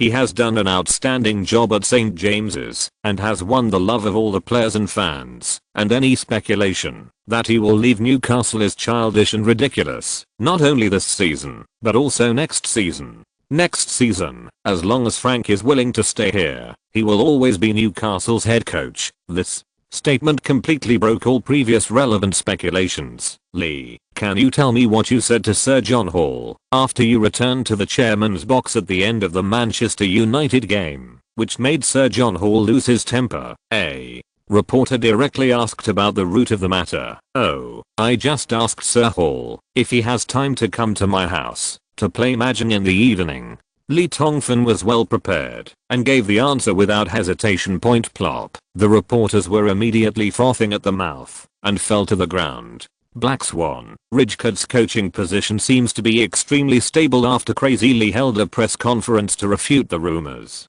The Dutchman's authority in the team has not declined but has increased, and the atmosphere in Newcastle's locker room became calm again. But what exactly did Crazy Lee say that made the old Jazz lose his temper? The answer to this puzzle is becoming more and more confusing. No one believed Crazy Lee's explanation at the press conference. Whoever believed it was a fool. The Villa of Steel magnate John Hall. Living room. The white-haired old Hall held the emerald cigarette holder in his right hand, took a deep puff of the cigar, and exhaled a puff of green smoke. Then he looked at the middle-aged man who had been sitting quietly on the sofa in front of him, and said slowly, "Henry, haven't you always wanted to be a successful football club owner? Now is the best opportunity." The middle-aged man named Henry did not show obvious joy on his face, but frowned and asked, "Father, Newcastle is now on the rise, and there is a lot of room for appreciation. Why is Crazy Lee suddenly willing to transfer his shares to us? Is it because the club's finances are in trouble?" First update. The excessive plot will soon pass. The World Cup is coming. Please support with monthly tickets. Chapter 546. 5 months and forgiveness. Hearing his son's question, John Hall frowned slightly. Although the green smoke was lingering, an indescribable taste of disappointment was revealed between the old Jazz's simple frown. Like the green smoke, after burning a cigar, quietly filling the entire room, he stood up. As if thinking about something, he slowly walked to the window. He reached out and opened the beige plaid curtain. It's already late at night outside, but with the orange glow of the street lamp, you can still see the tender green buds quietly sprouting from the old apple tree in the yard. Hall couldn't help but think of the scene when he planted this fruit tree with his wife and children when he was young. At that time, his wife was still alive. His son was smart, handsome, and obedient. The hope of spring, the deep green of summer, the fruits of autumn, the fruits of winter. Snowman. As he thought about it, the corners of his mouth could not help but outline a soothing arc. The disappointed look gradually disappeared from his face. After all, the man sitting in front of him now is his only son. He turned around, looked at his only son, and after a while, asked seriously, "Henry, what kind of person do you think Crazy Lee is?"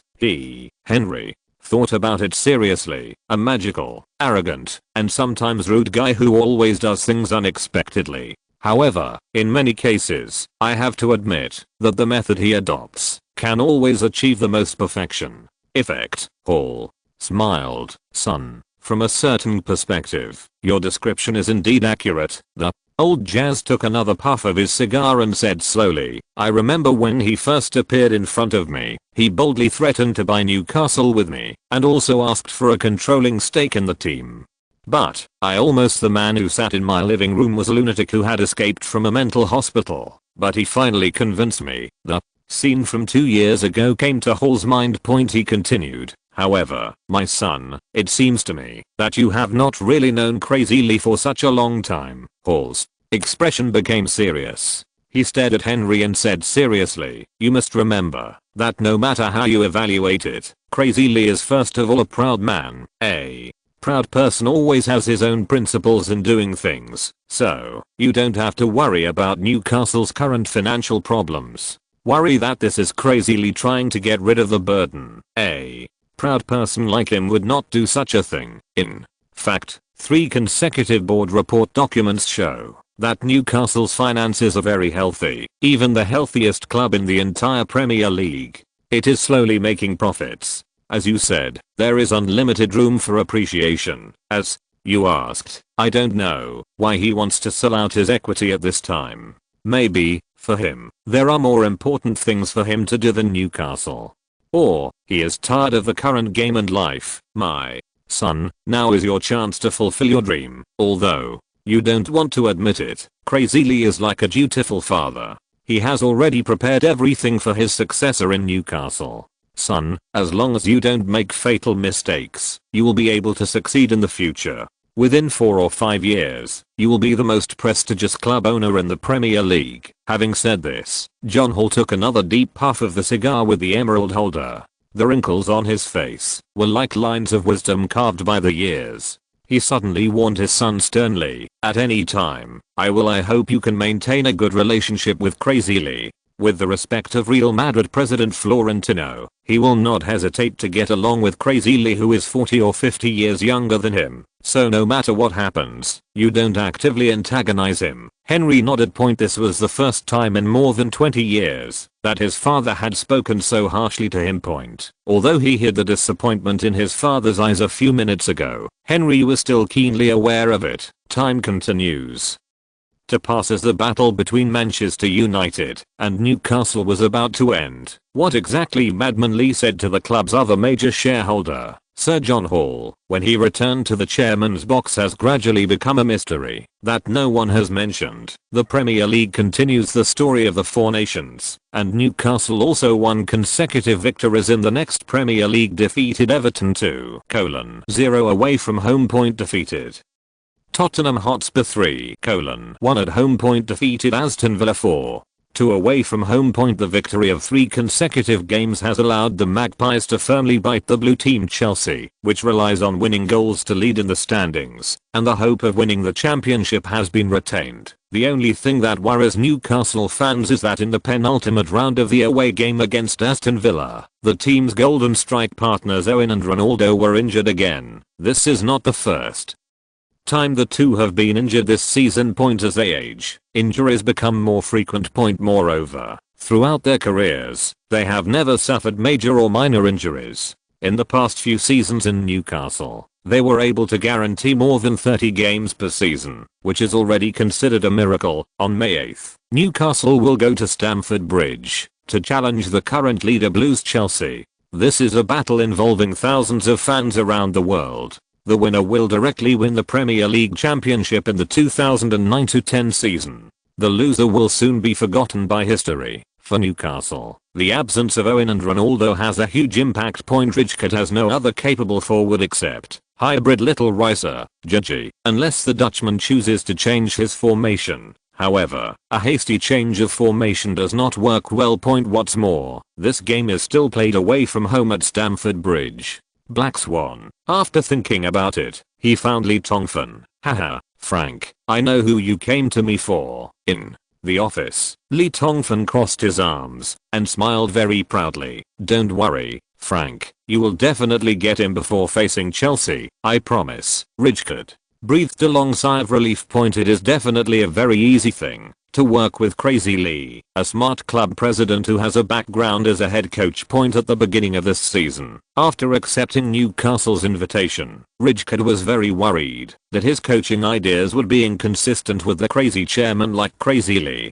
He was worried that Crazy Lee, who was used to treating himself as the team's head coach, would rely on the powerful authority he established in the locker room interfered with the team's operations and his own rights as the head coach. But now it seems that everything is just overthinking. Instead of interfering with his work in the locker room, Crazy Lee has always been very cooperative, allowing him to quickly establish his own authority soon.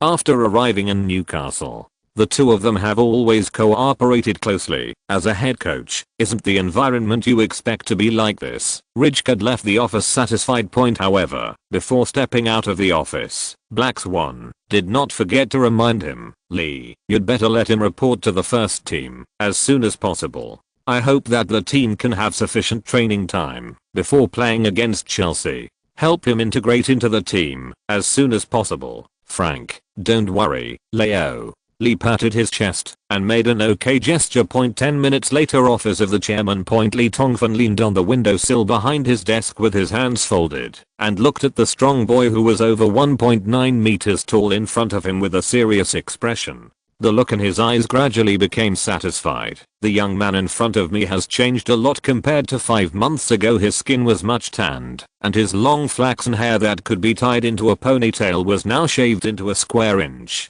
The hair stood up hard toward the sky like fresh brushes, and his face was rough and rough. A little less frivolous and floating, a little more determined and steady. This is exactly what Lee Tongfan expected to see. After a long while, Lee Tongfan finally showed a smile on his face. I'm very happy, Andy. It seems that now you really understand what you should do to be a real professional football player, Andy. Carroll was a little uneasy at first, but after hearing so much from the chairman, he felt ecstatic. He raised his head and looked at Lee Tongfan inquiringly. Lee Tongfan nodded affirmatively. Yes, Andy, I think now you can report to the first team, Andy. Carroll was excited. 5 months, 5 full months. He bid farewell to the first team games, stayed away from the pursuit of the media and fans, silently followed the reserve team to train, and followed the reserve team to play games with almost no spectators. For a 20-year-old striker who became famous at a young age and had great promise, these 5 months were like hell. You must know that after the season is over, it will be the 2010 World Cup in the blink of an eye. He became famous at a young age, like many English players, also eager to represent England in South Africa. During this period, Liverpool and other Premier League teams contacted him privately more than once, hoping that he could transfer, and guaranteed that he would be given a starting position after the transfer to help him compete in the 2010 World Cup squad in England and South Africa. But Andy Carroll refused. Yes, he longs for a starting position, a chance to start in the first team, and a glorious appearance in the South Africa World Cup in the summer of 2010. However, compared with these, Carroll has always felt that that person's forgiveness for him is the most important. So, he persisted. In addition to training silently and hard, Carroll has been enduring a life that was absolutely boring for him before, rejecting his former friends, bars and beauties, media interviews, and anything that has nothing to do with football. After 5 long months, Carroll finally got what he hoped for most. This young man, who was 1.9 meters tall, didn't know what to say for a moment. Tears circled in my eyes, and after holding back several times, they finally flowed down. These are tears of joy. They are also tears of repentance and rebirth. At this moment, Lee Tongfan was also moved by Andy Carroll's emotions. He came over gently, patted the young man on the shoulder, and said with a smile, "Andy, you are one of the most passionate football players I have ever met. I know you have already apologized to Nasser, Steven and Juan, and they have all forgiven you. Go, the team needs you now. Stamford Bridge on May 8th will be your stage. Believe me, as long as you work hard, the World Cup may not just be a dream for you." Second update. Thanks to the brothers and sisters who have been rewarding Xiao Dao these days.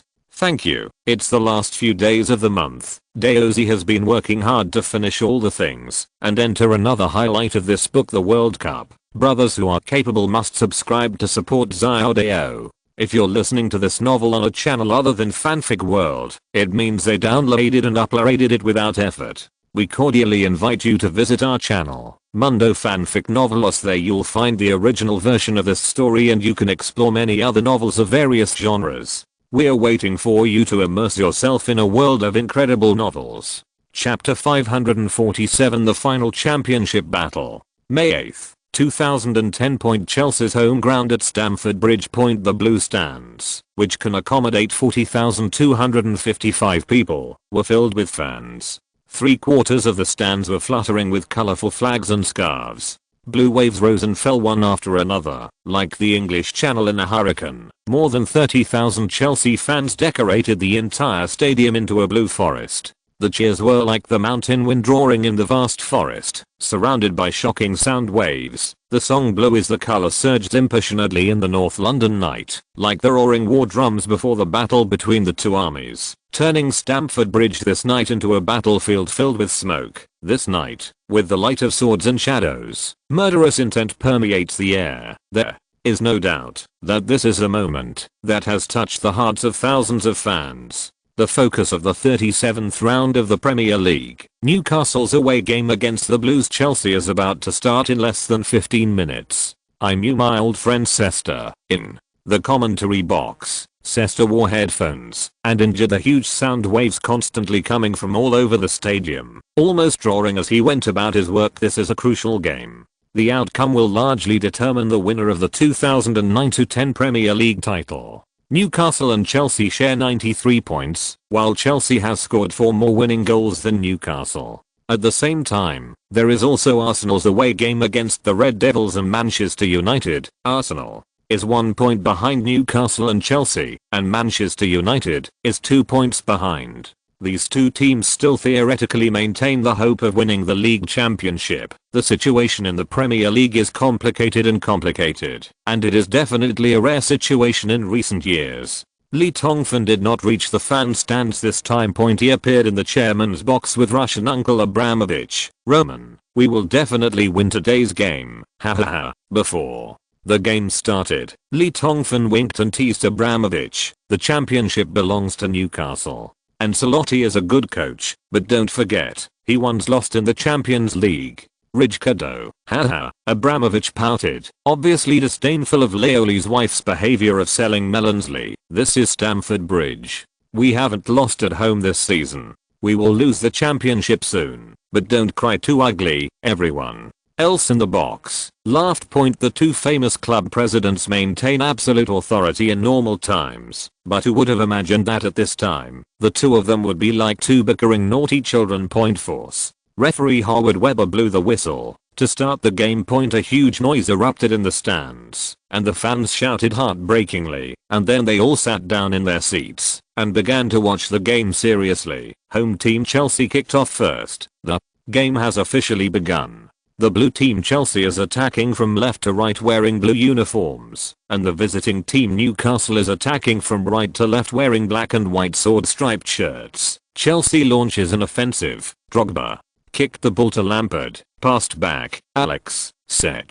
Chelsea controlled the ball. While the game has just begun, let's introduce the starting lineups of both sides. Sester quickly threw himself into his role. Chelsea still uses its usual 4-4-2 formation, with goalkeeper Petr Cech, right back Ivanovic, centre back Terry partnering with Brazilian Alex, left back Ashley Cole, and midfielder Lampard, Essien, Bolak and Malauda. Warcraft, Drogba partnered with Anelka on the front line for Newcastle.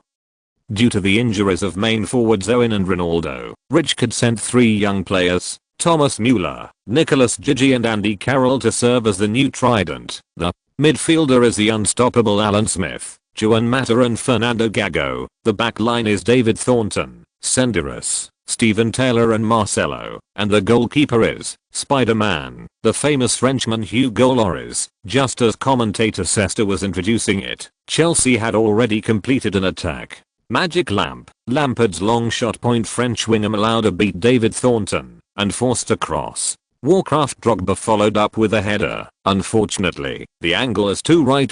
Hugo Lloris reacted quickly and held the football firmly in his arms. The exclamation fell. Immediately afterwards, a wave of applause erupted from the stands at Stamford Bridge. Blues fans expressed satisfaction with the team's attack. This kind of cooperation has helped the team score many goals this season. On the field. Newcastle showed no weakness and immediately organized a counter-attack. Hugo Lloris started the attack by throwing the ball. After receiving the ball, fullback Marcelo rushed along the wing, past Malauda and Ivanovic in a row, and hit the middle. Alan Smith followed up with a direct long shot. Boom.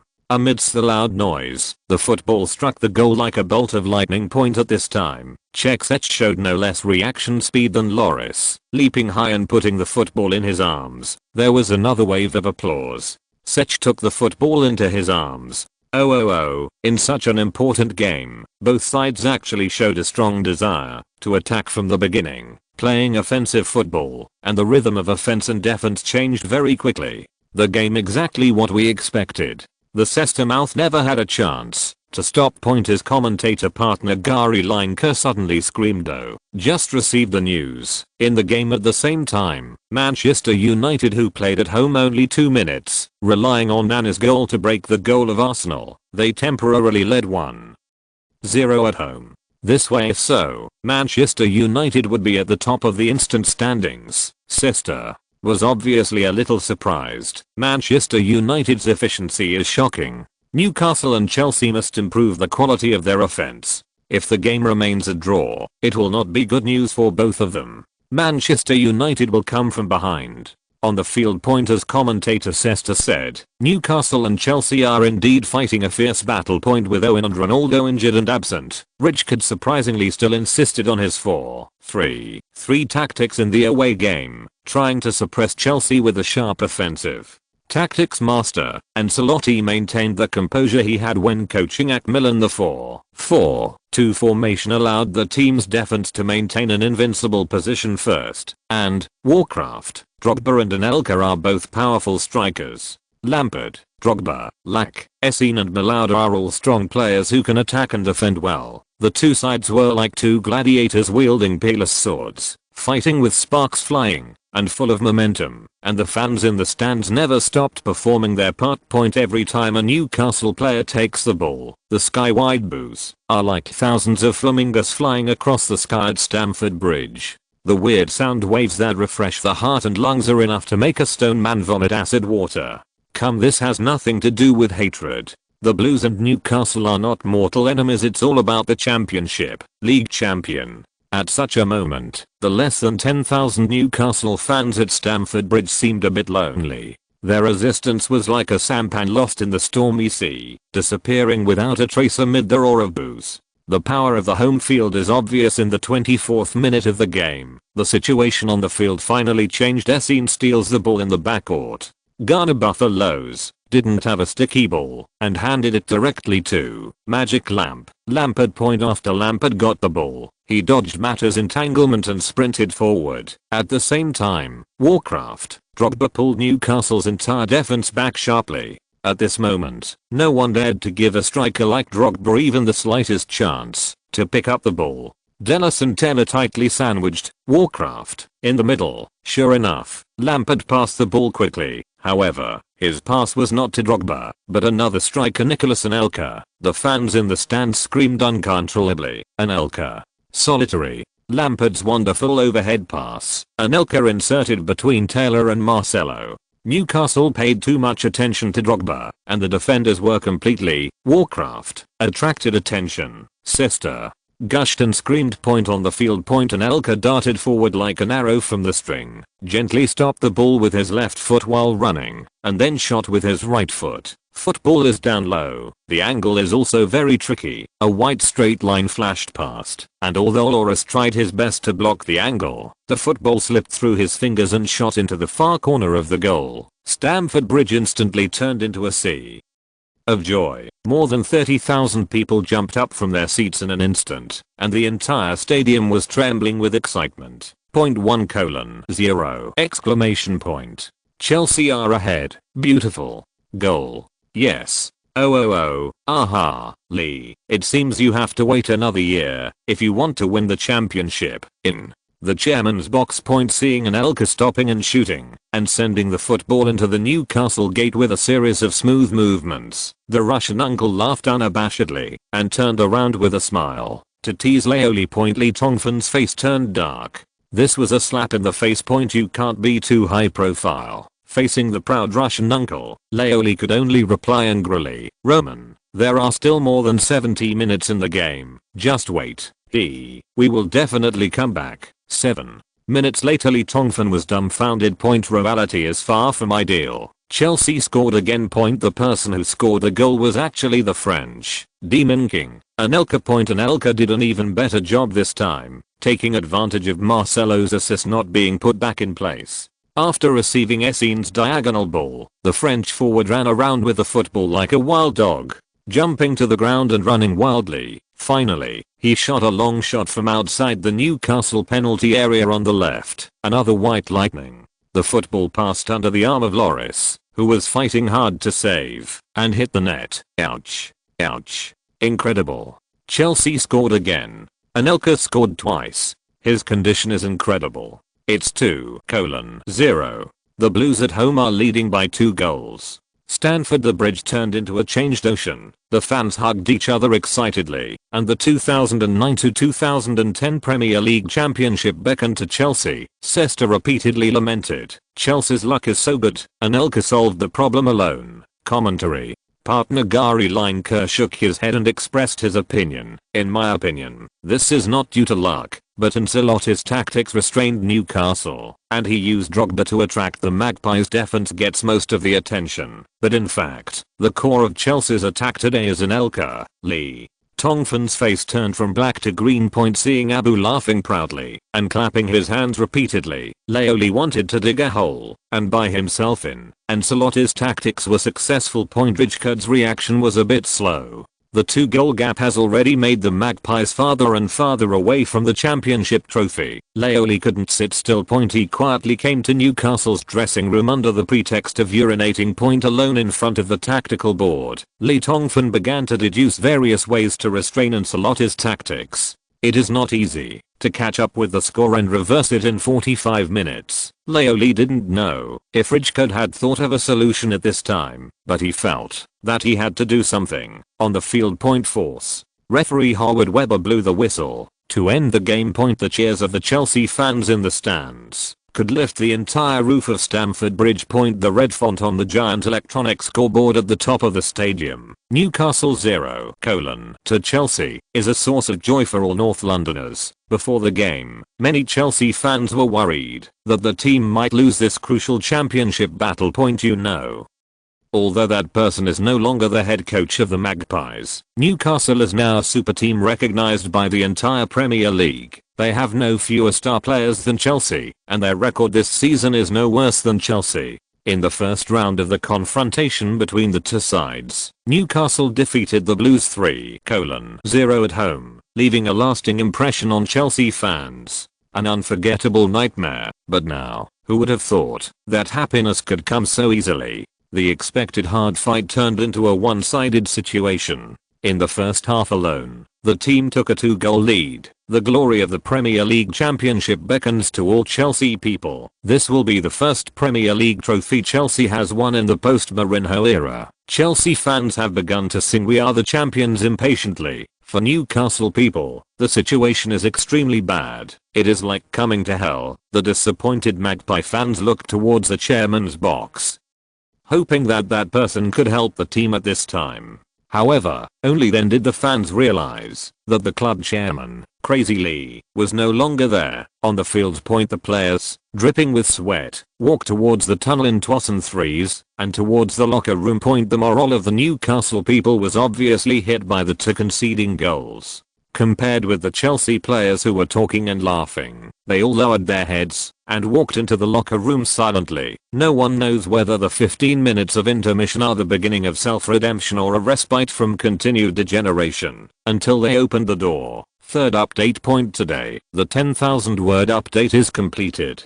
Please support bi-monthly votes, brothers and sisters who are able to click and read. Please support the knife. I have been trying. Thanks. Chapter 548. The final championship battle. Alan Smith shook off the grass clippings on his body, walked at the front, opened the door to the locker room first, and walked in. There was no one inside. The white tactical board is still placed on the wall closest to the south. The staff has already prepared the jerseys and dry towels that the players need to change at halftime. The floor is polished, and the players' luggage bags are neatly arranged. Put it in the closet. All this doesn't seem to be much different from before. However, when he entered the dressing room in the first game, Alan Smith suddenly suffocated. A familiar feeling came over him, as if he had met an old friend who had been lost for many years. "Hey, Alan, what's up?" Matter, who was following Smith, saw this and squeezed over to ask. Nothing." Smith shook his head, walked to his closet, and sat down. At that moment, he suddenly felt like he was going back in time, just like he had many times a year ago, as if he saw that familiar figure in the locker room again. Maybe I'm too sensitive. Smith shook his head mockingly. However, when he put on a clean jersey and inadvertently raised his head and moved his eyes to the tactical board, he was stunned. It's Alan. Smith suddenly stood up. He stared at the tactical board motionlessly. The handwriting and strokes on it were so familiar. Even the small black arrows representing the offensive route exuded an insidious and obscene flavor. This is definitely what that person left behind. The other teammates were startled by Alan Smith's actions. Following Alan Smith's gaze, some veteran players quickly discovered what was on the tactical board. The handwriting and calligraphy were so familiar that they could write these words. Of things, there is only one. Has he been here? On the other hand, some new players such as Robin and Van der Vaart were a little confused. Peter Pan leaned into Matter's ear and asked strangely, Juan, what happened? Why are everyone? The boss has been here before. It must be him. In the Newcastle dressing room, there is only one person who is referred to by the senior players as boss, and coach Frank Rijkaard. They are more accustomed to being addressed as sir at this moment. Head coach Rijkaard opened the door and walked in. He looked at the players who were a little discouraged and had their heads lowered with a complicated expression, then looked at some of the tactical routines deduced on the tactical board and sighed quietly in his heart.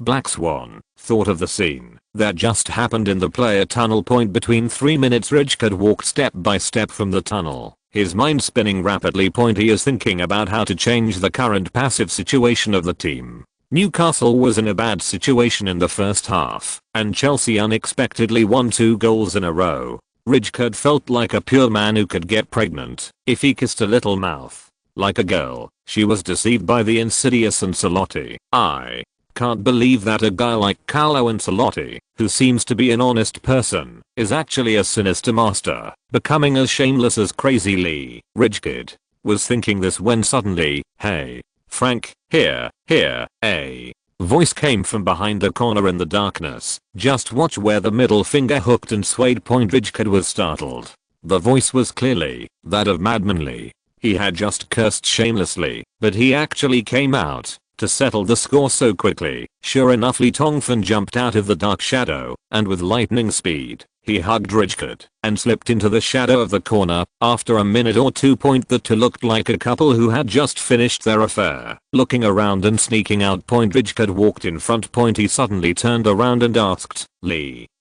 if you go to the locker room and talk to the players about these things, maybe the effect will be better than me as the head coach. Lee Tongfan shook his head. Frank, you are the head coach of the team. After saying that, Lee Tongfan turned and left without looking back, like a bitch who was afraid of being caught in bed, disappearing at the end of the player tunnel like the wind. Rijkaard stood there, shaking his head with a complicated expression. He knew that the reason why he didn't tell the players in person was because Crazy Lee didn't want to undermine his authority as the head coach in the locker room, and he was setting himself up otherwise.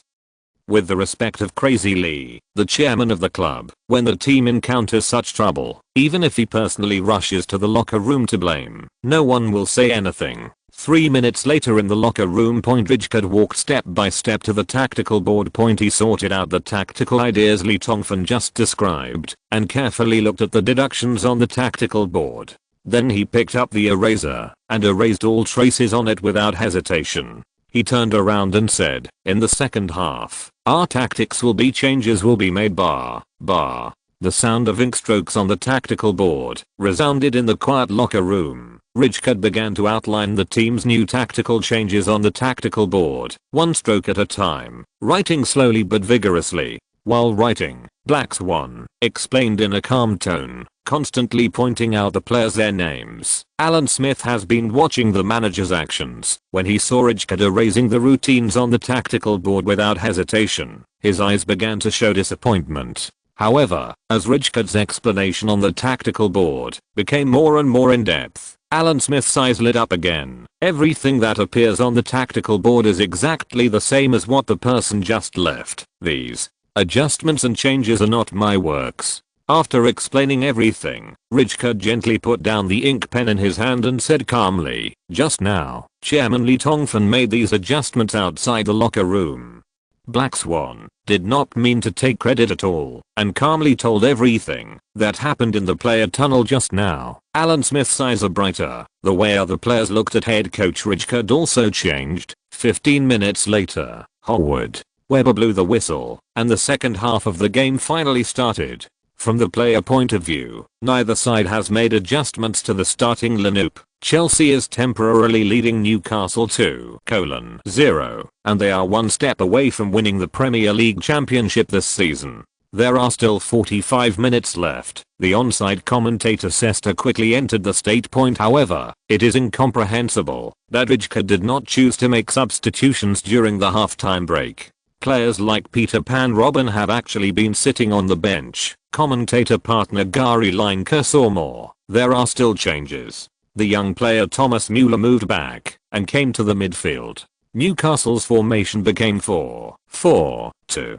As for Robin, it was said before the game that he was injured again during warm-up training. I guess Rijkaard did not dare to take the risk. Stamford Bridge Stadium point after the game restarted in the second half. The blue stands surrounding the stadium were like the ocean that had calmed down slightly. Once again, strong winds and waves were set off, and the boos in the sky were driven by the night wind, blowing on every inch of the lawn. It was definitely a night for Chelsea. Less than 3 minutes into the game, the morale-boosted Blues completed another attack. Left back Ashley Cole and French winger Malauda played a small one-on-one on the wing. Cole finally rushed forward diagonally, smashed the ball near the baseline, dodged Thornton's press, and passed the ball middle. A half-high pass. Drogba used his strong body to lean against Senderos and shot with one kick. Fortunately, due to the interference of Senderos, the shot missed the crossbar because of insufficient aiming. Otherwise, with such distance and speed, Lloris would not be able to stop it. Even if he really weaved a spider web in front of the goal. Football. The Chelsea fans applauded without hesitation.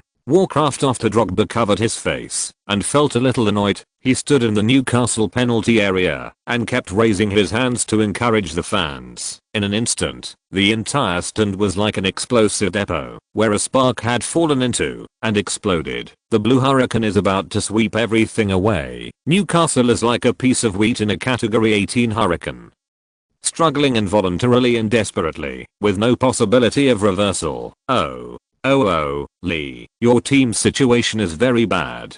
I won't be polite to win the Premier League Championship trophy this season. Haha. The Russian uncle with a shy smile has now become a Russian villain with an arrogant smile. Seeing Abramovich's little man succeeds triumphantly, Lee Tongfan said nothing with a serious face. He learned his lesson and kept a low profile on the surface, but in his heart he was gritting his teeth and thinking, MLGBD, let you be happy for a while first, and then give you a good scare later. Hehe. Of course, before FM 2010 was officially launched, Lee Tongfan did not have the super ability to reverse the outcome of the game through just a few tactical changes and deductions. However, before this game, Lee carefully checked the recent status of the two teams through the FM 2010 system database. After comparison, he found that Newcastle's recent combat effectiveness is definitely not worse than Chelsea. On the contrary, it is even slightly higher. This also shows that, as long as the tactics are adjusted properly, there is still a possibility for Newcastle to come back in the second half. The accumulation of countless ability points has made Leo's analysis and judgment of the game process reach a terrifying level. In fact, less than 20 minutes after the start of the first half, Leo clearly saw that Ancelotti's tactical trap, but unfortunately, Rijkaard, as the team's head coach, was slow to react. Therefore, Leo felt itchy for a moment and couldn't help but sneak into the player tunnel to remind Rijkaard, "Hope it will work, Lee." Tongfan sat on the chair and concentrated on observing the game situation on the court. Gradually, the sullen man's eyes brightened. This chapter has been uploaded for 40 minutes. I don't know if I can upload it this time. Do you think I'm depressed? Chapter 549, Lightning Raid in the CHAMPIONS and -039, Battle. Lee Tongfan felt the wonderful changes taking place on the court. Everything was as he expected. A sense of coquettishness, that everything is in my hands, arises spontaneously. He quietly glanced at the Russian uncle next to him and found that this layman who was crazy about football didn't notice at all, but was smiling happily. The English media likes to use cute to describe Abramovich's smile. To a certain extent, this word is accurate, because Abramovich's smile is indeed a little bit similar to that unique to an inexperienced teenager. The smell of sunshine and shyness. However, Leoli knew that the Russian uncle's life in the football world was not as glorious as it seemed.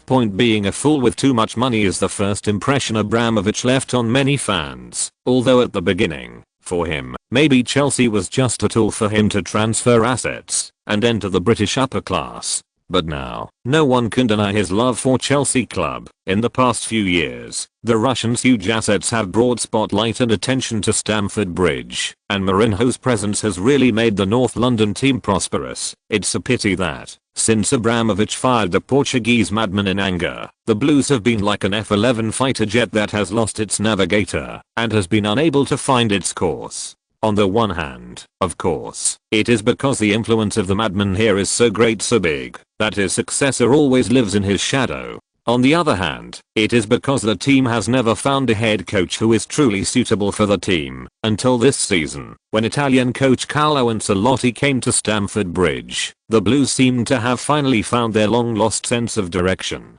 In the league, they have firmly occupied the position of the first group in the championship, and now, they are so close to the first Premier League championship in the post-Mourinho era. As long as they win this game, the championship will become Abramovich's possession. At this moment, Abramovich, who longed for the championship, smiled so happily. Lee Tongfan didn't know if, after all his troubles, when the game was really over, the Russian uncle would still be able to show the same shy and satisfied smile as he does now. On the field, the game continues. Chelsea's excitement has not dissipated, and they are still launching a fierce offensive, facing the huge pressure from their opponents and their fans. Newcastle's players struggled to resist in the first few minutes of the second half. Even forwards like Andy Carroll and Gigi made mistakes from time to time. Drop back to the backcourt to help defend. Chelsea's fierce offensive is like a perfect storm, suffocating. Courtside, Black Swan. Richard has been standing on the sidelines with his arms folded since the beginning of the second half, quietly observing the trend of the game. Although Black Swan's expression is calm, he is getting more and more surprised inside, because everything that person said in the halftime tunnel was like a prophecy made by a magical prophet, and it was happening bit by bit. His ability to analyze the game is really terrifying. Richard raised his wrist to look at the time. 10 minutes had passed in the second half. According to that guy, the turning point should be coming soon. On the field, the fight remains the same. The extremely embarrassed Alan Smith, after disrupting Chelsea's offense with 3 consecutive tackles within 13 or 14 seconds, fell to the ground and lay on his back, taking a greedy breath of fresh air, and then quickly stood up, regardless of the burning chest and sore muscles. Fighting again. 10 minutes are about to pass. The turning point that the boss mentioned should be at this time. Calm down. Calm down. Observe carefully. You must find the right opportunity, and you can't let him down. Absolutely not, Alan Smith gasped.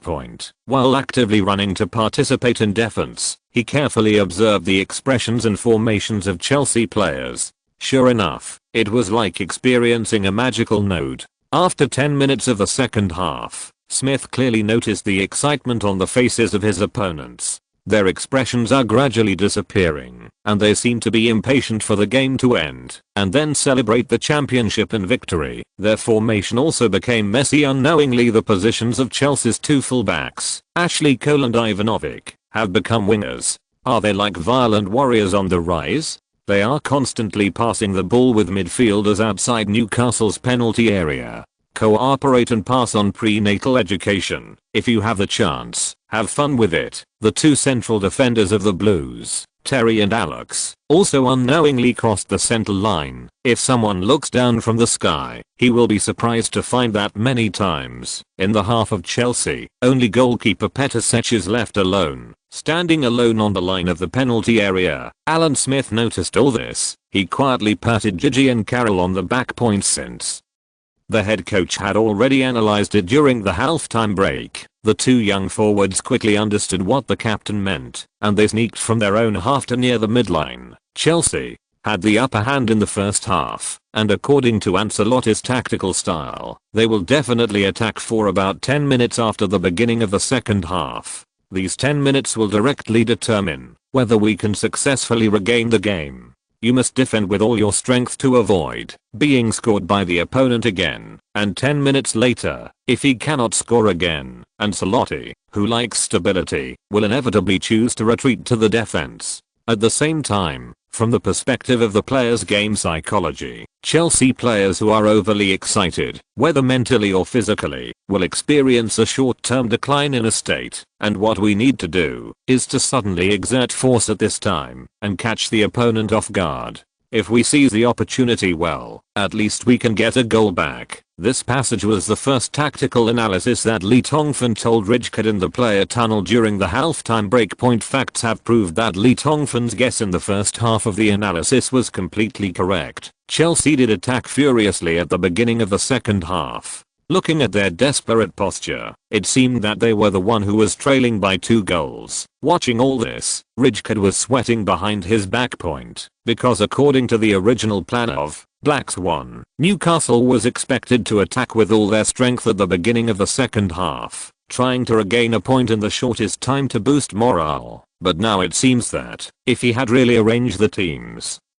tactics according to his ideas 10 minutes ago, Newcastle might indeed have scored a goal. However, the price of this goal would have been at least another goal lost or 2 goals. That is no different from committing suicide. This time, Rijkaard finally had to admit once again that Crazy Lee has a much more accurate grasp of the trend of the game and the opponent's mental state than he does. After dozens of seconds, Black Swan looked up.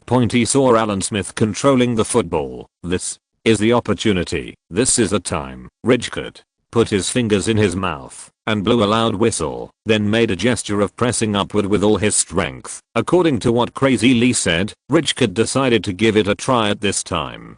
On the field point, Alan Smith had just used a crossbody position to steal the ball from the overconfident German midfielder Ballack, and then he heard Rijkaard's iconic whistle from the sidelines. He turned his head. Finally saw the gesture that all Newcastle players have been waiting for. Attack. Attack with all your strength. Smith was overjoyed and finally no longer had to endure it. At this moment, he no longer hesitated at all, nor did he look for his teammates to pass the ball as he had received the ball in the previous 10 minutes. Instead, he boldly used a beautiful man ball to pass the ball, erasing the pressing that was too fierce. Another confident Manesine, then, stride forward and rush with the ball. At the same time, besides Smith, all the Newcastle offensive players also saw the gesture of the head coach on the sidelines. They were like soldiers who jumped out of the trenches after hearing the charge, carrying with them the suppressed energy for most of the game. Depression, with trust in that person, they all screamed and rushed forward desperately. Everyone is like a long winding dragon, with unparalleled momentum. Newcastle's situation is not good. Ouch. What's going on? Smith stole the ball and suddenly ran with the ball. Rijkaard made a gesture of pressing forward with all his strength on the sidelines. Oh. Newcastle suddenly broke out, and they counter-attacked instantly with great momentum. In the commentary box, Sester instantly noticed the changes on the field. The speed of his speech increased incredibly with Newcastle's high-speed advance, and his voice sounded like a fighting cock added to the door panel screaming. Suddenly rising 10 octaves, Smith broke through with the ball. The ball passed by. Beautiful. Past Essien. Smith. It's still Smith. He is controlling the ball. Ouch. Past the ball. A diagonal kick stuff. Juan. Mata comes in from the right. Matana gets the ball. Mata continued to dribble. Ivanovic defended. Oh, God. Ivanovic was unable to stop the sudden burst of Mata. Spain Angel Wings got rid of it with a simple change of direction and acceleration. Hit him. Mata keeps going. There. is a player following in the middle. It's Andy Carroll. The young centre Andy Carroll, who got the chance to start again after 5 months, is like a crazy whirlwind. He takes big steps at the front. Chelsea centre-back Alex tried to keep up with him, but couldn't keep up. Sester exclaimed excitedly. He suddenly found a very familiar feeling. And his commentator partner Gary Lineker was also attracted by the scene that happened on the field. He only had time to say one sentence. Such a familiar scene. The increasingly loud exclamations in the stands stopped everything. Berry, on the field. After Juan Mata broke through Ivanovic, he pushed the football forward hard, jumped forward, and easily avoided the fierce sliding tackle of Blues captain Terry, who was in place to defend. Like a giant eagle that keeps gliding in the sky, Juan Mata opened his arms, passing over John Terry's head with a shadow, then landed lightly, accelerated instantly, and continued to sprint towards the baseline. The Chelsea fans in the stands seemed to suddenly see the end of the world coming. Surging exclamations spewed out uncontrollably from their throats, which had just been singing "We Are the Champions." Juan Mata passed the ball. The high altitude ball went straight to the goal. Andy Carroll, who is 1.94 meters tall, rushed over. He occupied the first point, but unfortunately he shot the angle as not very good on the field. Andy Carroll met Mata's pass and raised the ball high. Chelsea's Brazilian centre-back Alex used his body to block the referee's sight while firmly grabbing the back of Carroll's jersey with his hands, trying to use this small move to destroy the young forward's shot. However, the huge force coming from the jersey made Alex feel that what he was holding was not a flesh and blood person, but a Boeing 747 that was taking off at full power. Unfortunately, Carroll didn't take the shot as early as when he was running before. He was constantly observing the movement of his teammates. The angle this time was not a good opportunity to shoot, so he used a lion's head in the opposite direction and rubbed the football diagonally from the near post to the back, like an inverted triangle pass, and passed it to his teammates. Following closely behind is another striker, Nicholas Gigi. The ball has arrived, and the people have arrived. Mixed blood. Little rice bucket, win the ball and shoot furiously. Football roars. Chelsea's Czech goalkeeper reacted subconsciously. He stretched out his waist and arms, as if there were springs under his feet, and miraculously jumped up to a block. Shot. Sech. Unbelievable. He blocked it, and the ball bounced back. There was a chance. Alan Smith. The ball went in. The ball went in. Alan Smith was close. A powerful follow-up shot from a distance. The ball is too fast. Sech can't do anything. Sester suddenly jumped up from the commentary box. He took off his headphones, held the microphone in his hand and roared crazily. Newcastle was about to be unable to hold on, but they launched an incredible surprise attack and broke through Chelsea's goal in just 10 seconds. Now the game will look even better because the suspense is back. Gary Lineker was not as excited as Sester. He said into the microphone in a strange tone, "I don't know why, but I felt the sinister flavor of Crazy Lee from this lightning attack in Newcastle. Oh, yes, 2:1 exclamation point. Goal. This time the little man succeeds." Turned into Lee Tongfan. This shameless and sultry man did not hide his pride. He stood up and yelled in the box, deliberately irritating Abramovich. The Russian uncle shook his head helplessly and suddenly thought of something. He turned around and asked with a complicated expression, "Lee, you disappeared for a while during the halftime break. You couldn't have gone to the locker room to direct the team's tactics in person already? How can it be, Lee?" Tongfan sternly denied it without blushing. The sultry man thought shamelessly, "I didn't go to the locker room. I just went to the players' tunnel." The Russian uncle was doubtful and looked depressed. Second update of 4,000 words. I guess I've been too much of a geek lately. I started to get nosebleeds while typing today, and I didn't look at any adult pictures. It's the last few hours. If you guys enjoy watching it, please give me some motivation. I'll wash the knife and continue typing. Chapter 550. A young man becomes famous in the South Africa World Cup. After Alan Smith scored, he excitedly sprinted along the edge of the pitch. He took off the jersey he was wearing and held it in his right hand, dancing wildly like a flag of glory. The rock-like muscles all over his body were as sharp as a knife and an axe, exuding the charm of Newcastle's #1 macho man to the fullest. The female fans in the stands suddenly screamed. Smith was once a famous handsome boy in England when he was young. Now his career has blossomed with brilliance in Newcastle. While his whole person has become more and more cold, his masculine charm has become more and more unstoppable, even faintly surpassing Beckham.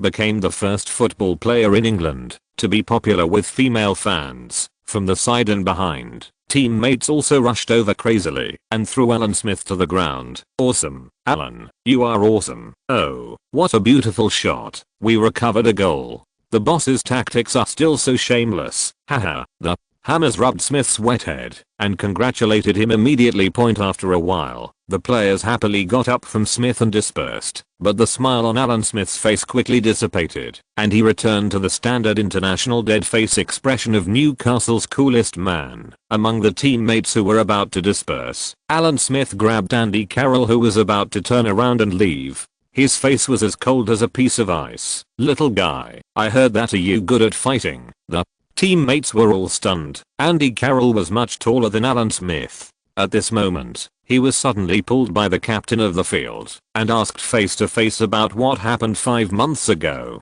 Andy didn't know what Smith meant. However, he didn't show any fear at all in Newcastle, except for that one person. He will not be afraid of anyone, even if the person standing opposite him coldly is Alan Smith, who is known as Newcastle's #1 hunk. Carroll looked up and looked in the direction of the chairman's box, as if thinking of something, then lowered her head and asked, "What?" The other teammates don't know why Alan Smith pulled Carroll to mention what happened 5 months ago. You know, because of this incident, Carroll has been severely banged by the boss for 5 months. Moreover, he himself has apologized to all his teammates that day. For a moment, the joy of scoring a goal disappeared in an instant. Steven Taylor was afraid that Smith would cause conflicts with the team again, so he hurried over and said with a smile, "Alan, the matter is over." Smith raised his hand and interrupted Taylor. He walked up to Andy Carroll and suddenly punched Carroll in the chest. Everyone's expression changed, and they were about to step forward and pull the two people apart,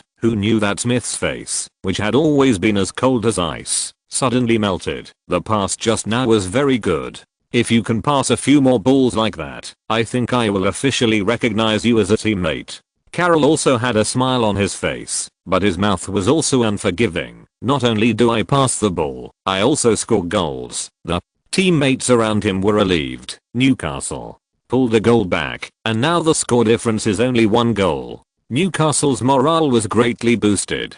They turned around and suppressed Chelsea on the field. The fans in the stands were anxious. The championship they dreamed of seemed to suddenly come to them. Time is no longer safe. The game restarted for more than 10 minutes, and Sesta's mouth never stopped.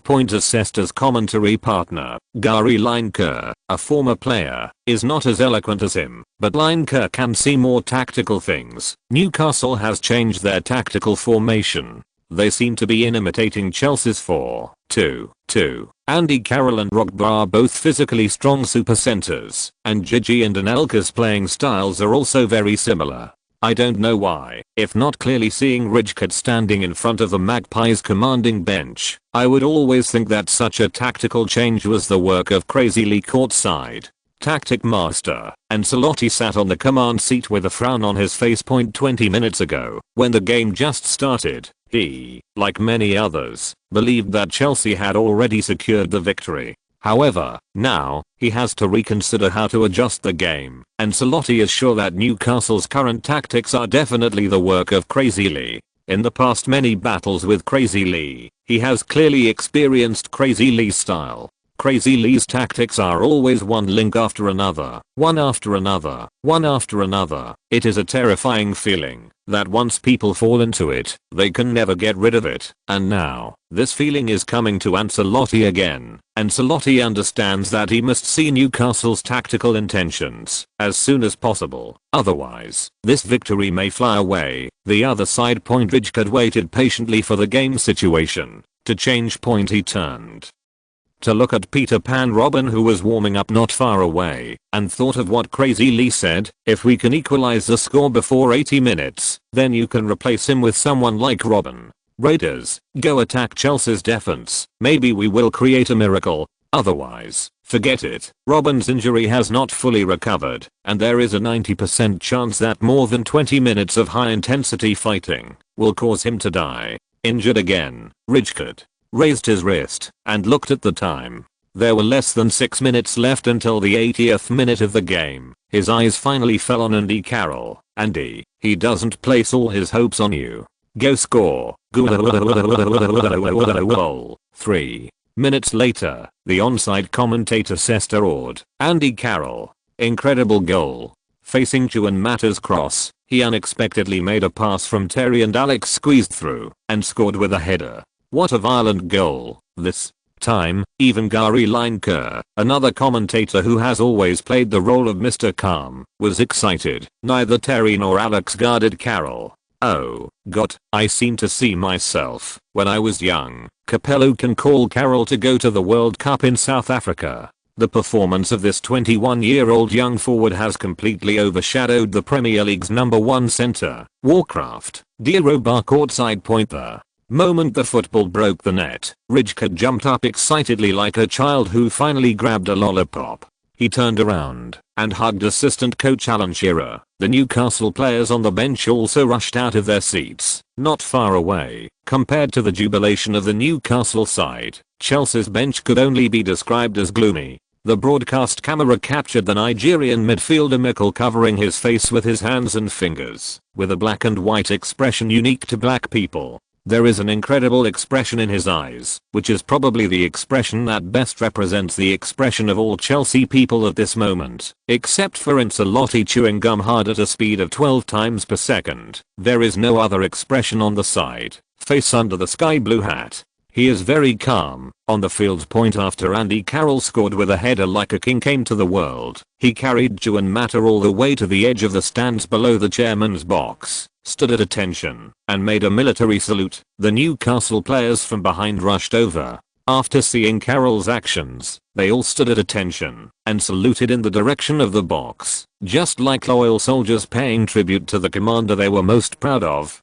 The Newcastle players stood at attention and saluted towards the box. Such a spectacular scene. We all know who they are saluting to. Although that person is no longer the team's head coach, Newcastle people have never forgotten it and ignored him. Sister started to stir things up. Point in the box. Point Lee Tongfan suddenly felt a little embarrassed. Point he didn't know that Rijkaard told the Hammers everything that happened in the tunnel, and he didn't know that the deduction he left on the tactical board in the locker room had already exposed himself. He just felt a sense of accomplishment. Of course, there is also a trace of reluctance. Leoli turned around and looked at Abramovich next to him. The Russian uncle did not show any obvious expression of dissatisfaction or disappointment on his face, but Leoli found that he had almost crushed the glass cup in his hand, and his knuckles turned white. Blue veins exposed. Lee Tongfan resisted the urge to rush over and show off. Although the two had a good relationship, what if the Russian mafia was angered? These big guys are said to be the ones who are quick to turn over a book and force them to do so. The game will soon resume. Chelsea was really playing crazy at this time, and there was no way not to be crazy. Seeing that the league championship in hand was about to be taken away, the Blues soldiers wanted to kick their opponents' legs off. The scene became full of sparks. The fans' performance became even crazier, with boos and cheers becoming the main theme at Stamford Bridge tonight. Chelsea players cheered when they had the ball and turned into boos when Newcastle players touched the ball. However, the rhythm of the game was progressing steadily. It was too fast. The cheers of the Blues fans, who were often outnumbered, had just started. The player holding the ball became a Newcastle player. When they changed to boos, it was the Chelsea players who grabbed the ball under their feet. Down this time, Rijkaard no longer had any doubts about Lee Tongfan's sneaky analysis in the darkness of the player tunnel. He happily replaced Peter Pan Robin and replaced the German teenager Thomas Müller. Facts have once again proved that Ancelotti's feeling about Crazy Lee is completely correct. Lee Tongfan's tactics are indeed one link after another. The Italian tactician has not yet come up with a solution to the problem. Newcastle scored again in the 88th minute of the game on the field. Peter Pan Robin, who finally got a chance to play in such an important game after receiving Gago's pass, used his unique flying method of swinging his butt and twisting his waist to soar at high speed, wiping past the opponent one after another. After Ballack, Lampard and Ivanovic, they crossed near the penalty area line, then a powerful long shot before Terry and Alex. The football flew towards the lower right corner of the goal in an arc. Goalkeeper Sech fought hard to save and block the shot. However, Sech tried his best to bounce the football back. In an instant, the giant Andy Carroll, who had been waiting in the penalty area for a long time, swept across the lawn like a crazy whirlwind. Gently raising his feet, the football hits the net again. Andy Carroll. Andy Carroll. Oh. He scored twice. Scored twice. He should go to South Africa. Capello must take him to South Africa. You know, since Shearer retired, England has never been able to find a forward as dominant as Carroll, and Heskey is far behind Carroll. Sister roared wildly. He knew that with his amazing performance in the first half of the season, coupled with scoring twice in such an important game, this young man named Andy Carroll had already become famous and soared into the sky after 5 months of dormancy. Lineker couldn't help but nodded repeatedly. Newcastle has been beating Andy Carroll since the first goal. Now it seems that their tactics have been successful. 5 months of disappearance has made people forgot that Carroll was Newcastle's top scorer. Chelsea failed to pay enough attention to such a super person. Oh God, what a wonderful performance. His body, strong, with extraordinary ability to seize opportunities, solid in practical basic movements. Andy Carroll is definitely the most shining pearl that Newcastle has contributed to English football. Stamford Bridge fell into silence. The game was about to end in less than 5 minutes plus injury time, but the opponent used such a simple and crude way to kill the team he supported. The Premier League Championship trophy is gradually disappearing. There are extremely disappointed Chelsea fans who have shed tears of sadness. On the field, Andy Carroll and his teammates hugged each other wildly. I forgive you. Message. I forgive you, Alan Smith rubbed Andy Carroll's body fiercely and shouted loudly. Newcastle's #1 hunk could no longer maintain his coolness at this time. He was so excited that he died. In the stands, a man wearing sunglasses quietly stood up and left point. If the broadcast camera can catch it in time, fans will definitely be able to spot this immediately. It is the current head coach of the England national team, Fabio Capello. Looking for a guaranteed monthly ticket for next month. Today is almost 12,000. Brothers, the knife has been working hard. Next month, I want to hit the monthly ticket list because the climax of the Modifier is coming, and AOZ hopes to achieve the best results in this book. End of this chapter. Thank you very much for reaching the end. Don't forget to like. Looking for more exclusive content and immediate access? Subscribe to our Patreon. Remember, every like, subscription, or donation encourages us to continue. Thanks to everyone. See you in the next video.